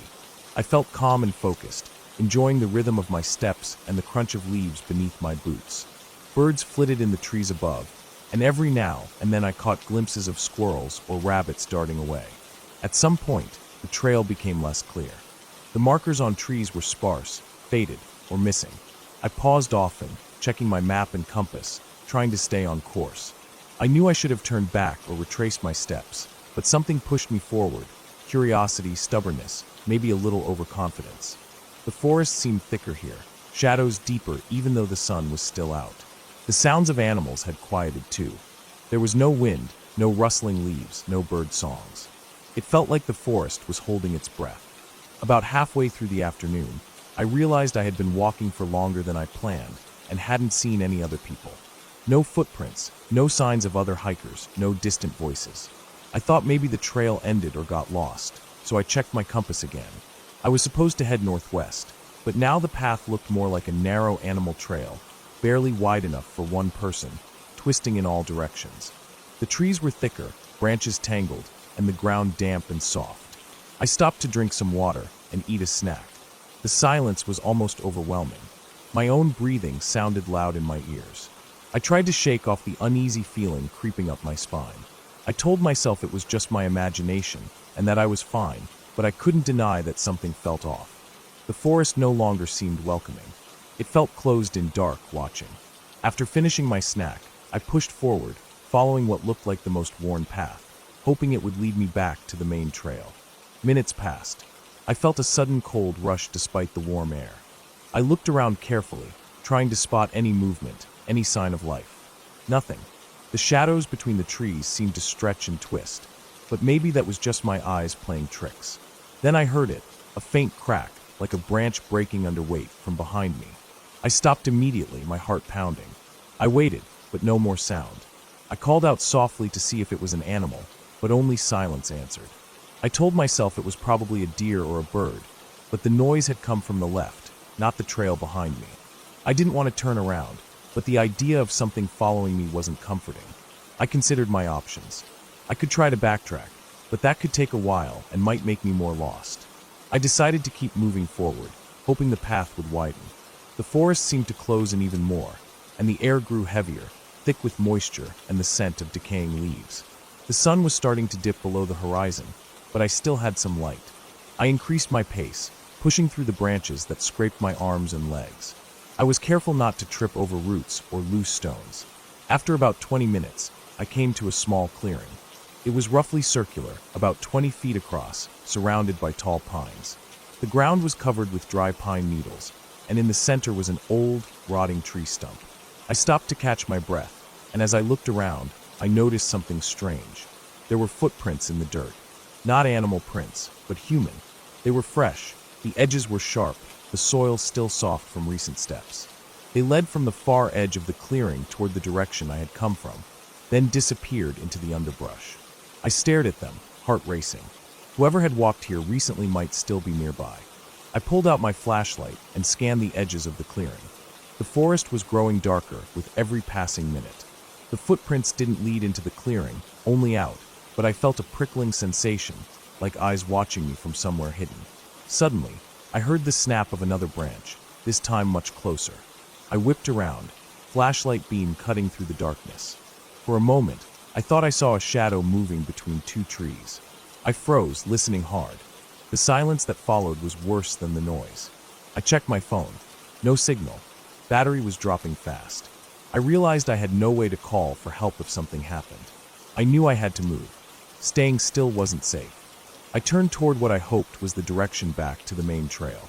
As I walked, I kept my eyes and ears open. The forest felt alive with unseen presence, maybe animals, maybe something else. My steps quickened, but I tried not to run because I didn't want to trip or make too much noise. After what felt like an hour, but was probably closer to 30 minutes, I stumbled upon an old dirt road. It was wide and clear, with tire tracks and faded paint lines. Relief washed over me. I knew this road connected to the main highway about 2 miles ahead. I started walking along the road, headlamp now turned on, shining down the path. The forest on either side was dark and silent, but the openness of the road made me feel safer. I told myself I just had to keep moving until I reached a place with people. As the minutes passed, I realized I was hearing noises again, distant barking, the faint sound of engines, maybe voices. I focused on that, quickening my pace. Then, I saw headlights in the distance. A car was coming down the road toward me. I felt a rush of hope. I waved my arms, shining the flashlight. The car slowed and pulled over. A man got out, looked worried, asked if I was okay. I nodded, almost trembling. I told him I was lost in the forest and had been walking for hours. He offered me water, called for a ride, and stayed with me until help arrived. Later, at the hospital, they ran some tests and kept me overnight for observation, but physically I was fine. The doctors said I was dehydrated and exhausted, but otherwise okay. That night, I kept thinking about those footprints in the clearing and the shadows I saw. I never found out who or what had been there before me, but I knew that if I hadn't found that road, or if the car hadn't come when it did, things could have ended very differently. The forest wasn't just trees and animals. It held something darker, something that watches and waits. I never went back to that trail, and I don't plan to. But sometimes, late at night, I can still hear the silence of those woods, the heavy, watchful quiet that's more frightening than any noise. I learned that sometimes the scariest things are not monsters or ghosts, but the unknown, the feeling of being truly alone in a place that doesn't want you there. And that feeling stays with you, long after you're out and safe.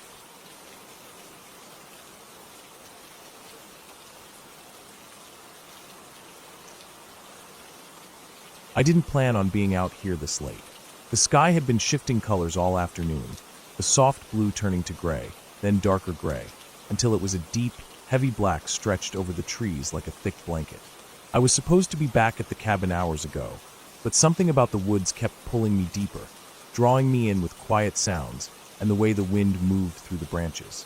I told myself it was just curiosity, that I'd turn around soon, but every step took me farther, and now I could barely see the path behind me. The trees were tall, older than anything I'd seen in my life before. Their trunks were wide, some gnarled with age, their bark rough and cracked. The forest floor was a mess of dead leaves, broken twigs, and moss that felt soft underfoot. As I walked, the air grew cooler, sharper.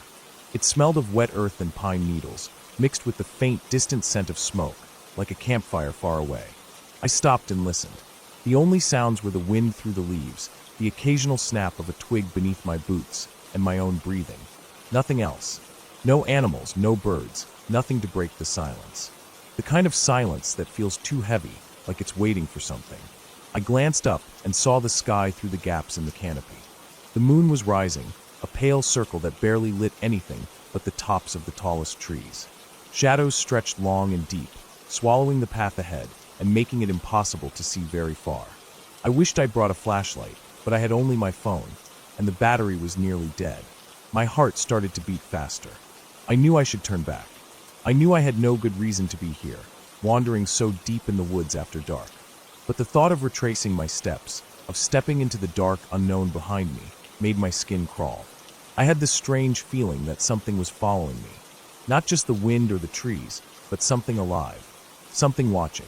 I picked up my pace, trying to find the path again. I thought I heard a branch crack behind me, quick and sharp. I froze, held my breath, waited.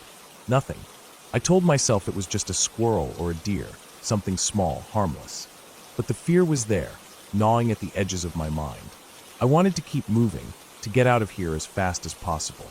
Then, without warning, the ground beneath me shifted. My foot slipped on a wet patch of moss, and I fell hard onto my side. The cold hit me instantly. I pressed my hands against the dirt, trying to catch my breath. When I looked up, my eyes struggled to focus in the dark. The trees seemed closer now, almost closing in on me. I reached for my phone to turn on the flashlight, but it was dead. The screen stayed black no matter what I did. Panic welled up inside me. I was alone in a forest with no light, no way to call for help, and no idea how far I'd gone. I forced myself to stand. My ankle ached, but it wasn't broken.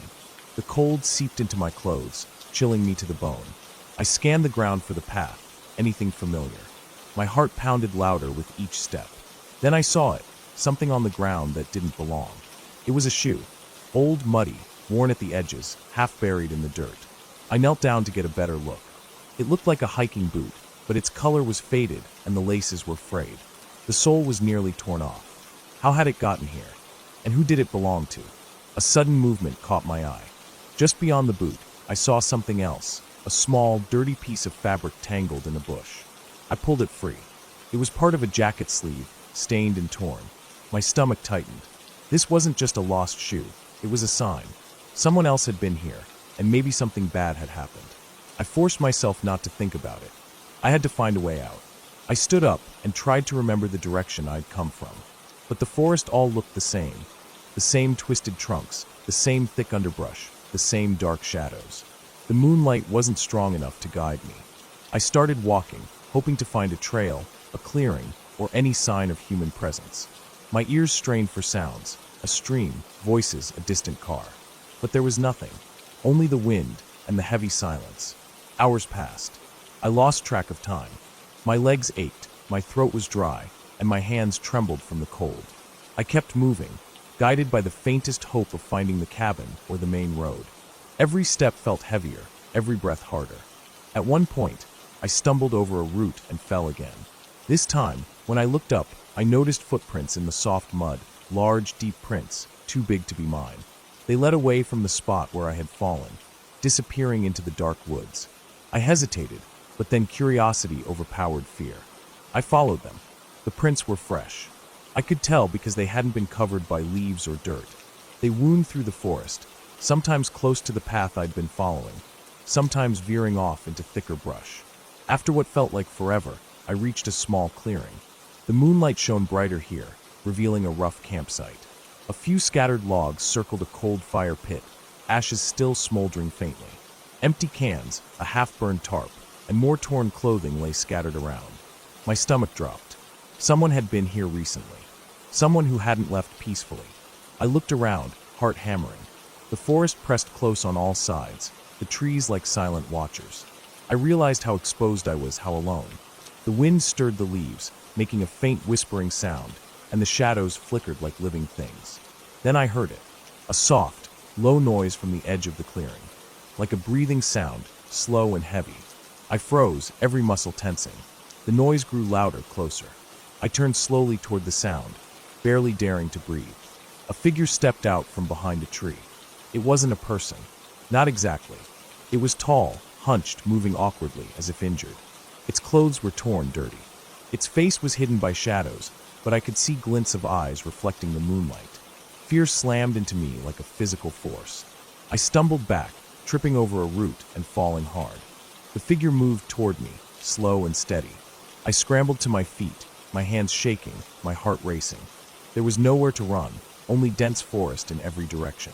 Then the figure stopped. It didn't move closer. Instead, it just stood there, watching me. I looked down and saw blood on its torn shirt, dark and drying. Its hands trembled. Something in me shifted from terror to something else. Pity, maybe, or shock. The figure lowered its head slightly, as if trying to say something without words. I backed away slowly, trying not to make sudden movements. My mind raced. Was this person hurt? Lost? Dangerous? Suddenly, the figure took a step back, disappearing into the shadows again. The breathing faded. The night was silent once more.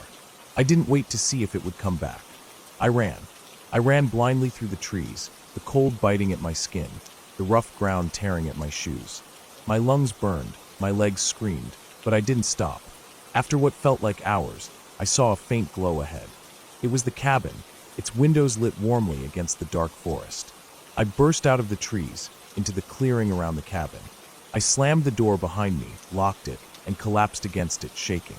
Inside, the warmth wrapped around me, and I finally allowed myself to breathe. I thought about the figure in the woods, the footprints, the scattered campsite. I didn't know who it was or what had happened to them, but I knew I had been lucky. The forest had shown me its dark side that night, something raw and real. Not stories or ghosts, but fear, loneliness, and survival. I stayed inside the cabin until dawn, listening to the soft sounds of the waking world outside. The sun came up slowly, burning away the shadows and bringing light to the woods. I promised myself I would never wander that deep into the forest after dark again, and that I would tell someone somewhere about the figure, about the person who was out there, lost and broken in the night, somewhere beyond the trees.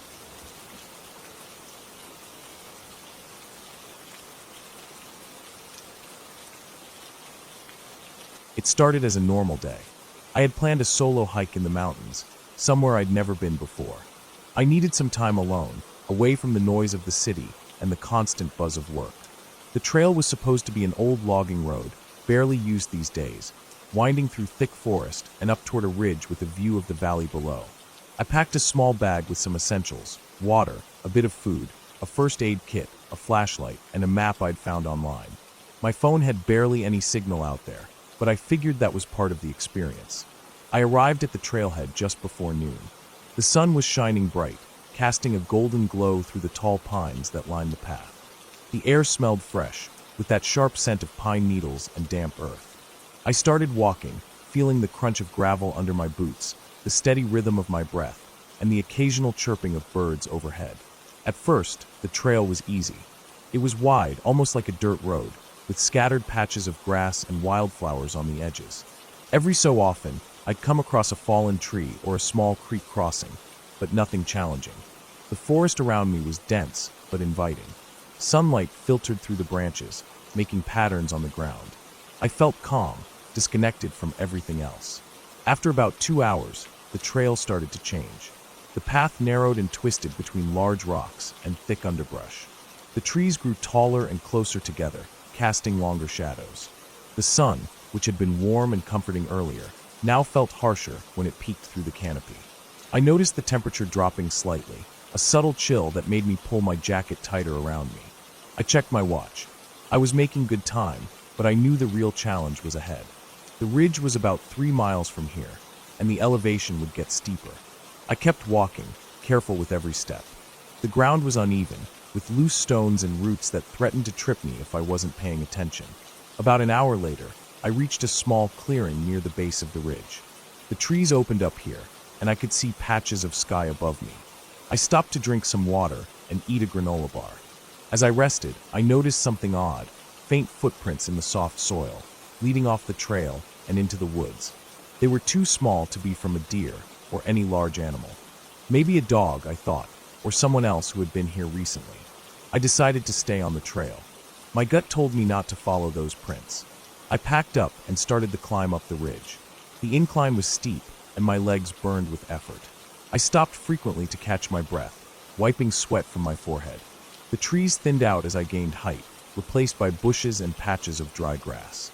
Near the top, the wind picked up, cold and sharp. I wrapped my jacket tighter and kept going.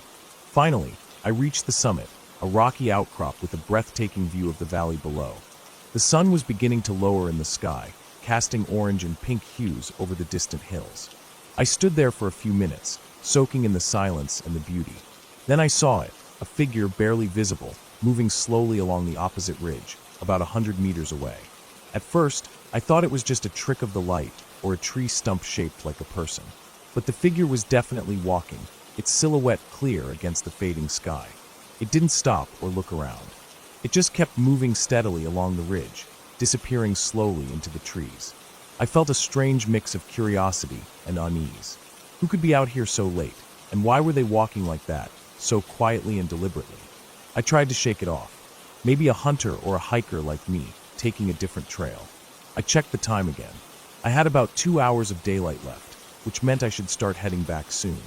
I didn't want to be on the ridge after dark, not without proper gear. I turned around and began my descent. The path down was rougher, with loose gravel making my footing tricky. I took it slow, eyes scanning the woods around me. The shadows were lengthening, and the forest seemed to close in tighter. The birds had gone silent, replaced by the faint rustle of leaves in the wind. Halfway down, I heard it, a low, heavy breathing. It came from just off the trail, somewhere behind a clump of bushes. I froze, heart pounding. The sound was close, but I couldn't see anything. No movement, no shape, just the steady, labored breaths. I stood still, straining to listen. The breathing didn't change or move. It felt like it was watching me, waiting. My mind raced. What could it be? An animal? A person? The forest here was home to bears and mountain lions, but they usually avoided humans. I slowly reached into my backpack and pulled out the flashlight. The beam cut through the darkening woods, shaking slightly in my hands. I scanned the area near the bushes, trying to catch a glimpse of whatever was making that noise. Suddenly, something moved, a shadow darting quickly between the trees. The breathing stopped abruptly. My heart jumped into my throat. I didn't know if I should run or stay put. My instincts screamed to get away, but my legs felt rooted to the ground. I started backing away slowly, keeping the flashlight trained on the spot where I last saw the movement. The forest felt heavier now, as if the trees themselves were closing in. The silence was deafening, broken only by my own ragged breath. After a few tense moments, I broke into a cautious jog, following the trail down.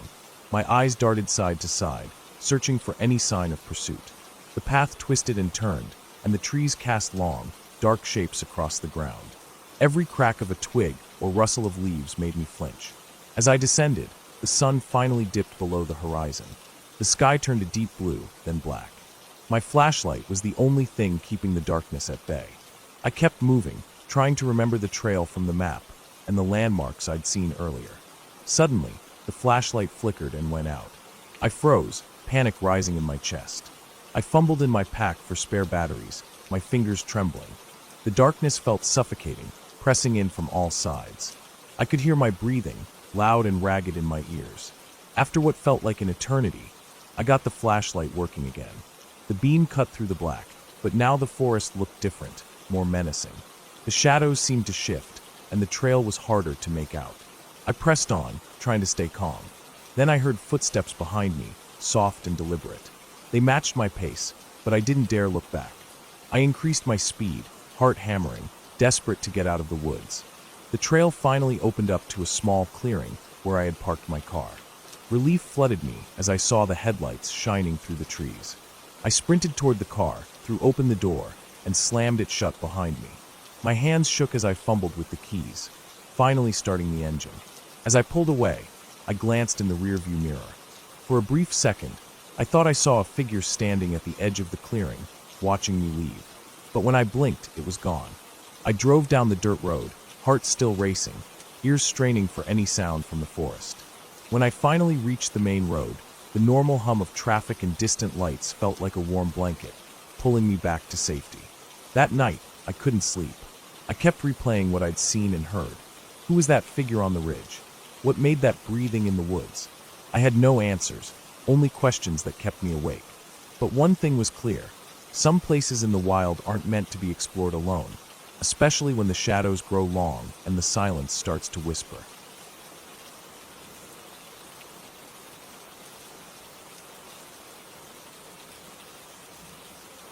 It started with what was supposed to be a simple walk in the evening, something to clear my head after spending most of the day indoors. The air was cool, and the fading light of late afternoon stretched shadows long across the ground. I wasn't far from home, maybe 2 miles at most, but the path I chose was one I didn't usually take. It led through a wooded area that was mostly quiet except for the occasional bird or the rustle of leaves when the wind moved through them. I had been there before during the day, but I had never walked it so late and never alone. The dirt trail was narrow, and the ground was uneven in places where tree roots had grown up through the surface. I moved at a steady pace, enjoying the solitude, but there was a strange stillness to the air that I couldn't quite put my finger on. It wasn't the normal quiet of the woods.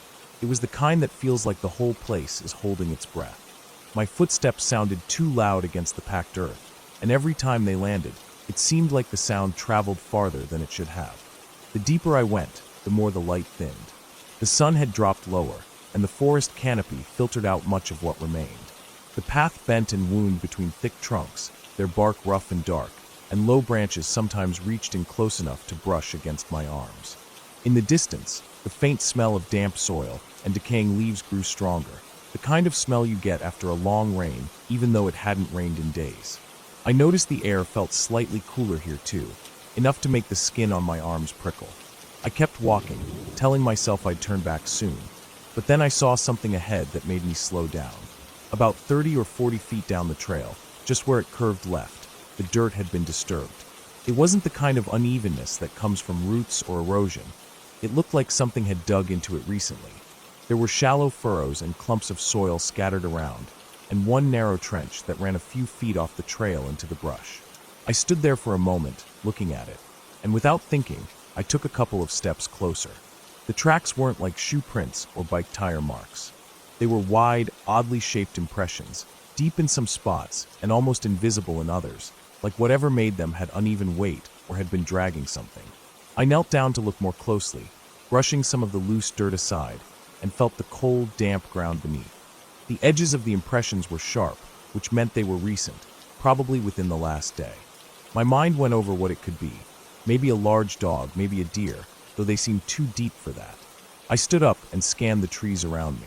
They were packed tight, with patches of undergrowth thick enough that you couldn't see more than a few feet in. Every now and then a breeze moved through, making the leaves hiss softly, but otherwise it was silent. Too silent. I realized I couldn't hear birds anymore, not even the distant ones, and that gave me a strange knot in my stomach. I decided I'd keep walking just a little farther, and then turn around, mostly because I didn't want to make it seem like I was spooked by nothing. A few minutes later, I started to notice small signs that something had passed through recently. A broken branch here, a patch of flattened grass there. In some spots, leaves were missing entirely from the ground, like they'd been brushed away by movement. I kept moving forward, but my pace slowed without me realizing it. My ears strained to pick up any sound, and my eyes kept flicking between the path ahead and the shadows off to either side. That feeling of being watched crept in. Not sudden, but gradual, the way cold water slowly seeps through clothes until you notice it's everywhere. Then I heard it. At first, it was faint enough that I thought I imagined it, just a soft, steady crunch in the leaves somewhere behind me. It stopped the moment I did. I waited, standing still, the only sound my own breathing. After several seconds, I moved again, slower this time, and there it was, another faint crunch, matching my pace but just out of sync enough to notice. I didn't turn around right away. I just kept going, listening. When it happened again, I glanced back, but the trail was empty. Whatever it was, if it was anything, was keeping just far enough back to stay out of sight. I tried to reason with myself, telling myself it was probably just an animal moving through the woods. But the thing about wild animals is they don't usually follow you at a steady distance. They either dart away or pass by, but they don't match your pace like they're keeping track of you. That thought sank in heavier than I liked, and I decided to turn back. The idea of continuing deeper didn't feel smart anymore. The moment I turned around, the forest felt different. The same path I'd walked minutes ago now seemed narrower, darker. My steps were quicker now, my eyes fixed on the trail ahead, but constantly scanning the edges of my vision. I passed the dug-up patch in the dirt again, and something about it felt worse this time, like it was connected to the reason I was uneasy. I didn't stop to look at it. I just kept moving. The sound started again, but now it wasn't behind me. It was off to my left, parallel to the trail. The crunch of leaves, then silence, then the faintest rustle like something brushing past low branches. I could only catch glimpses between the trees, a suggestion of movement, maybe a darker shape against the already dark forest, but never long enough to be certain. My heart rate picked up, and I could feel my chest tightening. I sped up, but so did the movement in the woods, keeping pace without hesitation. Every time I thought I might break into a run, I stopped myself, worried that running might trigger whatever it was to close the distance. I tried to keep my steps even, though my legs felt tight and ready to bolt. The trees seemed to crowd in closer, and the air felt heavier, almost humid despite the cool temperature. My mouth was dry, and my breaths came quicker. The last stretch of the trail was the worst. The woods there were thicker, and the light barely made it through. I could see the faint opening ahead where the trail met the road, but it felt impossibly far away. The sound to my left moved closer, and for the first time, I heard something else, short, sharp breaths, like someone trying to stay quiet, but unable to control their breathing completely. They weren't animal sounds. They were human. That realization hit me hard enough that my control broke. I started running, my shoes pounding against the dirt, every step feeling slower than it should have. Branches whipped at my arms and legs, and the undergrowth on my left erupted with movement. Whatever had been tracking me breaking into a run too. I didn't look to see it. I didn't want to know how close it was. I burst out of the tree line onto the gravel shoulder of the road, my shoes slipping on the loose stones before I caught my balance. The movement in the woods stopped instantly, as if whatever was there had no intention of stepping into the open. I turned then, chest heaving, and scanned the tree line. There was nothing, no shape, no sound, just the stillness of the forest. I didn't wait.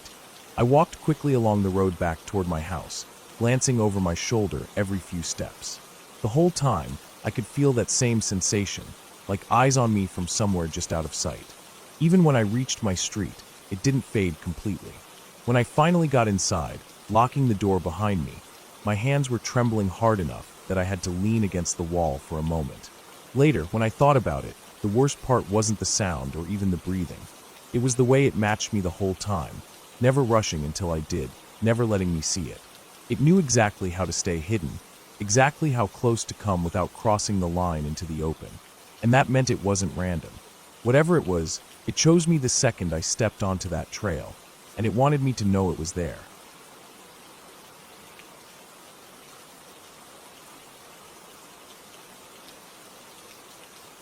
It started in the late afternoon, when the sun was hanging low and the shadows in the valley began to stretch across the dirt road. I had been driving for hours, my eyes burning from staring at the endless stretch of uneven asphalt, with nothing but brown hills and patches of dead grass on either side. The road was narrow, cracked in places, with weeds pushing up through the tar. Every few minutes I'd pass a bent road sign or a half-collapsed fence, and it gave the place a feeling that no one really came out here anymore. I was heading toward a small cabin I had borrowed from a friend. They'd said it was peaceful, and perfect for clearing your head. But by the time I turned off the main road onto a gravel track that seemed barely wide enough for my car, I wasn't thinking about peace. The air felt heavier here, like the silence itself had weight. My tires crunched over the gravel, dust lifting behind me in a long trail that just hung in the air without wind to carry it away. The trees began to close in the deeper I went. Tall pines mixed with a few twisted oaks, their branches bending low enough to brush against the roof of the car. The sun kept dipping, and by the time I reached the cabin, the sky was more orange than blue. The cabin itself looked older than I had imagined. Its wooden planks were weathered and gray, with the kind of texture that comes from years of rain and sun beating against it. There was a small porch with a single step, the railing half-rotted and leaning to one side. The windows were dusty, the glass slightly warped, making the reflections bend and shift when I moved. I parked the car a little way from the cabin and hauled my bag up the step. Inside, it was small but not unpleasant, just a single room with a small bed against the back wall, a wood-burning stove, and a table with two mismatched chairs. There was a faint smell of old smoke and pine, like someone had left a fire burning a few days ago. I set my bag on the bed and walked to the back window. Beyond it, the forest thickened quickly. The ground was covered in a layer of dead needles and leaves, and I couldn't see more than 50 feet before the trees blurred into shadow. The plan had been simple: spend a night here, get some rest, maybe do a short hike in the morning before heading back. I had brought some food, a flashlight, and a few basic supplies. Nothing about this felt dangerous, just isolated. Still, I made sure to lock the door once I went back outside to fetch some firewood stacked against the wall. The air was cooler now. The sound of the forest at this hour was almost too quiet. No wind, no bird song, just the faint creak of branches settling. I grabbed a few logs and brought them inside. By the time I had a small fire going in the stove, the light outside was fading fast. It was during that slow shift from evening to night that I first noticed it. At first it was just a faint sound, like a footstep on gravel. It came from outside, toward the side of the cabin where the porch wrapped around. I froze, listening, but when it didn't repeat right away, I told myself it might have been something fallen from a tree. I tried to shake it off, but then it came again, 2, maybe 3 slow crunching steps. My first thought was animal, maybe a deer, maybe something smaller. But the pace was too deliberate, spaced too far apart, like someone trying to move quietly, but not quite managing it. I went to the window near the table and peered out, but the porch was empty. The darkness beyond the reach of the fire's light was deep, and anything could have been standing just past it without me seeing. The steps stopped after a moment, and I tried to return to what I was doing, though I found myself glancing at the door more often than not. When the fire had burned down enough, I decided to get ready for bed. The old mattress creaked under my weight, and I lay staring at the ceiling for a long time before finally drifting off. I woke up to a noise that was different from before. This was closer, heavier, like the creak of wood under pressure. It took a few seconds for me to realize it was the porch boards bending under someone's weight. My heart started pounding instantly, the kind of sharp, deep thud that fills your ears. I didn't move at first, just lay there listening. The sound was slow. One board creaked, then silence, then another. Whoever it was moving carefully, as if trying not to be noticed. Then came the faintest scrape against the wall, right outside the window near my bed. I rolled as quietly as I could to the other side of the mattress, pulling the blanket up as though it would do anything. My eyes flicked toward the window, but the angle kept me from seeing much. The scrape came again, higher this time, like fingertips brushing against the wood. I stayed still for what felt like a long time. Eventually, the sound stopped. I told myself they'd left, but my body stayed tense, every muscle wired to listen. At some point I must have fallen asleep again, because the next thing I knew, pale morning light was filtering through the window. I got up and stepped outside. The air was damp, the ground soft from dew. I walked to the side of the cabin and saw it immediately. On the wall, about chest height, were 3 long streaks in the dust on the wood. They weren't claw marks. They were clean lines where the dirt had been brushed away, like from the pads of fingers. I told myself it could have been anything, branches, maybe, but branches didn't leave lines like that. The rest of the day I stayed close to the cabin, uneasy but not ready to leave yet. I forced myself to walk a little way into the trees, collecting more firewood. The deeper I went, the darker it felt. The ground here was uneven, small mounds and dips hidden under leaves, and I had to watch my step. I stopped once when I thought I heard something behind me, just a faint shift of weight on the forest floor. But when I turned, nothing moved. By late afternoon, the shadows started to grow again. I sat on the porch for a while, watching the edge of the forest. That's when I saw it. A shape, standing just inside the tree line, not moving. It was too far to see clearly, but it wasn't an animal. The outline was wrong, tall, narrow still. My mouth went dry instantly. I stared at it for what must have been minutes, trying to see if it was a trick of the light. Then slowly, it turned and stepped back into the trees. That night was worse than the first. I didn't even bother trying to sleep. I kept the flashlight close, the fire in the stove going strong, listening for anything. Around midnight, I heard movement again, this time circling the cabin. Gravel crunching, boards creaking, then silence, then movement again from another side. I stayed sitting in the chair by the stove, barely breathing, until the sounds faded into the distance. By dawn, I had made up my mind. I packed quickly, checking the windows every few seconds. The forest was quiet again, but the kind of quiet that felt like something watching. I loaded my bag into the car, started the engine, and didn't look back until I hit the main road. Even then, in the rearview mirror, I thought I saw a figure standing far down the gravel track, half hidden by the trees. I didn't slow down. I didn't stop. I just drove until the cabin, the forest, and whatever had been moving around me were miles behind. But even now, when I think about that place, I can still hear the slow, careful steps on the porch in the dark, and the scrape of fingers against the wall just inches from where I had been lying.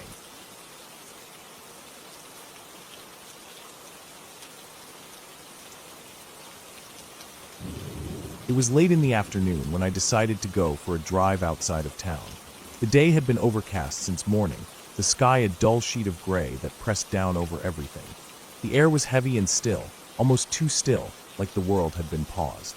I didn't have anywhere to be and no real reason for the drive, but the quiet in my apartment had been making me restless.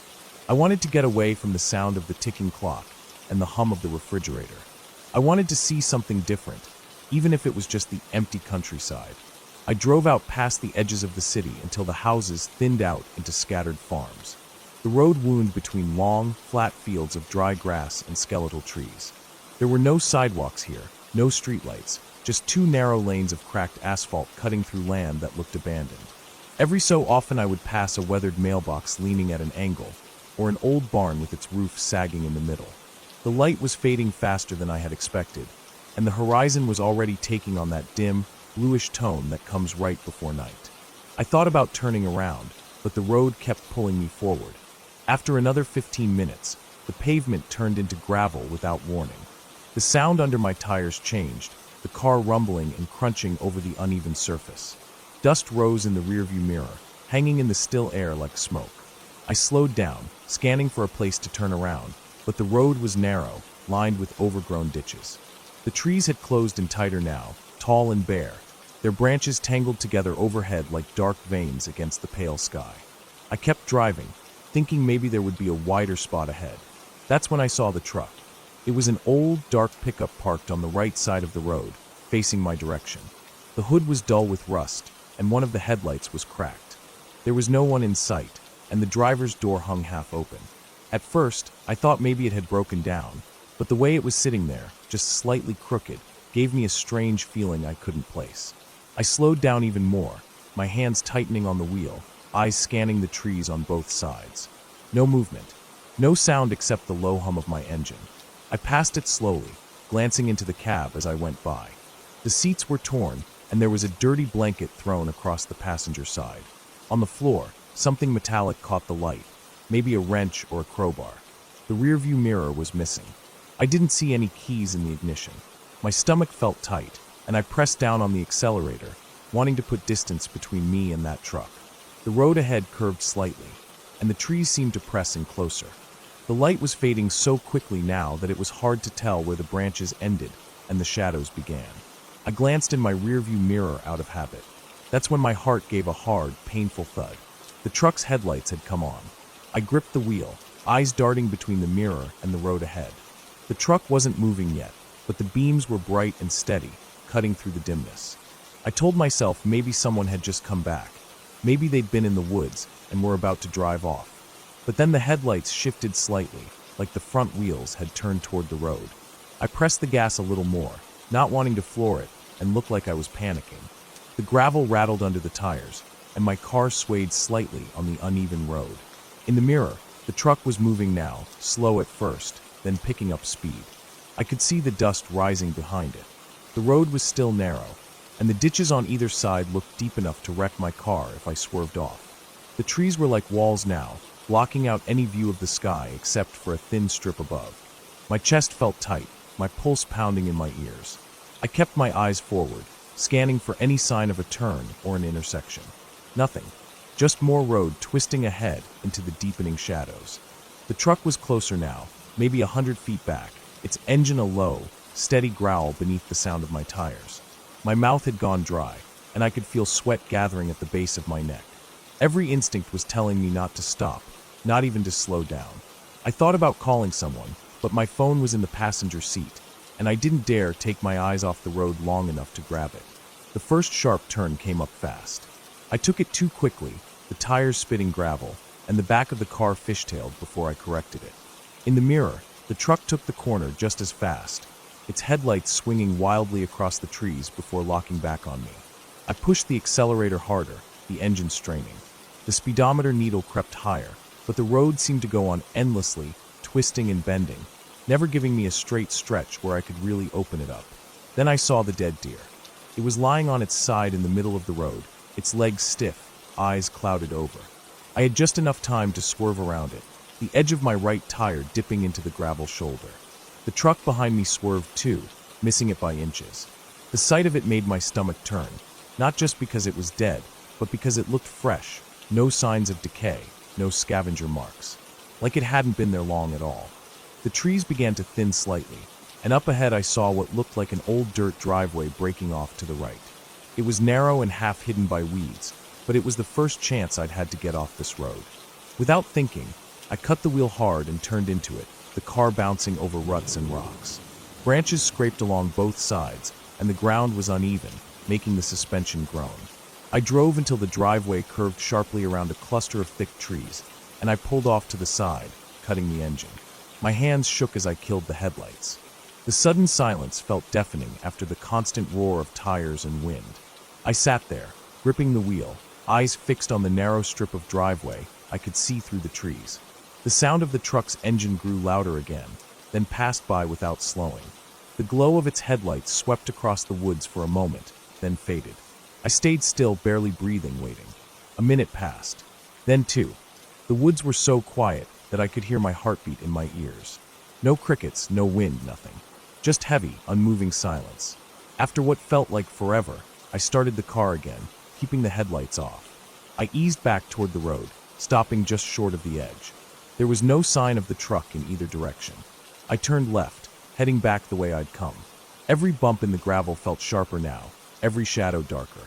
I didn't stop until I hit pavement again, and I didn't look in the mirror more than once. When I finally saw the lights of the city ahead, my chest loosened for the first time in what felt like hours.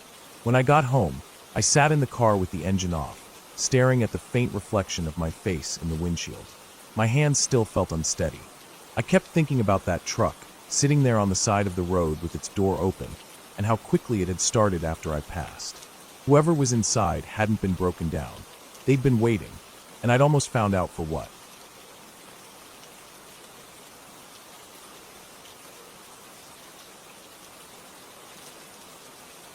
It started with a simple plan that I thought would be uneventful. I wanted to get away for a few days and clear my head, so I drove out to a small, isolated cabin I'd rented in the hills. It was tucked into the woods, far from town, reached by a winding dirt road that had no streetlights and no houses along the way. I arrived in the late afternoon, just before the sun started sinking behind the tree-line. The air was cool, carrying the faint smell of pine and damp earth. The only sounds were the occasional rustle of leaves and the distant creak of tree branches swaying in the breeze. The cabin was small but well-kept, with a porch that overlooked a narrow clearing. Beyond the clearing, dense woods stretched for miles, the kind of forest where you could get lost within minutes if you weren't careful. I unpacked my bags inside, noting the way the old floorboards groaned under my weight. There was no phone signal here. The place was lit by a couple of small lamps that gave off a warm, yellow light, and in the corner of the room was a wood stove for heating. After unloading my stuff, I stepped back outside. The air felt colder now, the sun barely visible between the tops of the trees.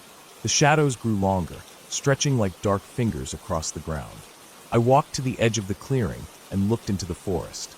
It was quiet, unnaturally so. No birdsong, no chirping insects, just the sound of my own breathing. I stood there for a while, feeling a faint unease I couldn't quite explain. Eventually, I told myself it was just because I wasn't used to the silence. That night, after making a quick dinner, I sat out on the porch with a mug of coffee. The light from inside spilled across the porch floorboards, but beyond that, the darkness was thick. I could barely see past the first line of trees.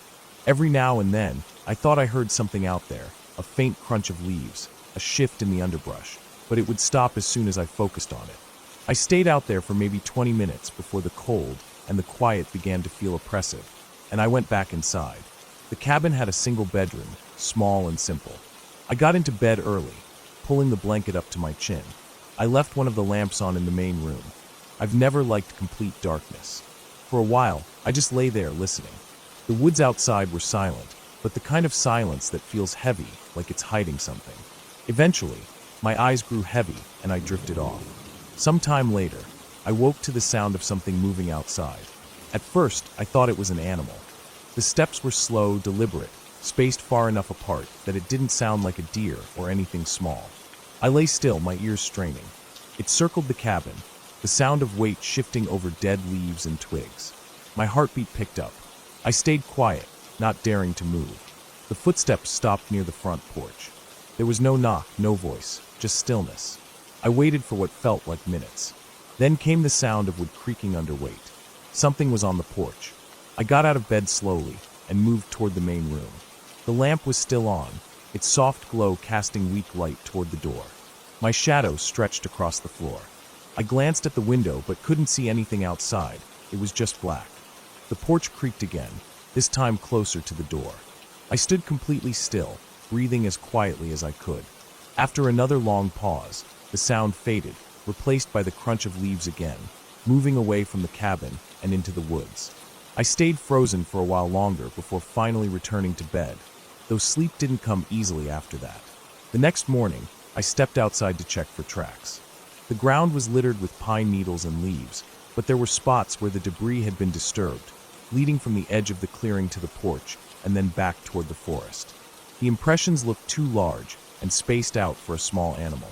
I told myself it could have been a black bear or maybe a stray dog, though deep down I didn't believe it. I tried to shake off the unease, but it stayed with me throughout the day. I went for a walk along the dirt road, keeping my eyes on the tree line. Every so often, I'd think I saw something between the trees, a quick flicker of movement, a shape, but it was always gone before I could focus. When I returned to the cabin, the light was already dimming. That night, I made sure the door was locked, the windows shut tight. I ate quickly and stayed inside, reading a book just to distract myself. The silence outside pressed against the walls, and I kept glancing toward the window, expecting to see something standing there. It was just after midnight when I heard the noise again. This time, it wasn't footsteps. It was a faint scraping sound, like something dragging across wood. It came from the back of the cabin. I froze, my eyes fixed on the rear wall. The sound continued for a few seconds, then stopped. I strained to hear anything else, but there was only silence. I didn't sleep much that night. I sat in the main room with the light on, waiting for something to happen, but nothing else came. The following morning, I walked around the cabin. Near the back, I found a section of the wall where the wood was marked with long, shallow scratches. They weren't deep, but they were fresh. The lighter wood underneath showed through clearly. The logical part of my mind told me it was probably an animal, but the scratches were high, higher than a raccoon or fox could reach without climbing. The rest of that day passed quietly, but the sense of being watched never left. Anytime I stepped outside, I felt eyes on me from somewhere in the trees. The wind was still, the air cold and unmoving, and the woods seemed to hold their breath. On the third night, I was in bed when I woke to the unmistakable sound of the porch creaking again. My heart began to pound instantly. The steps were slow, deliberate, heavier than before. They moved right up to the door, and then there was a pause. The silence stretched out until I could hear the blood rushing in my ears. Then came a soft but distinct sound, the slow turn of the door handle. I stayed perfectly still, every muscle tense. The handle stopped, and for several seconds there was nothing. Then the footsteps retreated, the porch groaned again, and the sound of movement faded into the woods. At dawn, I packed my bags. I didn't take time for breakfast or even coffee. I loaded everything into the car, keeping my eyes on the tree line. The forest was quiet as ever, and nothing moved. I drove away down the dirt road, my hands tight on the wheel. In the rearview mirror, the cabin disappeared behind the trees, swallowed by the forest. It's been weeks since then, but the memory of that silence, those careful, deliberate steps, still comes back at night. I don't know who or what was out there. All I know is that if I had stayed one more night, I might have found out. And I don't think I would have liked the answer.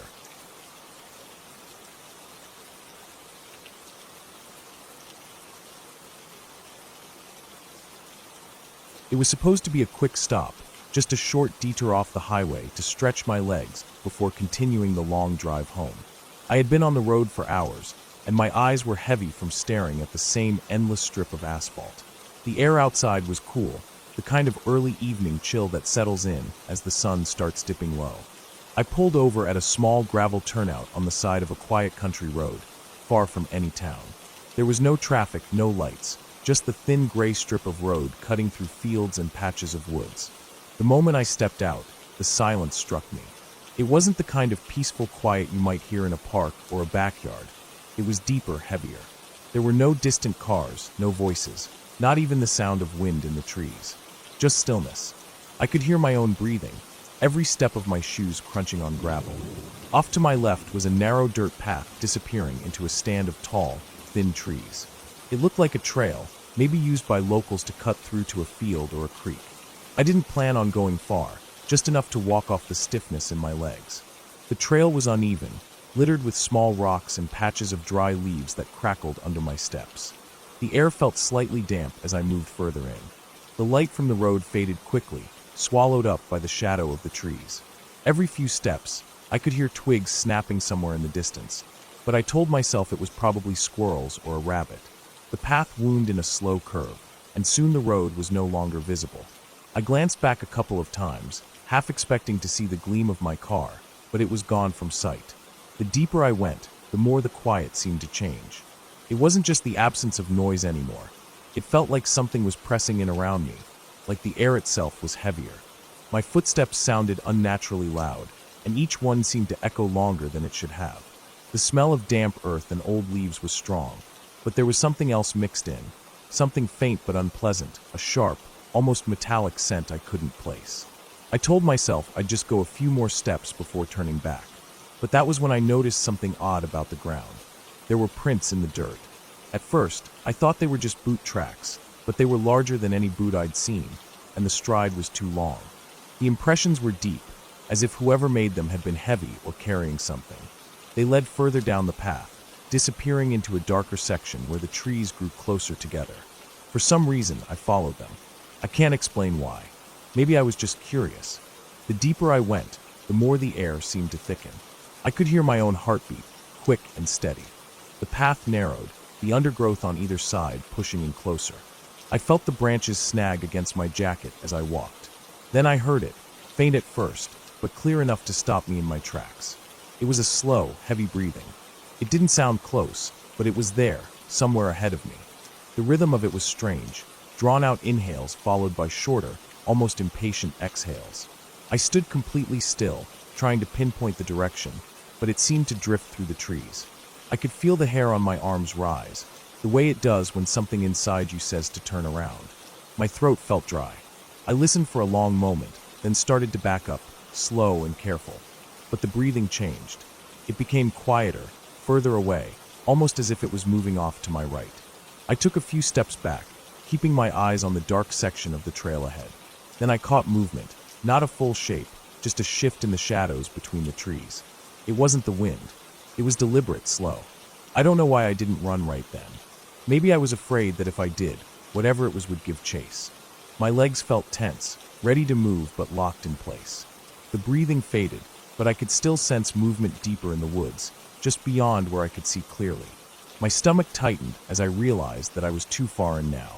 I couldn't see the road, and I didn't know if the way back was as clear as I thought. I started walking quickly, forcing myself not to look back. My boots crunched on the dirt and leaves, each sound feeling too loud. The trail was harder to follow going back. The trees all looked the same, and for a moment, I wasn't sure I was going the right way. That's when I heard the breathing again, closer now, behind me. I didn't turn around. I didn't want to see. My pace quickened into a near jog, my hands clenching into fists without me realizing. The sound followed, steady, unhurried, as if whatever it was knew it didn't need to rush. My chest was tight, my breaths coming faster. Every step felt like it took longer to land. I finally caught sight of the thin line of the road through the trees ahead. Relief hit me, but it was laced with panic. I could feel my pulse in my ears. I broke into a run, branches whipping against my arms and face. The breathing behind me seemed louder, but I didn't dare glance back. My boots hit the gravel, and I sprinted to my car, fumbling for the keys with shaking hands. When I yanked the door open, I finally looked toward the trail. There was nothing there, just the dark mouth of the path, still and empty. I slid into the seat, locked the doors, and started the engine. The moment my headlights lit the road ahead, I pulled away fast, the gravel scattering under my tires. Even as the trees thinned and the road opened up to empty fields, I kept glancing into the rearview mirror, half expecting to see something stepping out of the woods. But the road stayed empty, the night swallowing everything behind me. I drove for nearly an hour before I started to feel like my breathing had gone back to normal. But the smell was still there, the faint metallic tang I'd noticed in the woods. I realized then it wasn't coming from the air. It was on me. My jacket smelled like it. And I couldn't stop thinking about those prints in the dirt, too large for a man, too deep for someone walking without a load. I never took that road again. Even now, when I think about it, the part that unsettles me the most isn't the breathing, or the movement I saw, or even the smell. It's the fact that whatever it was never hurried. It didn't need to. It knew exactly where I was, and it knew I was leaving.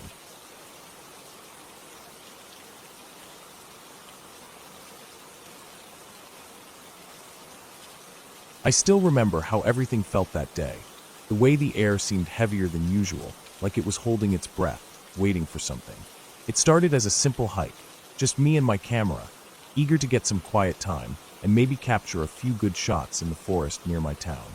I'd been there plenty of times, knew the trails well, or so I thought. The morning was cool but clear. The sun was just rising, throwing soft golden light between the trees, and the dew was still clinging to the leaves and grass. I took my usual path, an old dirt trail that curved gently through thick pine and birch, the kind of place where the smell of wet earth and moss sinks deep into your lungs. Birds were singing quietly, nothing out of the ordinary. I stopped often, crouching or kneeling to focus my lens on a spider's web heavy with tiny drops of water or the delicate patterns on a fallen leaf. Everything felt calm and normal. I had my backpack with me, full of water, snacks, and extra lenses. I was alone, but I liked it that way. No distractions, no noise, just me in the forest. After an hour or so, I came to a fork in the trail that I hadn't explored before. I remembered it being there, but the last time I was in this area, I had stuck to the main path. This side trail looked narrow, covered with fallen leaves and twigs, barely visible in some parts, as if nature was trying to erase it. I figured it might lead to a clearing or some interesting spot I hadn't seen yet. So, I decided to take it. The forest around me changed slowly as I walked. The trees grew taller and closer, their trunks thick and dark, the canopy above blocking out more sunlight. The air felt cooler and damper. The ground was softer, covered in a thick bed of pine needles and moss. I kept my camera ready, hoping for something worth capturing, but so far, there was nothing unusual. About 30 minutes in, the path suddenly ended at a small hill, and at the top, I spotted an old abandoned cabin. It looked like it had been there for decades, its wood faded and cracked, the roof sagging. The windows were broken or missing, and vines were creeping up the sides. My heart started to beat a little faster. I had never noticed this cabin before, and it was strange to find it here, so deep in the woods. I took a few steps closer, feeling a mix of curiosity and unease. The air around the cabin was different, colder, heavier. It felt like the forest had shifted, like the quiet was too quiet. No birdsong, no rustling leaves, nothing but the sound of my own footsteps and breathing. I raised my camera to take a picture of the cabin, but the viewfinder seemed blurry, as if the lens was fogged up. I wiped it with my sleeve and tried again, but the same thing happened. Something was wrong, but I couldn't put my finger on it. I decided to move around the cabin, looking for an entrance. The door hung loosely on its hinges, creaking softly in the breeze. I stepped inside, and the smell hit me, a sharp, musty odor mixed with decay and damp wood. The floorboards groaned under my feet, and dust floated in the slivers of light coming through the broken windows. The cabin was small, just one room, empty except for a few broken chairs and what looked like an old stove in the corner. There were no signs of recent use, but something felt off. I moved to the back wall, where a narrow doorway led to a tiny room, maybe a storage closet or cellar. I shined my flashlight in, but the beam was swallowed by darkness. For a moment, I thought I saw a shape move just inside, but when I blinked, it was gone. My heart thudded hard. I told myself it was just a trick of the light or a rat scurrying away. I didn't want to be here any longer. I grabbed my bag and headed out the door, deciding to take a different path back to the main trail. As I walked away from the cabin, the forest seemed to close in around me. The trees loomed like silent giants, their branches reaching out like fingers. The sunlight dimmed, filtered through thick clouds that had rolled in without me noticing. A cold wind stirred the leaves, whispering in a way that sounded almost like voices. I shook my head, trying to focus on the trail, but I realized I didn't recognize it anymore. The path was gone, swallowed up by fallen branches and thick underbrush. I tried to turn back the way I came, but everything looked the same. Tall trees, dark shadows, the same silence pressing in on me. Panic started to rise. I checked my phone, no signal. The battery was still good, but the map app couldn't locate me. I was lost. I took a deep breath and told myself to stay calm. I had water and snacks. I would find my way back. I started walking, trying to mark my path with small piles of stones and broken twigs. The forest grew darker as the sun slipped behind the clouds. Shadows lengthened, and the wind picked up, carrying a cold, damp chill. After what felt like hours, I found a stream. The sound of running water was a relief. I knelt down, drank some water, and refilled my bottle. I followed the stream, hoping it would lead me to a road or a clearing. As night fell, the forest became a different place. The sounds of insects and animals changed, more urgent, almost like a warning. I set up a small camp near the stream, building a fire with wet wood that smoked more than it burned. The fire gave me some comfort, but the feeling of being watched never left. The wind howled through the trees, making them creak and sway. Shadows danced at the edges of my firelight. Every crack of a branch or rustle of leaves made me jump. I tried to rest, but couldn't stop scanning the dark woods around me. Sometime during the night, I thought I heard footsteps, heavy, slow, too big to be any animal I knew. I froze, heart pounding, but the sound stopped quickly. I stayed awake, clutching a stick, ready for anything. The rest of the night passed in a blur of fear and exhaustion. Morning light was a blessing.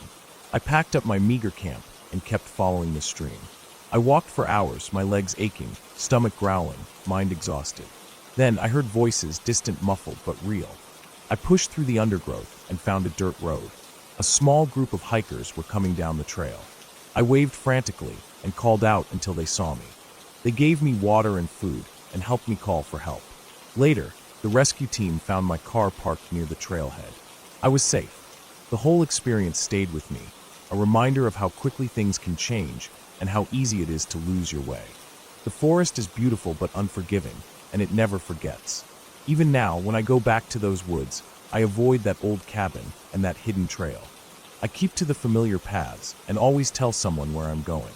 Because sometimes, getting lost isn't just about losing your way on a map. It's about losing your sense of safety, and that can take a long time to find again.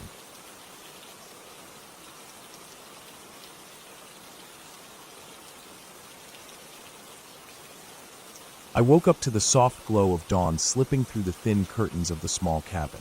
The air was still cool, carrying the faint smell of pine and wet earth that clung to the woods outside. I had arrived the day before, alone, hoping to find some peace away from the noise of the city and the buzz of everyday life. The forest stretched all around me, thick with towering firs and twisted oaks, the ground blanketed in a soft layer of moss and fallen leaves. It felt calm, quiet in a way that was almost unnatural, like the woods were holding their breath. I decided to start the day with a walk, needing to stretch my legs and explore the trails I'd heard about from the old man at the ranger station. The trailhead was just a short walk from the cabin, marked by a weathered wooden sign half swallowed by ivy. The path was narrow, winding between trees so close their branches tangled overhead, casting long shadows even in the growing light. The forest floor was uneven, the roots snaking across the trail like sleeping snakes waiting to trip the unwary. I moved carefully, boots crunching softly on the scattered needles and twigs. As I walked, I tried to ignore the feeling that I was being watched. It wasn't the kind of watching that happens in a busy street or at a crowded bar. This was something else, a silent, patient observation that seemed to come from the woods themselves. Every snap of a twig or rustle of leaves made me glance over my shoulder. But each time, there was nothing, just trees, still and silent. After a couple of hours, the trail began to climb. The trees grew thinner, and patches of sunlight broke through the canopy, warming the damp soil. The air smelled fresher here, mixed with the sharp scent of wildflowers and the faint, distant smell of smoke from a fire someone had built days ago. I paused on a large rock to catch my breath and drink some water from my bottle. Looking around, I could see the tops of the hills rolling out in every direction, the forest stretching far beyond where my eyes could reach. I started to head back, but then I noticed something odd on the ground, a series of footprints pressed into the soft earth, leading off the trail and into the thicker brush. They were large, with deep impressions and oddly spaced, as if the creature that made them had a long stride. The prints didn't match anything I knew from animals or even humans. I followed them out of curiosity, the branches scraping at my jacket as I pushed deeper into the undergrowth. The footprints led me to a small clearing surrounded by trees, so close together their trunks formed a kind of wall. In the middle was a shallow pit, maybe a meter across, filled with broken branches and leaves, as if something had tried to make a nest or hide something there. I felt a strange chill run through me as I looked into the pit. The soil around it was disturbed, fresh, and there were bits of dark red stains on the rocks nearby. My heart started to beat faster, and for a moment, I thought about turning back. But something held me there. I knelt down and reached out to touch the soil. It was soft and warm. Then, the sharp snap of a branch nearby made me jump to my feet, spinning around. The forest was quiet again. No movement. No sound other than the wind whispering through the leaves. I took a few steps back toward the trail, trying to calm myself. I told myself it was just a deer or some other animal that had made the prints and the nest. But deep down, I knew it wasn't. Whatever had been here was bigger, stronger, and not quite right. As the afternoon wore on, the sky started to darken with thick clouds rolling in fast. I checked my watch and realized I had been gone longer than I planned. I hurried back down the trail, the woods feeling heavier around me, the shadows lengthening and thickening until it seemed the trees were closing in. When I reached the cabin, the door was slightly ajar, swinging slowly in the breeze. My stomach dropped. I was sure I had locked it when I left. Inside, everything was the same except the small wooden box I had kept on the table was missing. It held my notebook and some photos, things I hadn't wanted to lose. Panic twisted in my chest. Had someone followed me here? Was I being watched? I locked the door again, pushed a chair against it, and tried to settle down for the night, but sleep didn't come easily. Outside, the rain began to fall in heavy sheets, pounding on the roof and windows. The forest seemed alive with sound, the steady drumming of rain, the groan of the wind, the distant call of an animal I couldn't identify. Every noise made me jump. Hours passed, and the storm intensified. Lightning split the sky, illuminating the trees in sharp, white flashes. Thunder rolled over the hills, shaking the cabin. I stayed close to the window, watching the rain blur the world outside, my mind racing. Then, just after midnight, the power went out. The cabin plunged into darkness. I fumbled for my flashlight and clicked it on, the beam cutting a narrow circle of light in the blackness. As I moved toward the door to check the locks again, I heard it, a soft scratching sound at the window. Frozen, I held my breath and shone the light toward the noise. Nothing but rain-streaked glass. The scratching came again, louder this time, like nails scraping wood. My pulse slammed in my ears as I backed away from the window. The sound moved around the cabin, circling, scratching, sometimes pausing, then starting again. I wanted to call for help, but the phone had no signal. My only hope was to wait for daylight. Hours passed with the scratching continuing, until finally, just before dawn, it stopped. The rain eased, and the forest fell silent again.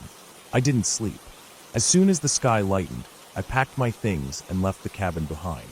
On the way back down the trail, I looked again for the footprints but found only the rain-washed earth, smooth and untouched. When I reached the ranger station, I told them about the footprints and the noises. They looked at me like I was crazy, but said sometimes bears or large animals wander close to cabins during storms, drawn by the smell of food. But the footprints I described were nothing like a bear's, and the scratching around the cabin didn't match any animal behavior I'd heard of. I never went back to that part of the woods. The memory stayed with me, a quiet reminder that some places hold secrets you don't want to find. Even now, when the wind howls outside or the rain taps at my window, I think about those footprints and the scratching, and I wonder what was really watching me from the shadows, waiting for the storm to hide it.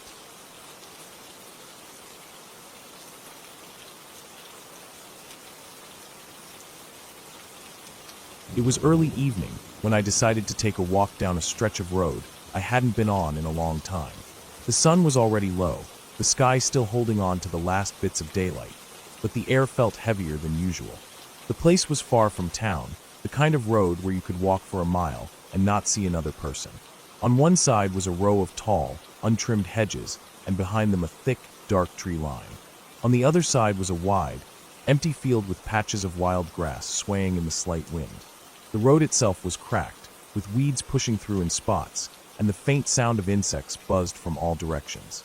I wasn't carrying anything with me, no bag, no water, just my phone in my pocket. At first, it felt calm. My footsteps sounded louder than they should have, each one echoing a little in the stillness. I could hear the crunch of small stones under my shoes and the faint hiss of the breeze moving across the grass. Every few seconds, a bird hidden somewhere in the hedge would rustle and shift. The air smelled faintly of earth and something damp, like the ground had been wet earlier in the day. I had no plan, no set point to reach, just walking for the sake of it, letting my mind wander. About 10 minutes in, I noticed something odd. Up ahead, maybe 100 yards, a man was walking in the same direction as me. I hadn't seen him before, and he hadn't passed me, so I figured he must have come out from a side path or from the trees.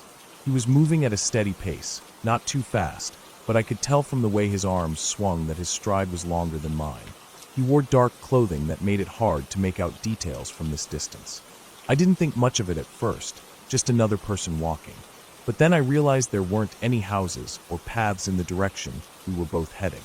The road dead-ended about 2 miles ahead into a small overgrown lot, beyond which was nothing but thick forest. It wasn't a place you'd go unless you had a reason. I slowed my pace slightly, just enough so I wouldn't be closing the gap between us. For a moment I thought about turning around, but I told myself it was unnecessary. People could walk here for all kinds of reasons. A few more minutes passed, and the light was fading faster now. The sky had shifted from pale gold to a dim blue-gray, and the air had cooled enough that I could feel goosebumps on my arms. I noticed the man's pace had slowed too, almost matching mine, as if he was making sure I stayed behind him. It was subtle, but each time I slowed, he seemed to as well. My stomach tightened slightly. I decided to cross to the other side of the road, partly to get a clearer view, and partly to put a little more space between us. The asphalt was uneven, and I had to watch my footing. When I looked up again, the man had turned his head slightly, just enough for me to see the outline of his jaw in the dim light. He didn't look back for long, but long enough for me to feel that strange, cold awareness you get when you know you've been noticed. We kept walking. The hedges to my left grew thicker, the tree line behind them almost black now. The insects were louder, their high-pitched drone filling the air, so much it was hard to hear anything else. The man ahead of me shifted his shoulders, as if adjusting the way he carried himself. I began to notice small details, how his right arm didn't swing as freely as the left, how his head tilted slightly forward, how his steps were deliberate but not hurried. At this point, my thoughts were turning over slowly but steadily. If I turned around now, it would be obvious. He might see it as a signal. But if I kept going, I'd be heading deeper into a stretch of road with no exits and no houses. I glanced back, hoping maybe another person had come along, but the road behind me was empty all the way to the curve. A little further ahead, the road narrowed where the hedge grew closer to the field. That section always made me uneasy even in the daytime, because the visibility dropped to almost nothing. I knew once we passed through it, there'd be an even darker stretch where the trees hung directly over the road. My mind kept telling me to stop walking, but my legs carried me forward anyway. I noticed something else. Every time I let my eyes wander to the side for more than a few seconds, the man's head would shift slightly, like he was checking to see if I was still there. It wasn't a full turn, just a small movement, but enough to make me certain he was aware of me the entire time. As we reached the narrow stretch, the sounds around us seemed to muffle. The breeze died down, and the buzzing of insects seemed more distant, replaced by the quiet scrape of our shoes on the rough surface. My breathing felt louder in my own ears, and I tried to keep it steady. Halfway through the shaded section, the man did something that made my chest tighten. He slowed just slightly, enough that I began to close the distance without meaning to. Then he shifted to the far side of the road, almost as if making space for me to pass. I didn't want to pass him. Something about the idea of being ahead of him on this empty road felt worse than staying behind. I slowed too, matching his new pace. The next thing I noticed was the way his right hand moved. It had been hanging loosely before, but now his fingers flexed every few seconds, like he was testing them. I couldn't see anything in his hand, but the thought that there could be something small, something he could hide easily, made my throat go dry. When the road opened up again, I expected him to keep going straight toward the dead end. Instead, he stepped off to the side where a narrow, barely visible dirt path cut into the trees. He didn't look back, didn't hesitate, just walked into the shadows and disappeared between the trunks. I stood there for a moment, my heart pounding, watching the spot where he had vanished. The path was so overgrown it barely looked like a trail. I strained my ears, trying to hear his footsteps, but the sound was swallowed up by the thick wall of forest noise. I realized I didn't want to hear them.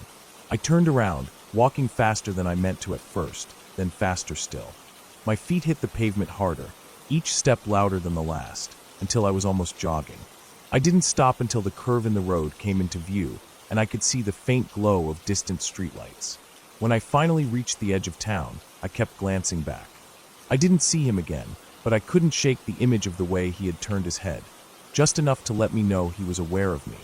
The road beyond that curve still stretched into the dark, quiet distance, and somewhere in that silence was the narrow path he had taken. For the rest of the night, every time I thought about it, I kept coming back to the same thing. He hadn't been heading anywhere most people would go, and there was no reason for him to match my pace unless he wanted to. That dirt path had no lights, no houses, no reason to exist unless you already knew where it went. And now I knew there was someone out there who did.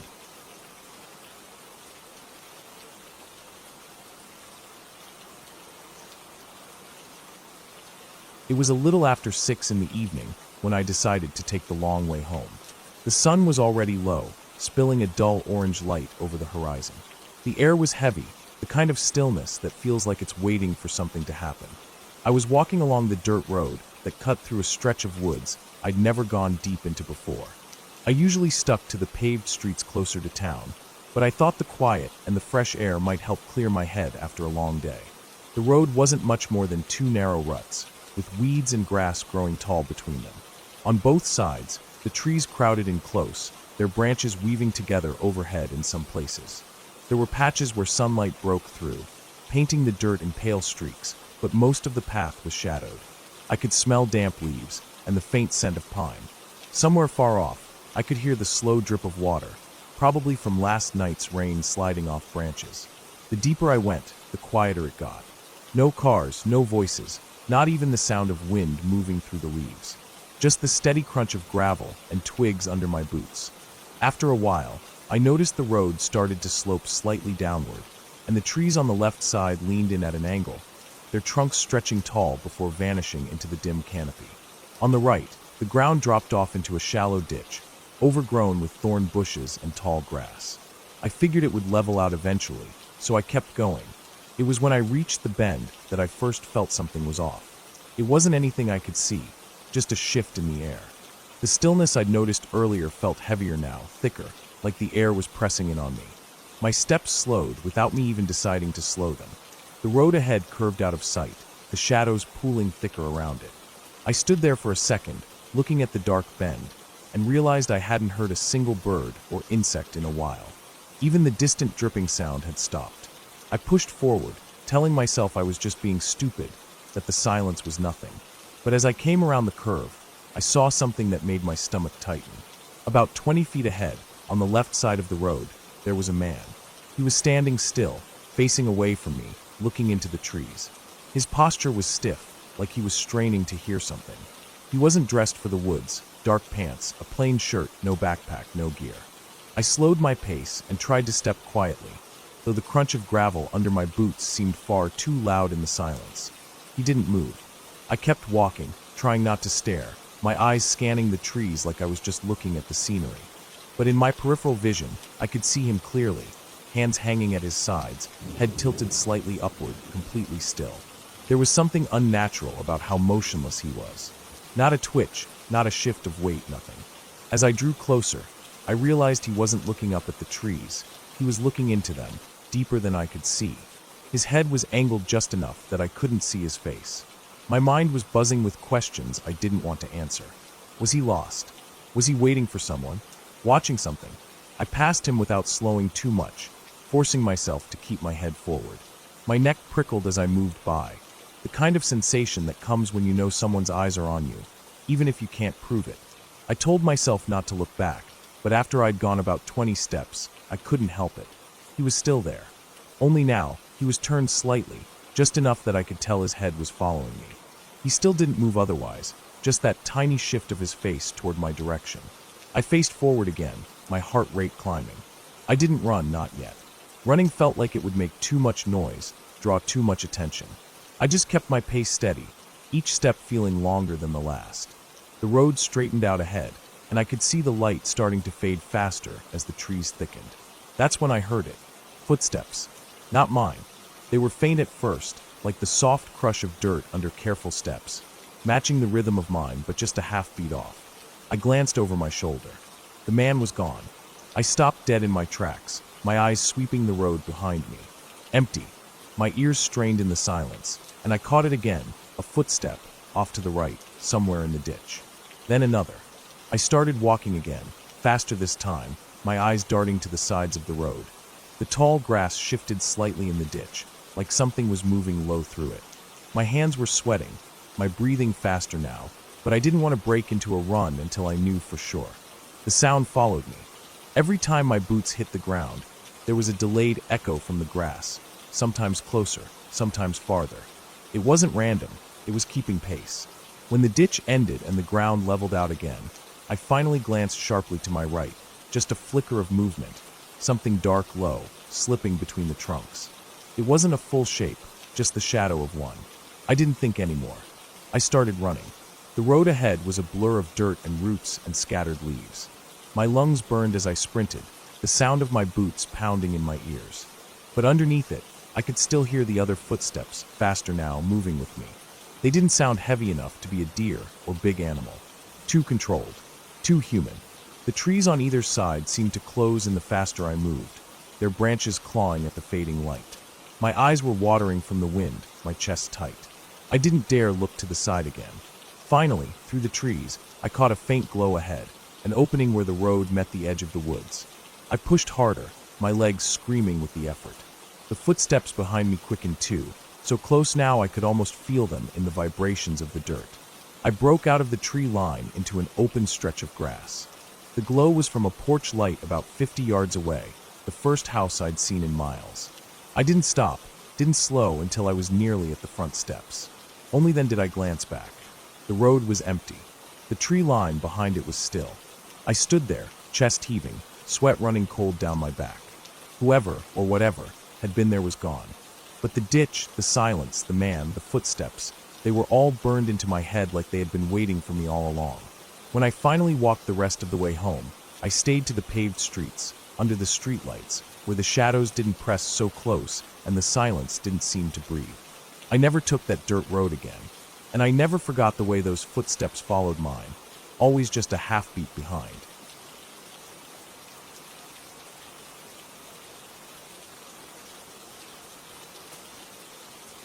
I remember the night clearly, the way the sky looked just before it turned completely dark, the smell of damp earth mixing with the cold breeze that crept through the trees. It was supposed to be a simple solo hike, just a few hours to clear my head, but what happened that night stayed with me long after I got back home, safe but shaken. I started my walk in the late afternoon. following a narrow trail that twisted and turned through the thick forest. The woods were dense, with tall pine and oak trees crowding the path. The light was soft, fading quickly as the sun dipped below the horizon.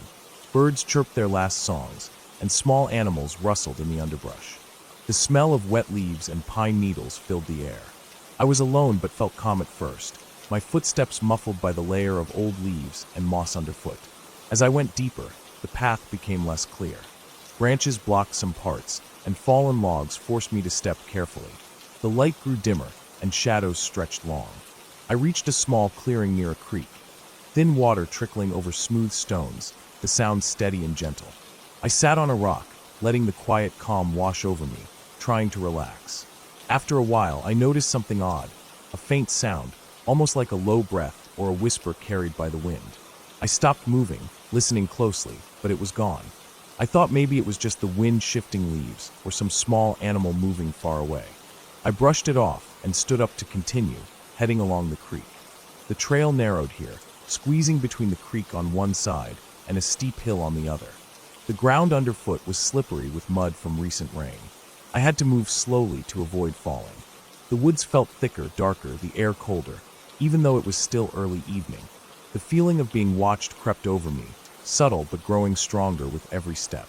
Suddenly, I heard the sound again, clearer this time, heavy breathing, uneven and quick, coming from just beyond the trees on the hillside. My heart jumped. I stopped and stared into the shadows. The trees moved with the wind, but I could see nothing. No shapes, no movement, just the dark trunks and thick brush. The sound stopped as suddenly as it came. I told myself it was an animal, maybe a deer or a wild boar, and tried to keep calm. Still, my pace quickened, and I stayed alert. The path twisted sharply now, and I had to climb over rocks and roots. My boots sank into the mud, and the chill in the air seeped through my jacket. The forest was so quiet now, no birds, no rustling animals, just the distant sound of the creek. Out of the corner of my eye, I thought I saw something move, a shadow slipping between the trees. I stopped and looked, heart pounding in my chest. Nothing was there. I forced myself to take a few deep breaths, reminding myself it was just my mind playing tricks. But the feeling of being followed stayed. The sun finally disappeared, and the sky darkened to deep blue. My phone's light was almost dead, flickering weakly. I cursed myself for not bringing extra batteries or a flashlight. I turned it on briefly, scanning the path ahead. The light caught on the wet leaves, the uneven ground, and just beyond, the thick forest stretching into darkness. Then I heard it again, the breathing, louder this time, rough and close. My head snapped toward the sound. It was coming from just off the trail, in the shadows near a fallen tree. I couldn't see anything, but the noise was unmistakable. I held my breath, heart racing so hard I could feel it in my throat. I took a slow step back, then another, trying not to make noise. My eyes darted around, searching the blackness. I thought about running, but the path behind me was narrow and uneven. If something was out there, running might trigger it. I remembered my survival training, move calmly but quickly. The breathing stopped suddenly. Silence. Then, something shifted in the underbrush, a faint snapping of twigs, soft but definite. My mind jumped to every possible threat. Wild animal, a stranger, something worse. I gripped a sturdy stick I found nearby, holding it like a weapon. I moved forward cautiously, shining the fading light of my phone into the dark trees. The beam caught on a shape, something large and low to the ground. My breath hitched. It was a big dog, a stray maybe, eyes reflecting the light. It growled softly, then took a few steps back, disappearing into the woods. Relief washed over me, but it was short-lived. I kept moving, but the feeling that something was still watching me never left. Every rustle, every shadow seemed alive, full of hidden eyes. Finally, I reached the edge of the forest. The path opened to a dirt road that led back toward the parking lot where I'd left my car. I quickened my pace, tired but desperate to get out. The cool night air felt cleaner, and the sounds of distant cars and voices made me feel safer. When I reached my car, I fumbled with my keys, hands shaking. I glanced back into the dark woods, still feeling eyes on me. I locked the doors, started the engine, and pulled away, the headlights cutting a bright path through the night. Driving back, I kept replaying the night in my head, the heavy breathing, the eyes in the dark, the silent shadows.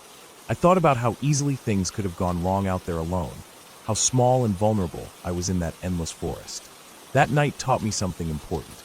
Nature can be beautiful, peaceful, even healing. But it's also wild, unpredictable, and full of things that don't want to be found. It doesn't care about your plans or your comfort. Respect it, or it will remind you who's really in charge. Since then, I never go out alone without proper gear and a plan. I learned to listen to those little warnings, the sudden quiet, the feeling of being watched. They mean something. They saved me that night, and I'm grateful I made it out, because not everyone does.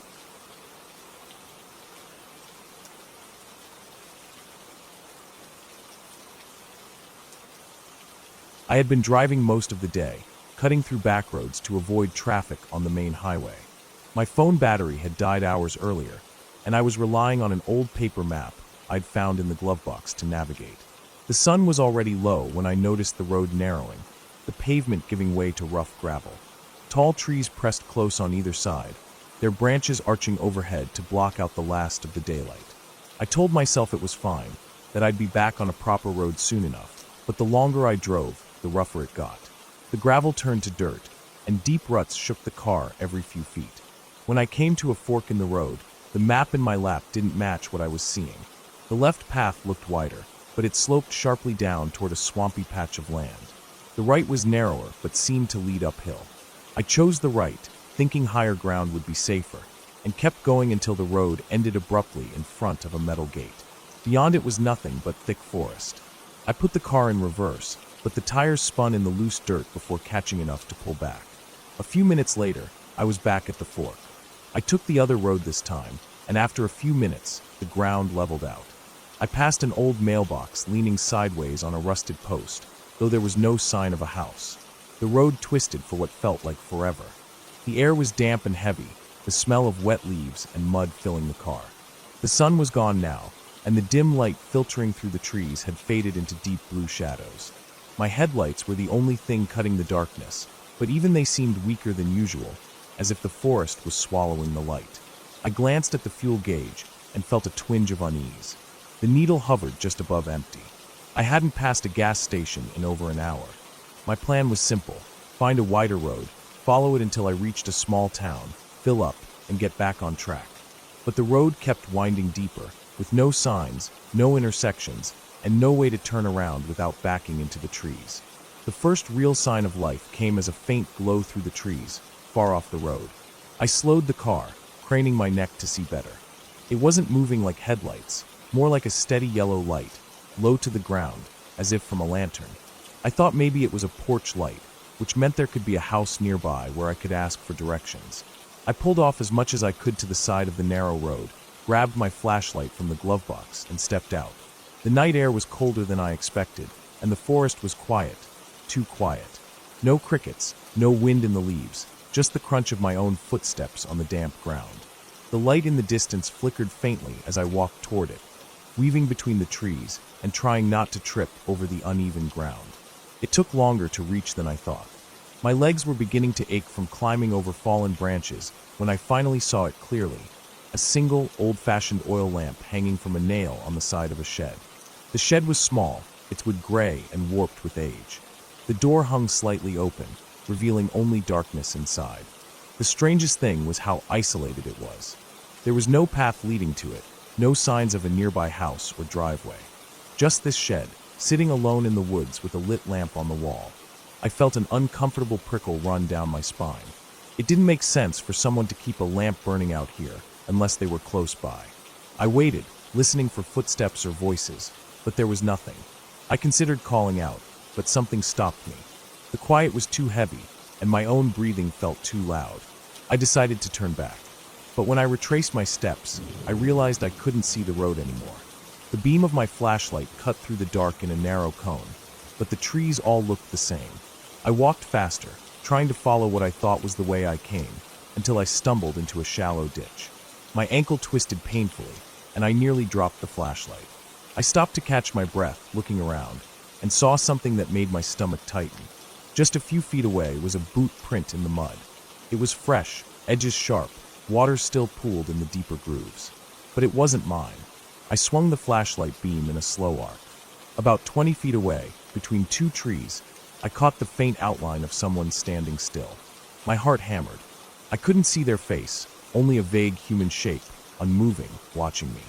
I froze, gripping the flashlight so hard my knuckles ached. For a long moment, neither of us moved. Then the figure shifted, stepping just out of the light, vanishing into the darkness. I heard nothing, not a snap of a twig, not a rustle of leaves.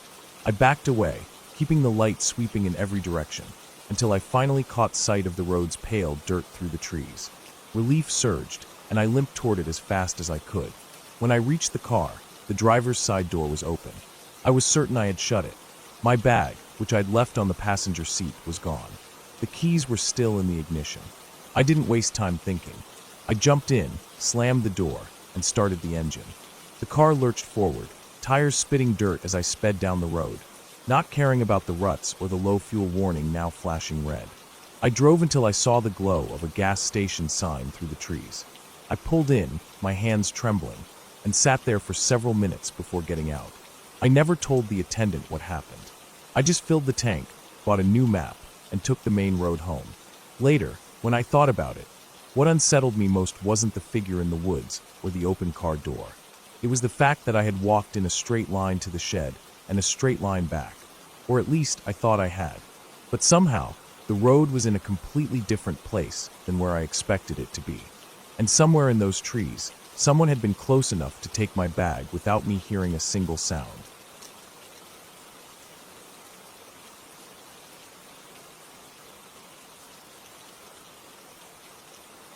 It started on a warm but overcast afternoon, the kind of day where the air feels heavy even without rain. I had driven out to a rural area to take photographs of an abandoned railway bridge I'd heard about from a coworker. The bridge was supposed to be deep in the woods, far off the main road, and I wanted to get shots before sunset. My plan was simple: park near the dirt track, hike in, get the pictures, and get back to the car before dark. The road leading there was narrow, the kind where two cars would struggle to pass each other. Grass grew thick in the center strip of the dirt, and the edges dropped sharply into ditches choked with weeds and stagnant water. My tires crunched over loose gravel as I slowed to find a place to pull over.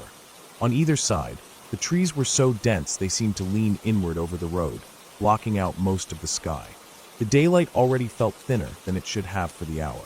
I found a wide patch of dirt and pulled in, shutting off the engine. The silence hit me immediately. No hum of distant traffic, no voices, not even birdsong. Just the faint rustle of leaves somewhere far up in the canopy. I got my backpack out, slung my camera around my neck, and started down the faint trail that branched off from the road. The dirt under my boots was soft, covered with a thick layer of last year's leaves that muffled my steps. The path was barely visible in places, more a suggestion than an actual trail.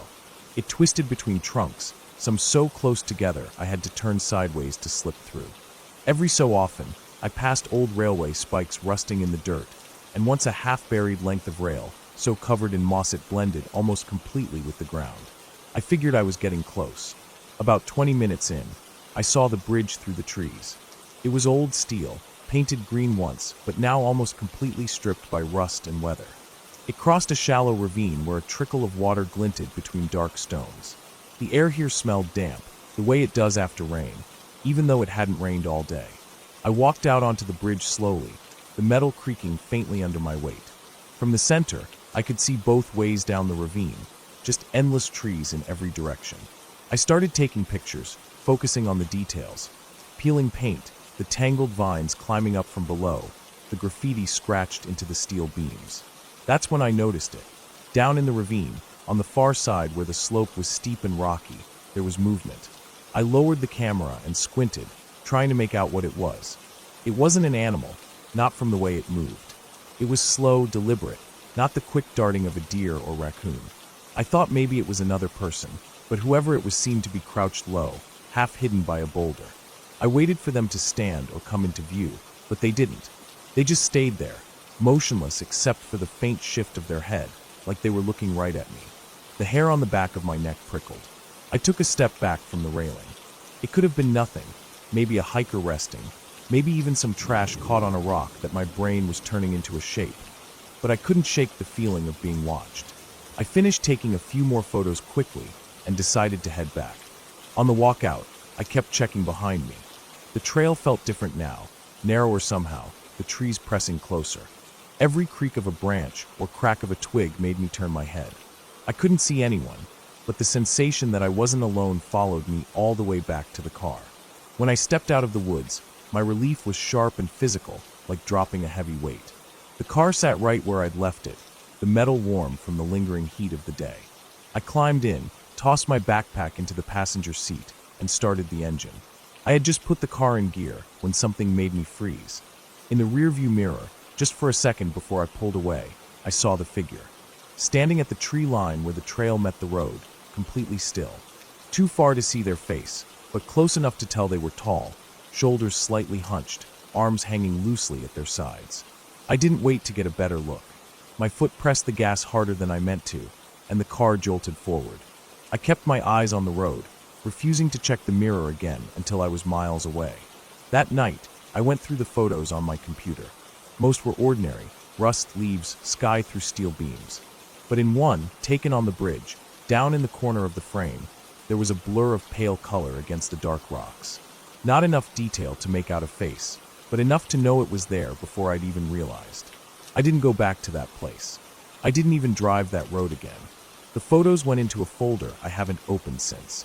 And still sometimes, when I'm walking alone, on a sidewalk, through a parking lot, even in daylight, I'll get that same prickling at the back of my neck. The same sense that if I turned quickly enough, I might catch someone standing perfectly still, just far enough away to make me doubt what I saw. And I know if I ever do see them up close, it won't be the first time they've seen me.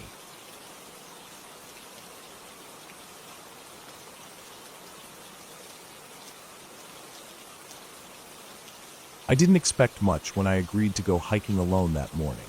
It was just supposed to be a simple day trip, a break from the noise of the city, some fresh air, a chance to clear my head. I had my backpack, enough water and snacks for the day, a basic first aid kit, and a map of the trails. Nothing fancy. The weather was clear, a little chilly but comfortable under the early sun. I parked my car at the trailhead just after 8 a.m., took a deep breath of the pine-scented air, and set off. The trail was mostly dirt, winding through thick forest with occasional patches of open meadow. The ground was damp in spots from recent rain, but the path was firm enough. I felt good, steady. I kept an even pace, enjoying the quiet around me, only the rustle of leaves and distant bird calls breaking the silence. No one else was around, which I liked. Sometimes, you need to be alone with your thoughts. The first few miles went by without incident. I stopped once to take a drink and eat a granola bar. The sun climbed higher, filtering down through the branches and warming the forest floor. The trail started to climb gently, leading me toward a ridge that offered views of the valley below. I looked forward to that, the kind of sight that makes the climb worth it. As I neared the ridge, I noticed something odd. A faint trail splitting off to the right, narrower and less worn, heading deeper into the woods. It wasn't marked on my map. I hesitated, but then shook it off. I had my map. I'd stick to the main trail.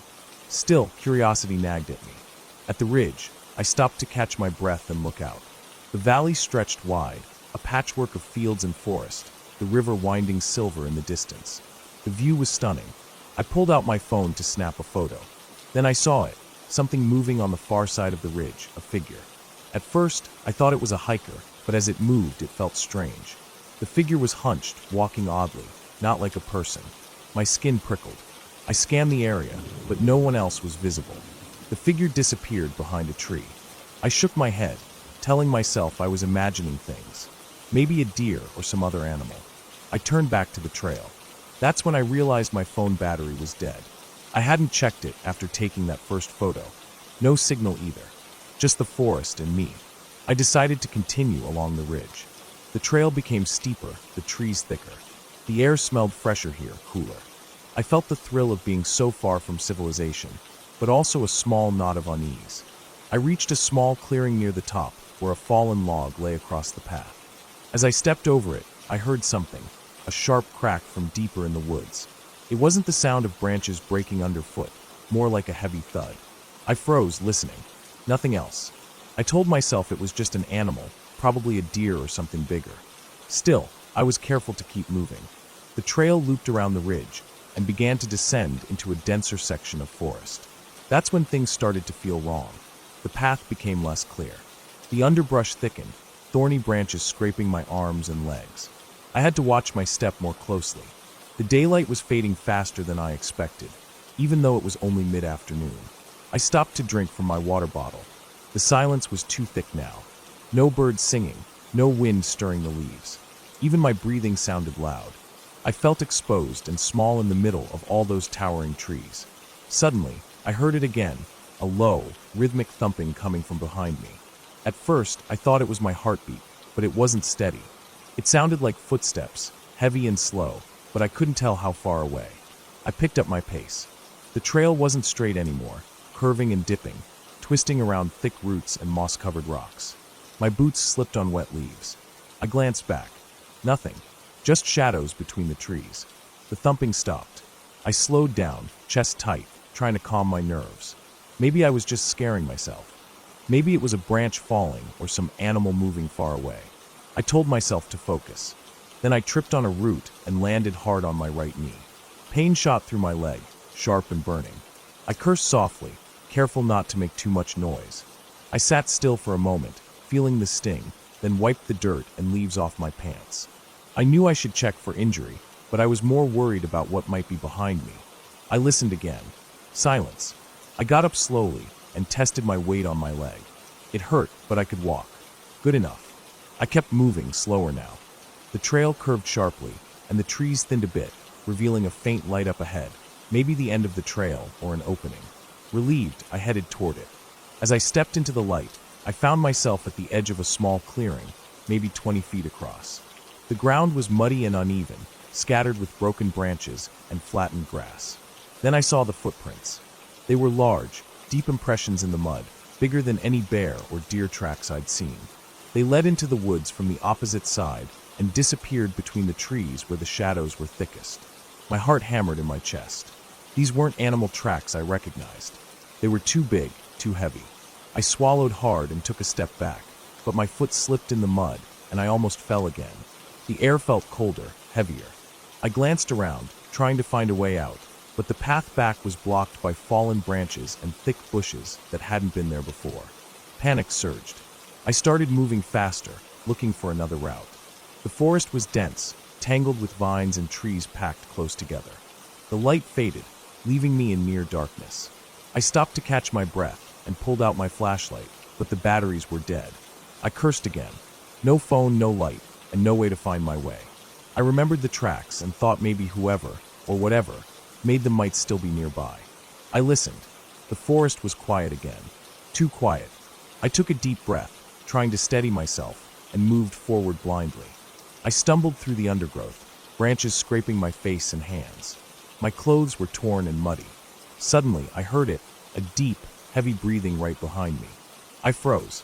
The sound was close, slow, and labored. I turned quickly, but saw nothing except thick trees and shadow. The breathing stopped. I stood still, heart pounding, trying to decide what to do. I decided to climb a tree, any tree, to get a better view and maybe stay safe for a while. I found a sturdy pine with low branches and started climbing. My leg ached, but I pushed up, pulling myself higher until I was about 10 feet off the ground. From here, I could see a bit better. The moon had risen, casting pale light through the canopy. I spotted the trail leading back toward the ridge, but it was far and winding. I could hear twigs snapping below. Then I saw it, a large figure moving slowly among the trees. It wasn't running, just walking with heavy steps. It stopped and looked up at me. I could see the shape clearly now. Huge shoulders, thick arms, but not quite human. The way it moved was awkward, lumbering, almost animalistic. Fear gripped me. I was trapped up here with no way down that felt safe. The figure stayed below for what felt like an hour, pacing and sniffing the air. I didn't dare move or make a sound. Eventually, it started to move away, disappearing into the shadows. I waited another long time before climbing down slowly. My leg was stiff, but I managed. I took the trail back toward the ridge, careful and quiet, my senses on edge. The forest seemed different now, darker, colder. I walked for what felt like miles, the trail getting steeper as I climbed back. At last, I reached the top and saw the parking lot far below, lights from cars and buildings shining faintly. I ran down the last stretch, my breath ragged. my legs screaming with every step. When I finally got to my car, I slammed the door shut and locked it. I sat inside, shaking, my mind racing. I thought about what I'd seen and heard, the footprints, the breathing, the figure. I realized that whatever was out there wasn't just some animal or lost hiker. It was something wild, something that belonged deep in these woods. I started the engine and didn't look back as I drove away, my hands gripping the wheel tight. The memory of those heavy footsteps and that quiet breathing stayed with me for days afterward. I never went back to that trail. Some places are better left alone.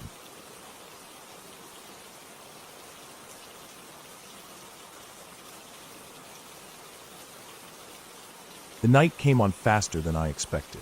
I was out there alone, deep in the woods, far from any kind of trail or sign of civilization. I had set out earlier that afternoon, planning just a short hike to clear my head and enjoy some quiet. The sun was warm and the sky was clear, a perfect day for being outside. I left my phone off and my pack light, just a small bottle of water, some granola bars, a flashlight, and a pocket knife I carried out of habit. I told myself I didn't want to bring anything unnecessary. At first, the walk was peaceful. The forest around me was thick with tall pines and maples, their leaves whispering softly in the breeze. The ground was carpeted with pine needles and fallen leaves, soft under my boots.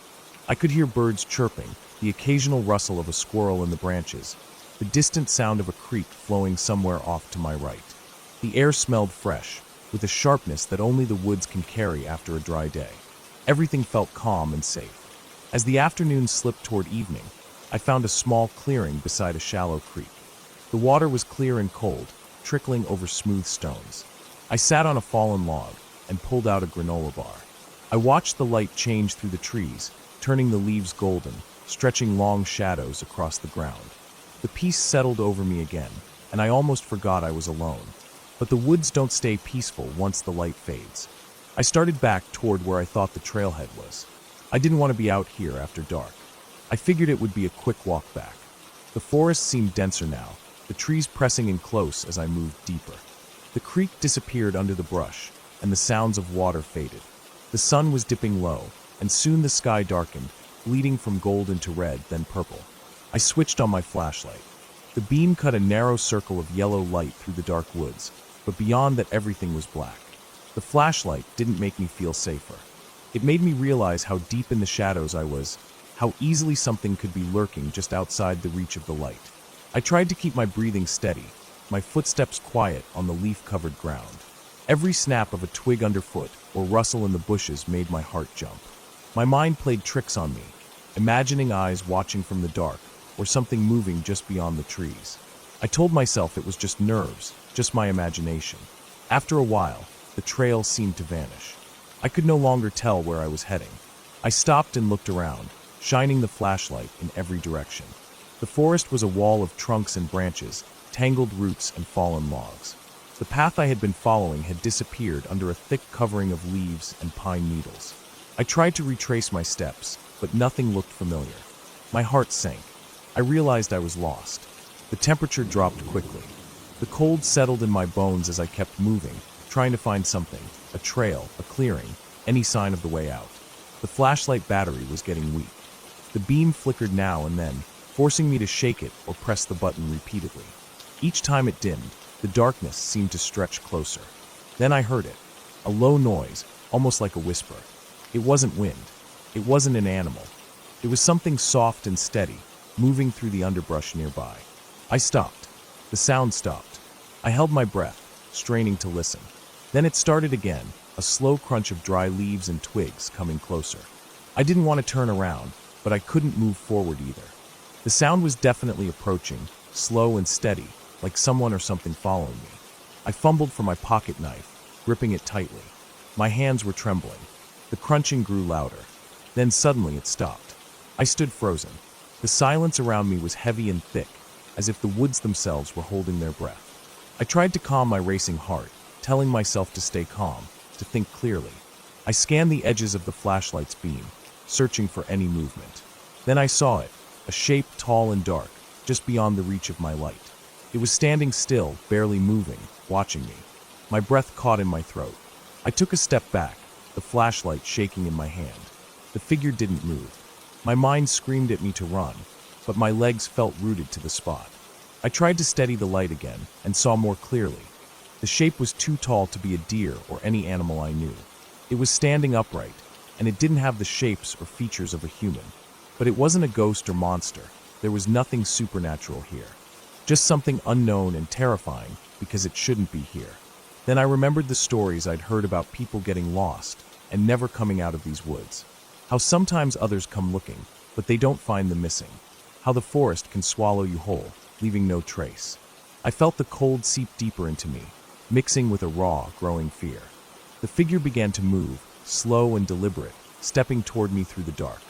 I could see the faint outline of its limbs, the way it bent slightly, almost like it was hiding, stalking. My flashlight flickered and died. I was plunged into complete darkness. Panic surged. I ran. Branches slapped my face and arms, roots threatened to trip me, but I didn't care. I just ran blindly, trying to get away, to find the path back. My breath was ragged and loud in my ears. I stumbled over a root and fell hard, scraping my hands and knees on the dirt and rocks. I forced myself up and kept going, guided only by the faint glow of the night sky through the canopy. The shape was behind me, I could feel it. I didn't look back. Then out of nowhere, I crashed through a thick wall of bushes and hit a slope. I slid down a short embankment and landed on a flat, open space. The moon was bright here, illuminating a small clearing. I collapsed, gasping, my heart pounding in my chest. There was no sign of the figure. I stayed there, shivering, listening. The forest was quiet again, except for the usual night sounds. The hoot of an owl, the rustle of small animals in the underbrush. The fear was still there, tight and heavy, but the worst seemed to have passed. After what felt like hours, I gathered my strength. I looked around the clearing and noticed a faint dirt road cutting through the trees, just a few feet beyond the edge of the clearing. It was narrow and barely visible, but it was there. I stood and took a careful step onto the road. The ground underfoot was hard-packed dirt, not the soft, leaf-strewn forest floor. I moved cautiously but steadily, following the road as it wound through the trees. The forest seemed less hostile now, less threatening. I told myself I wasn't imagining things, that what I had seen wasn't some creature or demon. It was probably just someone or something lost too, maybe a hunter or a drifter. But the fear stayed with me, gnawing at my skin. I walked the road for a long time, the moonlight guiding my steps. Eventually, I heard the distant sound of a car engine. Relief washed over me. I hurried toward the noise and soon found a small gravel parking area with an old pickup truck parked there. The driver was nowhere in sight, but the keys were in the ignition. I sat inside, shivering and exhausted. I started the engine and let it run, my eyes darting around the parking lot and the tree line. After a few minutes, I spotted a pair of headlights coming down the road. The truck rolled to a stop beside me. A man stepped out, looking concerned when he saw me. I was too tired and shaken to explain much, just nodded and pointed back toward the woods. He gave me some water and helped me call for help. I waited there for what felt like forever until someone came to get me. That night, as I lay in a warm bed, safe and far away from the forest, I thought about what happened. I realized how easily the woods could swallow someone whole, how quickly peace can turn into fear. The figure I saw might have been real, or maybe my mind twisted what little I could see. But the feeling, the weight of being hunted, lost, and alone, was all too real. The next morning, I returned with a search team to mark the trail and find where I had lost my way. They told me the forest around there was known for getting thick and confusing, especially after storms when trails get washed out. They also warned me about people who wander off, some not coming back. I never went back alone after that, and I made sure to carry a GPS and extra supplies whenever I went hiking. Sometimes, when I'm lying in bed, I still remember that night. The cold air, the shape in the dark, the sound of footsteps behind me. It reminds me how quickly nature can turn from peaceful to dangerous, and how small we really are when the forest closes in. That night didn't have a neat, happy ending. It was messy and frightening, but it ended with me alive, and that's what matters. The woods aren't full of monsters or ghosts, just the quiet, patient wild. And sometimes that's scary enough.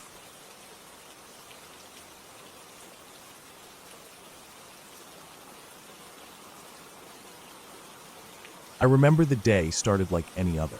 I had been planning this hike for weeks, a chance to escape the city noise and spend some time alone in the wilderness. The sky was clear, the sun bright but not harsh, and the air held that fresh, earthy smell that only forests have after a light rain. I parked my car at the small trailhead, pulled my pack tighter, checked my map one last time, and stepped onto the dirt path that snaked its way through towering pines and thick underbrush. The forest was alive with the quiet sounds of nature, birds calling, leaves rustling gently in the breeze, a distant woodpecker tapping rhythmically on a tree trunk. The path was well-worn but not crowded. I liked that. I wanted silence, solitude. As I walked, my boots softly crushed the pine needles underfoot, the scent of damp earth growing stronger with every step. My pack felt comfortable, not too heavy, carrying only what I needed. Water, some snacks, a flashlight, a small first aid kit, and my phone, though I knew the signal would likely vanish once I ventured deeper. After an hour, the trail dipped down into a narrow ravine where the trees grew closer together. The sunlight struggled to filter through the thick canopy, casting long, shifting shadows across the moss-covered rocks and twisted roots. Here, the air felt cooler, damper. I stopped to take a sip of water, breathing in the crisp scent, when I noticed something odd. Broken branches off the trail, some trampled ferns. It looked like something large had passed through recently. I shrugged it off. Animals do that all the time. But a small chill crawled up my spine. I reminded myself I was prepared, that the forest was mostly harmless, and I had done my research. The trail wound upward again, opening to a ridge that overlooked a broad valley. The view was stunning, rolling hills covered in green, a ribbon of river winding through the trees like a silver thread. I sat on a fallen log to rest and eat a bit of trail mix. The quiet was complete except for the occasional call of a hawk far above. It was while I was packing up that I noticed a figure moving along the ridge on the far side of the valley. At first, I thought it was another hiker, but something felt off. The person walked steadily, almost too deliberately, and didn't seem to be following any obvious trail. They wore dark clothing that blended with the trees, and their movements were slow and controlled, like they were watching or searching for something. I squinted, trying to make out details, but the distance was too great. Unease began to creep in. I told myself it was probably just someone else enjoying the hike, maybe lost or taking an odd route. I took a deep breath and stood up, deciding to keep moving rather than dwell on it. The trail descended toward a small creek, the sound of running water growing louder with each step. Crossing the creek was easy. The water was shallow, and the stones provided a natural stepping path. On the other side, the forest grew thicker. The trees were older, their trunks wider and bark rougher, covered in patches of lichen and moss. The sunlight dimmed under the dense canopy. My boots sunk slightly into soft mud as I followed the winding path, and the air smelled of wet leaves and decaying wood. As I walked, the feeling of being watched returned. I stopped frequently, scanning the undergrowth. There was no one in sight. Only the natural sounds remained, the occasional snap of a twig, the flutter of a bird startled by my presence. Still, I couldn't shake the feeling that something was off, that I wasn't alone. After about 30 minutes, I reached a small clearing where the remains of an old cabin stood. The structure was barely recognizable, with walls collapsed and the roof sagging, swallowed by vines and moss. Curiosity pushed me closer. I circled the ruins, noticing old rusted cans and broken glass scattered in the dirt. The place looked abandoned for decades. I pulled out my phone to snap a quick photo, but the screen flickered and went black. I tried again. Nothing. The battery indicator still showed some life, but the screen refused to turn on. Frustrated, I shoved the phone back into my pack. No signal, no power. It was useless here. I looked around one last time, then turned to retrace my steps. The sun was already lower in the sky, and shadows stretched long and deep between the trees. The forest seemed colder now, and the silence heavier. I picked up my pace. That's when I heard it, the crack of a branch breaking somewhere behind me. I froze. My heart pounded so loud I was sure whoever, or whatever, was out there could hear it. I waited, holding my breath, straining my ears. Nothing, just the distant call of a crow. I took a few steps, then another snap. Closer this time. I started walking faster, trying to keep calm. The trail twisted through the trees, and I was confident I knew the way back. But then I realized I couldn't remember the last time I'd passed a certain landmark. The old oak tree with the carved initials wasn't anywhere to be seen. Panic started to settle in. I stopped and tried to get my bearings. The forest looked unfamiliar, like I'd wandered off the trail without realizing. Every tree looked the same, every shadow deep and foreboding. I reached for my map, but my hands trembled too much to hold it steady. I decided to keep moving in the direction I thought would lead back to the creek crossing. The sun was dipping behind the horizon now, and the forest was losing its last light. I pulled out my flashlight, clicking it on. The beam cut through the darkness, revealing twisted branches and patches of low-hanging moss. More cracks and rustles came from the woods around me, not all at the same time but scattered, almost like footsteps. My breath came faster, and I told myself to stay calm. It was probably animals, maybe deer or raccoons moving about. Still, the feeling of eyes on me intensified. It was no longer just the feeling. I caught glimpses of movement between trees, something dark and low, too big to be a deer. My mind raced. Could it be a bear? A mountain lion? I wasn't prepared for a close encounter with any large predator. I kept the flashlight pointed ahead, trying not to stumble on roots or rocks. The beam caught on something, footprints in the mud, fresh and large. They looked human, but the size and depth of the prints suggested a heavy person, or someone carrying something bulky. My skin prickled. Whoever had passed through here was close, maybe still nearby. Then, not far ahead, I saw the faint glow of a campfire, flickering weakly. Relief flooded me. Someone was there. Maybe they could help me get back on the trail, or at least share some warmth until morning. I moved cautiously toward the light, my steps soft against the forest floor. The fire was small, barely alive, surrounded by scattered logs and a few empty cans. No one was sitting by it. Suddenly, a twig snapped sharply behind me. I whipped around, shining the light into the dark, but saw nothing. I took a step back toward the fire, but then noticed something on the ground, a knife, its blade smeared with dirt, and something darker that glistened faintly in the firelight. Fear gripped me tightly. This wasn't just a lost hiker. Something else was going on here. I stuffed the knife into my pack, not wanting to touch it, and scanned the surrounding woods again. The sounds were closer now, the rustling, footsteps, snapping twigs. I didn't want to look, but forced myself to check. In the dim glow, I thought I saw a shadow moving swiftly behind a thick tree trunk, vanishing before I could get a clear look. I swallowed hard and knew I had to get out of there fast. I turned away from the fire and started running, using the flashlight to guide my steps. The trail was rough and uneven, and my feet stumbled over roots. The heavy breaths I took mixed with the pounding of my heart. Behind me, I heard running, quick, uneven, like someone chasing but not trained. I dared a glance over my shoulder. A figure, tall and dark, was closing in, moving between the trees with surprising speed. The face was hidden in shadows, but the body language screamed danger. I ran harder, adrenaline pushing me beyond exhaustion. Branches slapped my face, thorns tore at my jacket, but I didn't stop. The forest blurred around me, a maze of dark shapes and noises. Then, my foot caught on a root, and I fell hard. Pain shot through my wrist and knee. I scrambled up, ignoring the stinging cuts, and kept running, tears stinging my eyes. The footsteps behind me grew louder, closer. I reached a steep incline and scrambled up, hands clawing at loose soil.